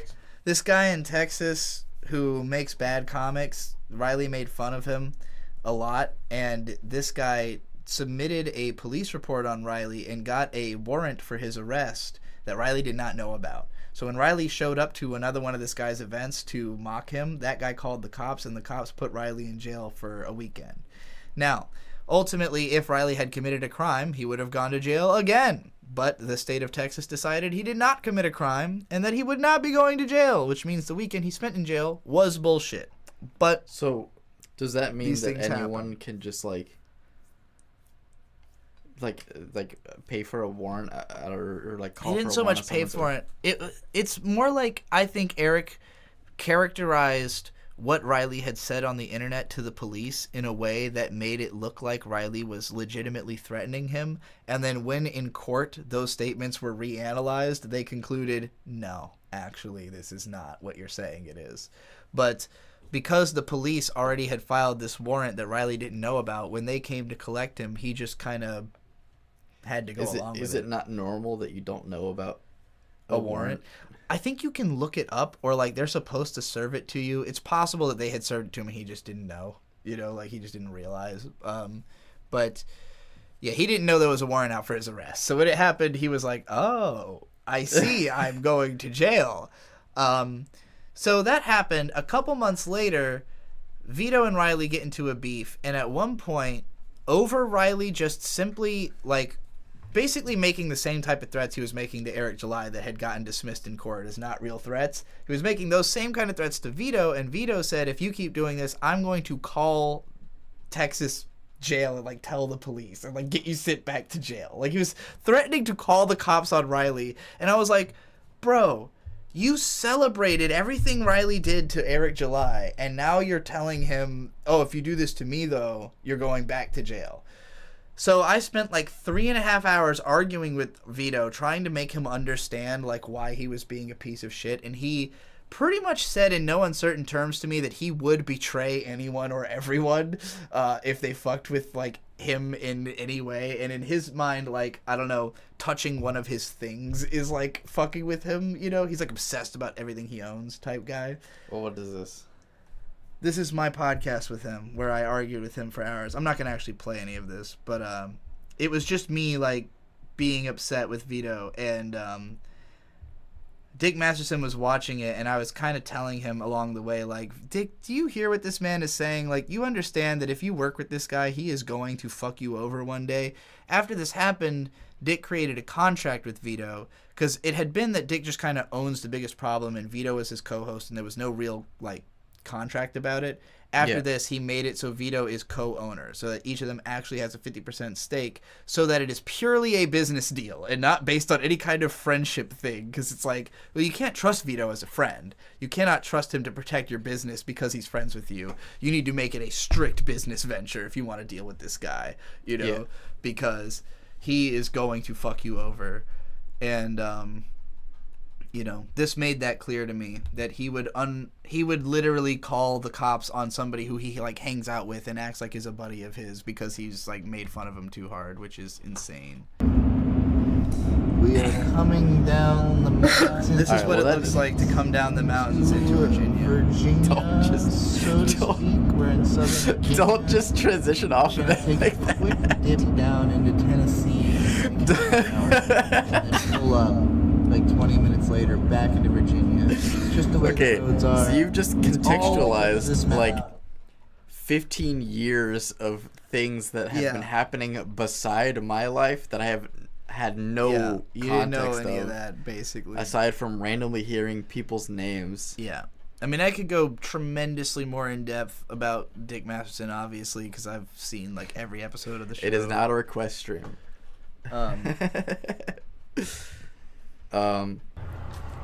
I just derailed us for the last like 2 hours. We're at this place called The Pinnacle, which is like a giant, elaborate strip mall slash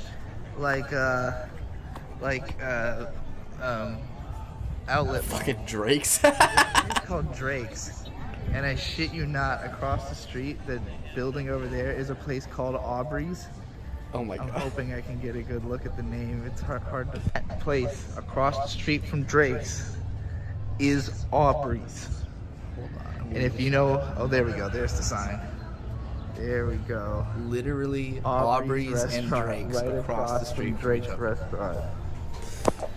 Oh my god. The transition from this like... The absolute audacity to Drake's and Aubrey's. You know, you heard it here first. What the fuck is happening here? Oh, I recorded this.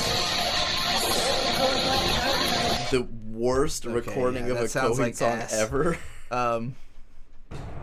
Alright, this is the last closure vlog. I realized we never really showed how we have filled up the truck bed with stuff on like an exactly I still can't flat see level. it. Bird is asleep inside of the truck at the moment. We are at the rest area near Short Pump, which is the town outside Richmond, which is the nearest major city to the Hampton Roads metropolitan area, which means that this is no longer an adventure. This is now right by where Vic lives, and he comes over pretty regularly to do work down where he used to live in Norfolk, where we live now. So we're almost back home. 8-day journey, lots of fun. lots of self-discovery. I feel like we both became deeper people. We deepened our relationship and our understanding of it and our view of the world and what we're trying to do in it. Do you think that? I feel like I've got a lot ahead of me. So well, talk about that. Brief. Well, mostly just like I don't know how much depth I can go into because I don't want to talk about other people too much. Like, because we spent obviously there was like 4 days of totally unaccounted for with no footage because it was just us hanging out with friends, and we had a really good time hanging out with them, and just like. I mean, something about the hug you gave me when you came back spoke volumes about like what you had experienced. Yeah. And I was just like, what happened? I learned how to give good hugs. You all came back and you just immediately went hug, and you hugged me, and then you just like fucked off, and I was like. I went to piss. I was like, I gave you a hug, and you said hug. I said hug time, and you went hug time, and I went piss time, and then I went off to the bathroom. I was like, what happened? What was that about? Big road trips make the world feel oddly small. Kind of, but at the same time, like, when you drive through, like, 3 hours of copy-paste empty environment, you're just like, this is infinite. Like, this is literally infinite. It just feels like it's never going to end. I just figured you guys have done this a bunch of times. So, because, like, there's certain stretches where there's, like, always something kind of, not mail maps. So, like, we're here in Norfolk, right? And, like, when you drive up into Hampton Roads, or into Newport News, rather, like, through all of this, it's like, I'm in a city. There's, like, stuff that's visible. And then you cross this moment here. And for this whole stretch of the 64 from Newport News to Richmond, it's just a forest. So, like, there's occasionally on the other side of the forest, maybe there's, like, a little town or a neighborhood or something. But for the most part, when you're driving down this stretch, and it's just trees. Like, all that's on the side of the interstate is trees. Yeah. And that just continues for hours, and it looks totally identical. You know, if you're right here or right here, you can't tell the difference. If you are right here or right here, can't tell the difference. Zoom out and put that into broader context. If you are anywhere on this stretch right here, you cannot tell the difference. That's like an hour of driving that all looks exactly the same. I've driven this. If you've driven this stretch from Richmond to Charlottesville, it also all looks exactly the same as that stretch. So this whole part of 64 is like 2 hours worth of driving that just feels like you're doing the same exact thing for 2 hours. And like, on the one hand, that makes it feel like there wasn't really anything there. But on the other hand, it makes it feel like, how is there not anything there? How can there be so much space and there's just fucking nothing? There's just nothing there.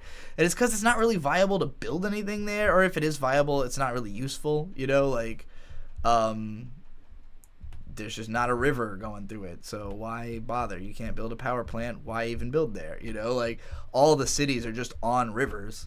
Yeah. They're just on a place where there's flowing water. So, like, if there's not flowing water, like in, say, all of this is fucking empty. There's nothing. Yeah. Literally nothing here. But this amount of driving is the same as, like, just this is probably 2 hours. Like, from Tucumcari to Amarillo is probably, like, 4 hours. And there's nothing there. There's right here some way overstuffed cow farms. Like, the most overcrowded fucking cow farms in the country. A whole lot of them. It's sad. It's depressing. And then there's just nothing. This is the most boring drive in America, by the way. Tucumcari to Amarillo is the single most boring stretch of road I've been on. The most mind-numbing, however, is fucking Wyoming. Particularly... because Wyoming has some of the coolest shit in the country up here. Yellowstone's awesome. Biggest national park we've got. Just a ton of cool shit. But this road here, the 80, this is the same hill clone stamped for 7 hours. This literally broke my mind. Like, I had like visions of this road for days after doing it. Like, I just kept seeing the mountains like come back and haunt my consciousness, because like Bird passed out, so I literally drove this with him passed out, and it was just me and the same mountain clone stand for 7 fucking hours. It was mind numbing. I felt like I was going totally insane by the time we reached Salt Lake City. I was like, Bird, I can't do this anymore. I'm going insane. Because we had to get from Kansas City, which is here, to Portland, which is here, in under 48 hours for work. And it was a fucking nightmare. It was not fun in any way. Kino says the highway liminal spaces are crazy, especially at night. Yeah, I can't imagine being a truck driver with like seriously. certain spaces like that. It broke me. Although this spot right here, when you're crossing into Utah, very cool. All of a sudden, everything's awesome right here. So it's like 7 hours of the most boring shit in the world and some really cool stuff, and then you get to Salt Lake City, which is massive and like a weirdly like yuppie liberal place compared to the entire rest of Utah, which is all Mormons. Mormons! Also, the only reason that there is like all of this fucking desert, the only reason that there is civilization here is that the Mormons wanted to establish a power base that would last hundreds of years, and they succeeded. In Utah? The Mormons founded everything out here because they made giant families. It was a guy named Brigham Young, and he had 3 generations of Brigham Youngs who he would just have kids, they'd grow up, and then he'd send them off to go found a town somewhere. So they'd take off like 4 or 5 people, and they'd just go make a town. Pretty much, yeah. That was pretty much his goal, was to be like the father of the country. So like spreading out from here, there's tons and tons of little Mormons towns exist that are created by Mormons in like the late 1800s to the early 1900s. So what you're saying is that like Utah is the 50, reason that 60 Mormons years. exist. Yeah, they started in Utah around Zion, because Zion National Park is one of the most famous national parks. Gorgeous place right down here. When the Mormons were trying to look for a place to be, they found this insanely beautiful spot, and they just kind of radiated out. The only thing this is their holy land, basically. The only thing I know about Wyoming is I live on an island in Iowa or Wyoming. Which, by the way, 2 places that there's not really islands. Iowa and Wyoming. But, whatever. The man was a giant eyeball. He was a big eyeball. He was a giant eyeball. I'm really glad you know that quote. Because literally every time we talk about Wyoming, I'm like, I live on an island. Of course I remember that shit. Iowa. Towad's mouse is deeply ingrained into my psyche. But yeah, the only states that we haven't traveled through since we've been together are Montana, North Dakota. I've only barely tapped Minnesota. I just went to this little section. I'm just not realizing how big Never Montana been to is. Wisconsin. Yeah, it's fucking massive. And I've never been to Maine, New Hampshire, or Vermont. We're planning to do this in the summer. Me and Bird want to go up because I have a lot of friends on my Discord who live like in. I have a friend in New Hampshire. I have a friend in New Jersey. A friend in Pennsylvania around Philadelphia. I know some people who live up and down the East Coast. But in Maine, there is a national park called Arcadia that's like an island somewhere. You hear that, Discord friends? Coming soon. Yes, they know. To a town near you. To a park near you at the very least. Where the fuck is Arcadia? Is it Acadia? Yeah, Acadia. There we go. This island. We want to go to that island. Looks like you can drive there. From Trenton? But that's the only national park that's up here.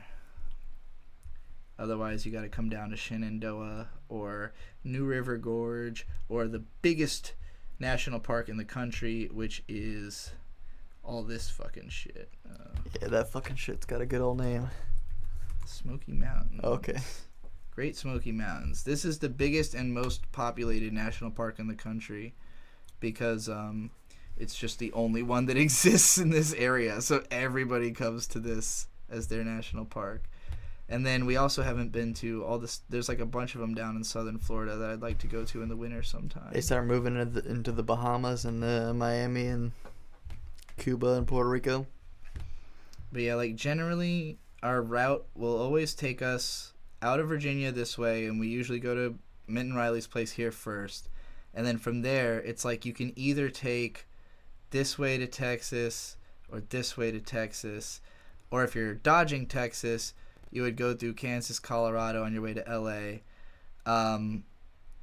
Or if you're trying to get up to Washington, you'd go up through Illinois, Iowa, or you'd probably actually go through Missouri, Nebraska, Wyoming, Idaho, up to Washington. Mostly because you have to dodge so many fucking mountains. Like, all this is just tall-ass mountains. All this is just tall-ass mountains. Like, the only reason there is green is because it's so much higher elevation. Like, anything that's not green, it's because it's just way below the stuff that is green on this side of the country. Kanye 2028, I'm assuming is a presidential campaign, asks, how do you remember the roads if you've been dissociating them? How do you remember the roads you've been on if driving makes you dissociate? I just let Google Maps take the wheel because I'm directionally challenged. Don't let Google Maps take the wheel. That's the key. I also study maps a lot, so I look back at what I've done, you know, and like try to figure out what was that. But like, you know, at some point you've done it enough times, you just know where it is because you've been there before. I used to dissociate a lot more while driving. Like, the thing I've gotten the best, I mean, what has changed the most about my life as I've gotten older is finding out how to dissociate less and less by constantly triggering reassociation. I'm very good at bringing myself back. And early into driving, that was what scared me the most. Was I just thought there's no way I can go several hours without like blanking out enough that I'm going to crash. You know, like at some point I'm going to blank out and I'm going to crash is what I always thought. And so I would just listen to like hyperactive music the whole time, like just blasting. I have this playlist called Untreated Adult ADHD, and it's like 2 hours of just the most frantic songs you could possibly have. I'll sample it for you. Where's my Spotify? Is that necessary for the story? No. I'm sitting here for story time. I mean, we're done with the story of this trip. Which story are we in? Talking about dissociation. I don't know. Oh, dissociation while driving. Yeah, just like the more things that you are interested in to look at, the less dissociated you'll be. So like, for instance, I used to not be able to differentiate cars like at all. All cars just look the same to me. But when like a year into Bird and I being together, he got way into like understanding cars to the point that he would just explain to me like every single car that passed what it is. So he'd be like, well, that's a Scion, that's a, you know, BMW, and then he'd tell me something about the car and like what it's known for and stuff. And he was just watching tons of car YouTube videos, Donut Media. Yeah, I was about to say, you probably watched a bunch of Donut. A lot of Donut, a lot of guy who talks, Scotty Kilmer, this guy, he's like an old guy and he talks like this. Unfortunately, Donut is no longer. Yeah, I know, but he follows their new shit, whatever the guys have done.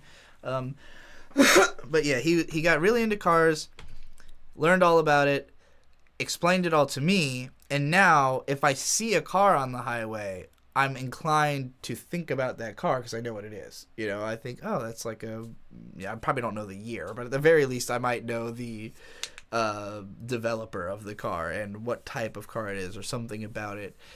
And for me, it usually comes down to, like, it started with food, right? Like, everywhere I go, I want to know what food is there. If we're stopping in a town to eat, typically what I do is I go to Google, I type food, and I literally go through the list of every single food place in town. And by the end of doing that, you know every food place in town. Even if you haven't been to all of them, you might have gone through all their menus, you might have learned everything they have. And so, like, then when you're driving through the town after having looked at the Google Maps, you go, oh, that's that restaurant. Oh, I remember seeing that one, Oh, remember we looked at that one. And so you kind of become more familiar with it because the map and the technology are interfacing with the real experience of being there.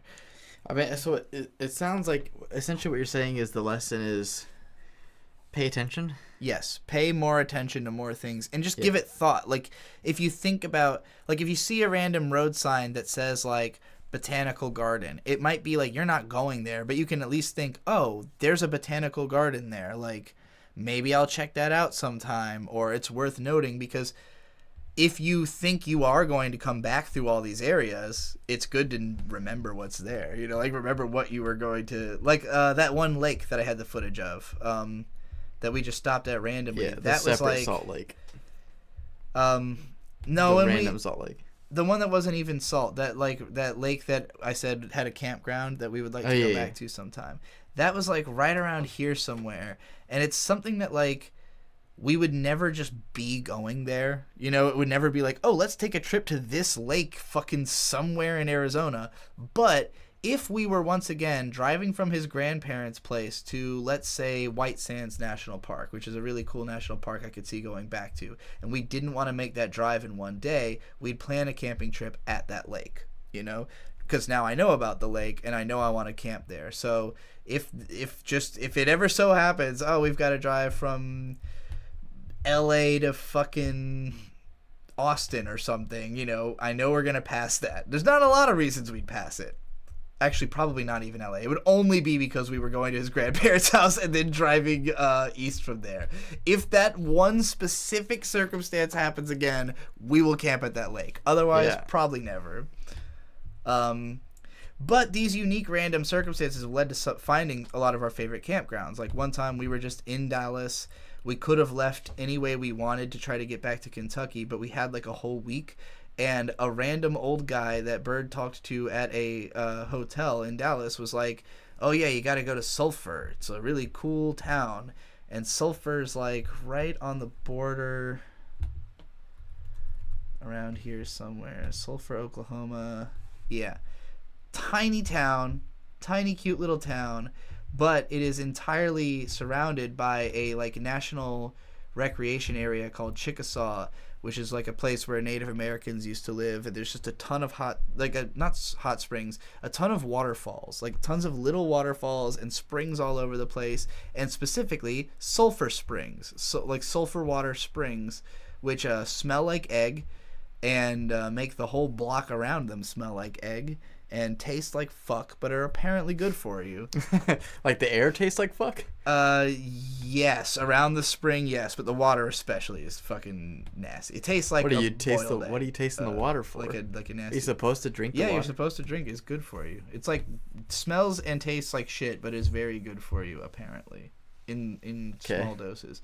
But like this was a place we ended up hanging out for like 3 days because like the town is super cute, the people are nice, the park is awesome. It was like a ton of space. There was a bunch of bison there. They have like a huge bison encampment, so you could look at cool animals and shit. That place is just called Joy. And this is just something that we only know about because like literally some random old dude told Bird about it at a hotel, and then we went there. We're like, this place is awesome. You know?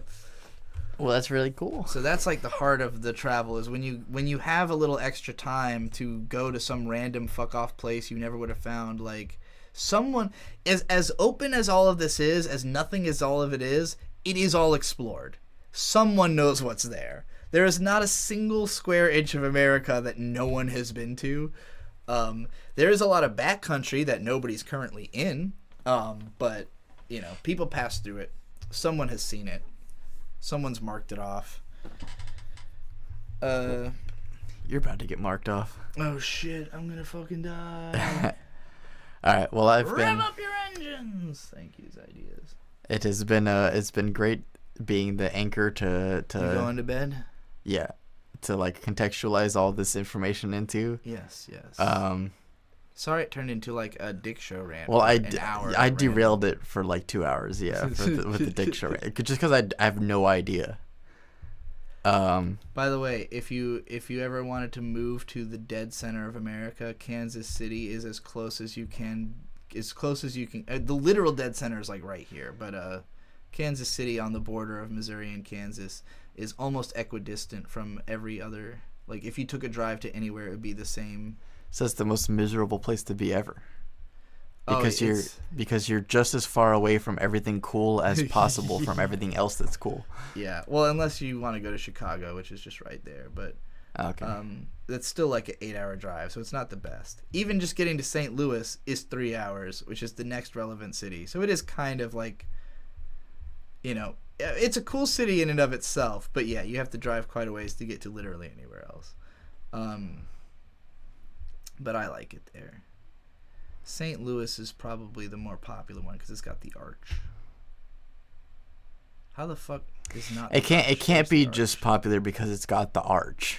The arch is pretty sick though. And what the fuck? It's just a fucking arch. Yeah, but when you see it all the time, it really like gets into your head. Is it that special that it fucking exists? It's just a big fucking arch. It's just like, I think it's just a mathematical. Now hold on. Yeah. Every time I pass through town center, I say, "That's the Westin." So maybe that's kind of the same thing. I do think it's kind of like that, except the arch is visible from everywhere in St. Louis. I mean, the Westin's pretty visible. This is the coolest place I've ever been, by the way, the City Museum in St. Louis. It's basically just like a entirely climbable, interiorly climbable building. It looks cool. More it looks fun for pretty cool. children than adults, but it's really fucking sick. It's cool for adults that have never been there. I was looking into a bunch of upcoming furry conventions I might want to go to. Hey, yo. Why do they all have the same thumbnail? I don't know. I guess it's just it's this all website. furrycons.com. Furrycons.com website is all the upcoming furry conventions. The ones that are nearby me. This one's in Pittsburgh. This one's in Philadelphia. And this one's in Newport News. Oh, okay. Hard to miss this one. I was like, the other ones are not that nearby. Philadelphia is 6 hours away. Pittsburgh is actually pretty far. I don't know about this one, but I could probably make it to Furrydelphia. I'm sure it's a pretty big con. I mean, are you trying to like just relate to the furry audience? I'm trying to fucking hang out with furries. Well, yeah. Furries are cool. They're all autistic. They all are horny. And they're all insane. So they're a fun crowd. Is being horny and insane like a great quality to hang out with? I think so. I don't know. Alright, are you going to bed now? I'm probably going to still be streaming, so... Yeah, go ahead. Do what you do. I'm going to turn this off. You want this off? Oh, yeah. I guess I don't need that much light. I should angle the camera so that it'll be, like, all me now. How did this end up over here? Hey, now it's all me. Oh, my vape. I probably had it in my lap and stood up and it flung it across the room because I tend to do that. Alright, well, I'll see ya. Good night, Shade. T-Red. Okay. Time to catch up with chat. Chat. Do you have any questions? I feel like I answered all of Shade's questions, but I didn't answer all of your questions.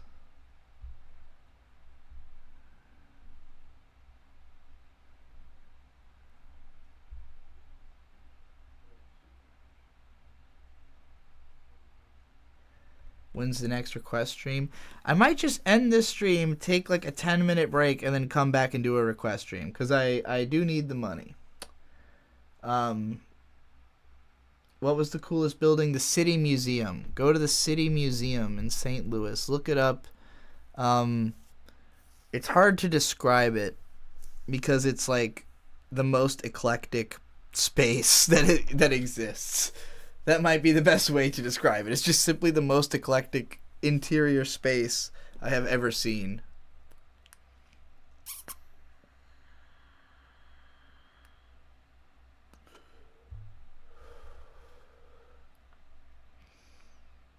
Yeah, all right. I think I'm going to shut this down, take a break, come back with a request stream once I've gathered my bearings. And as long as I don't pass out, I'll be back. You know how it tends to go. But I would like to stream. So, alright. I'll see you in that one. Isn't it late for you? Yeah, but I woke up late, so it doesn't matter. You really can't think of, like, my life by any normal paradigm. Whatever, like, it's late, that's not a thing for me. Those kind of things, they don't matter to me. I live in my own little world where the only rules that apply are whatever matters to me. I don't think about other people's circumstances. Sometimes it's a problem. It makes it hard for me to relate to a lot of other people. I just simply don't consider what other people are going through unless I know them personally. You know, like if I know who's in bed right now that I would want to talk to, you know? But like I'm not thinking about who around the world is in bed right now. Like, I don't know. My viewership is everywhere. Alright, enough of this.